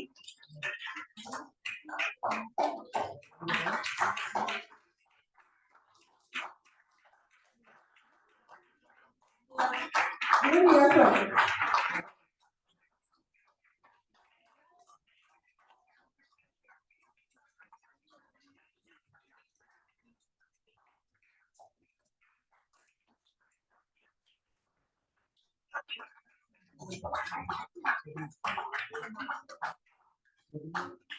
Sabri is here? Yeah, come. We next start with BioShape fellows who are also inSIG fellows. Now international, sorry. We have Frank Anati, international fellows. Be ready. Frank Anati.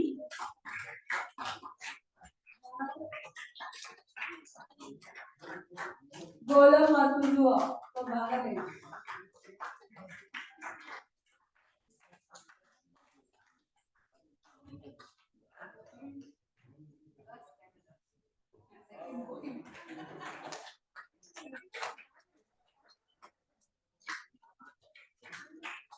Nerosha Vedasunde from Sri Lanka.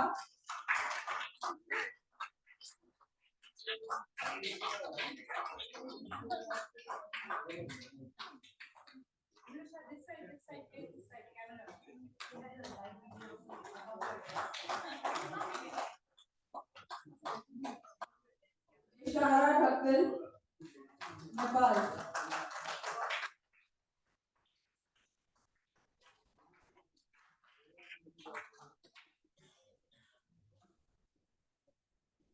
And Lokraj Pathak also from Nepal.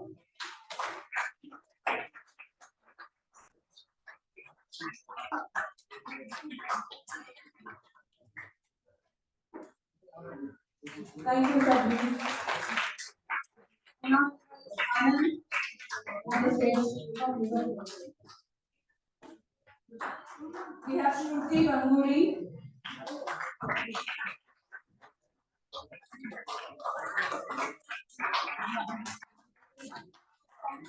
B. Abhishek.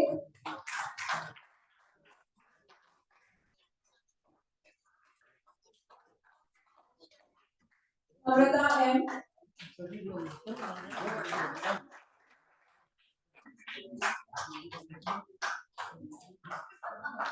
Nancy Sharma.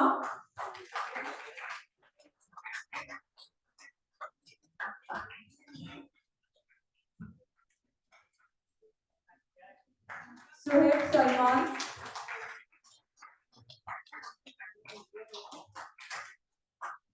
Srishti Sinha.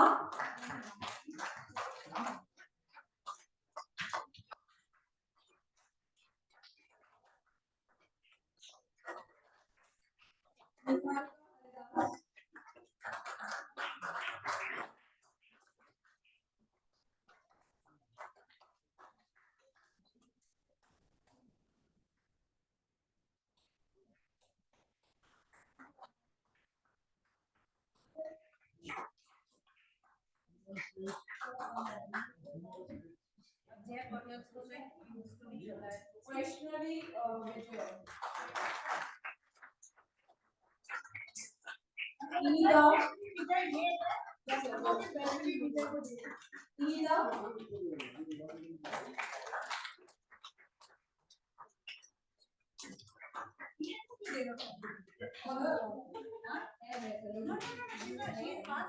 She was coordinating. She's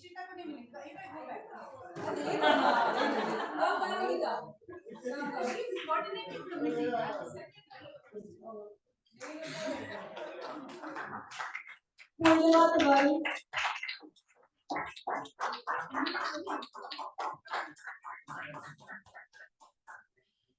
Samruddhi Kumar.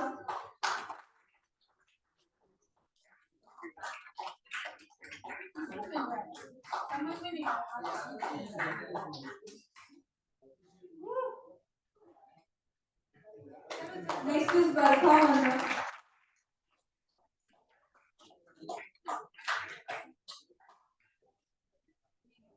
Nilesh Maheshwari.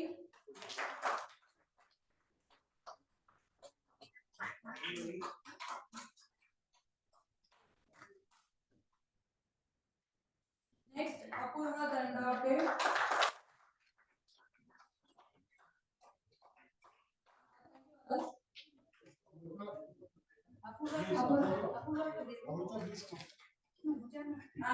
Amrita.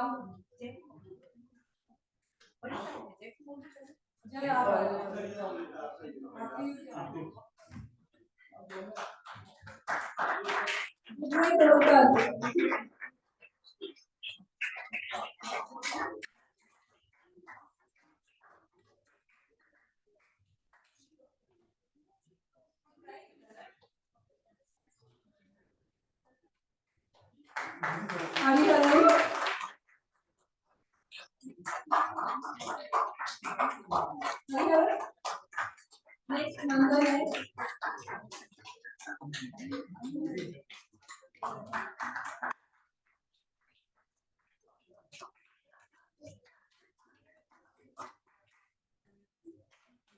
Rajin Srivastava.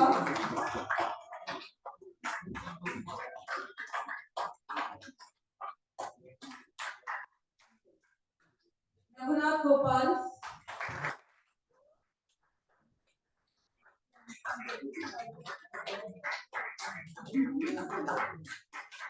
And now invite volunteers of IIT Guwahati. Rajeshwari and team.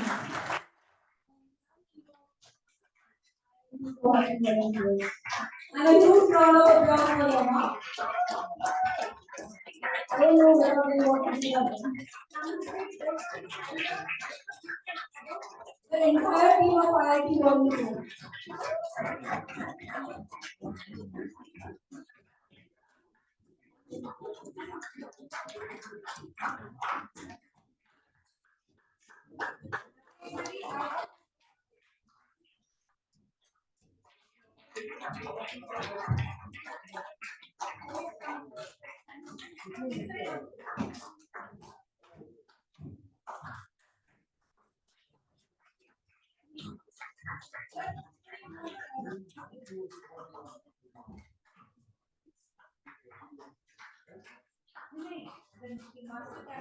Please keep the clap going.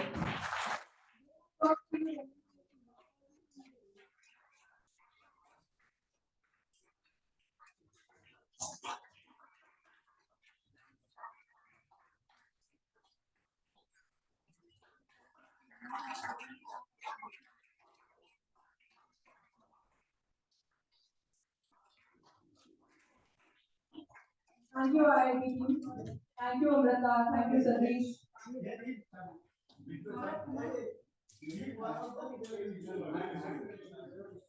Thank you so much for everything you have It's an honor on behalf of the INSIG team to officially propose today's vote of thanks. First of all, let me thank the Almighty for keeping us in good health and spirit so that we could attend the event successfully all these 3 days. Special thanks to Professor Dr. Gautam Barua, our keynote speaker from IIT Guwahati, for taking out his valuable time and enlightening us with the history of internet in India. A big round of applause.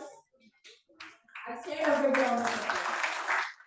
Co-organizers, Professor Sukuma Anandi, Professor John Rose, Professor Monica Patra, Professor Srinath Reddy, and the entire research scholar volunteer team of IIT Guwahati for hosting us so graciously. They worked relentlessly to provide us with excellent arrangements, be it in terms of food, travel, accommodation, manpower, and technical support.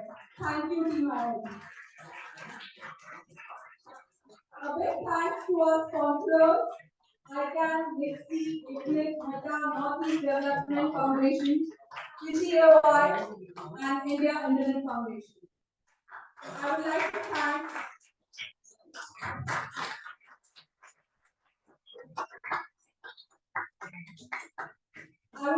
thank our session speakers, both online and offline, who took time out of their busy schedules and shared their expertise on various topics related to internet governance, and moderators for seamlessly executing the session. So a big round of applause for our speakers and all the moderators are present here. So a big round of applause for them. A big thanks to the steering committee, fellowship committee, program and core organizing committee of inSIG 2022, who worked tirelessly for many months to put forth the successful event in front of you. So a round of applause for them too.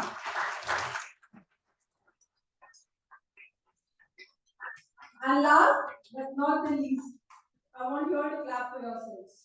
Each one, you are the core and eyes of this event. Thank you for attending this edition of inSIG 2022. Hope this was a meaningful and immense learning experience for each one of you. So thank you one and all.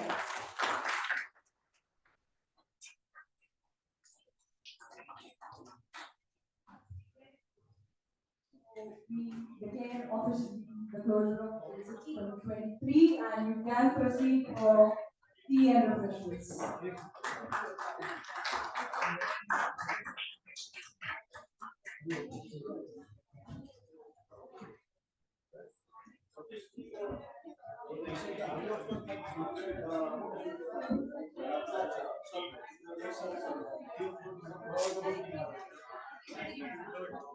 Who's room number 422? Occupying room number 422? Abdul. No, please. 500 rupees fine.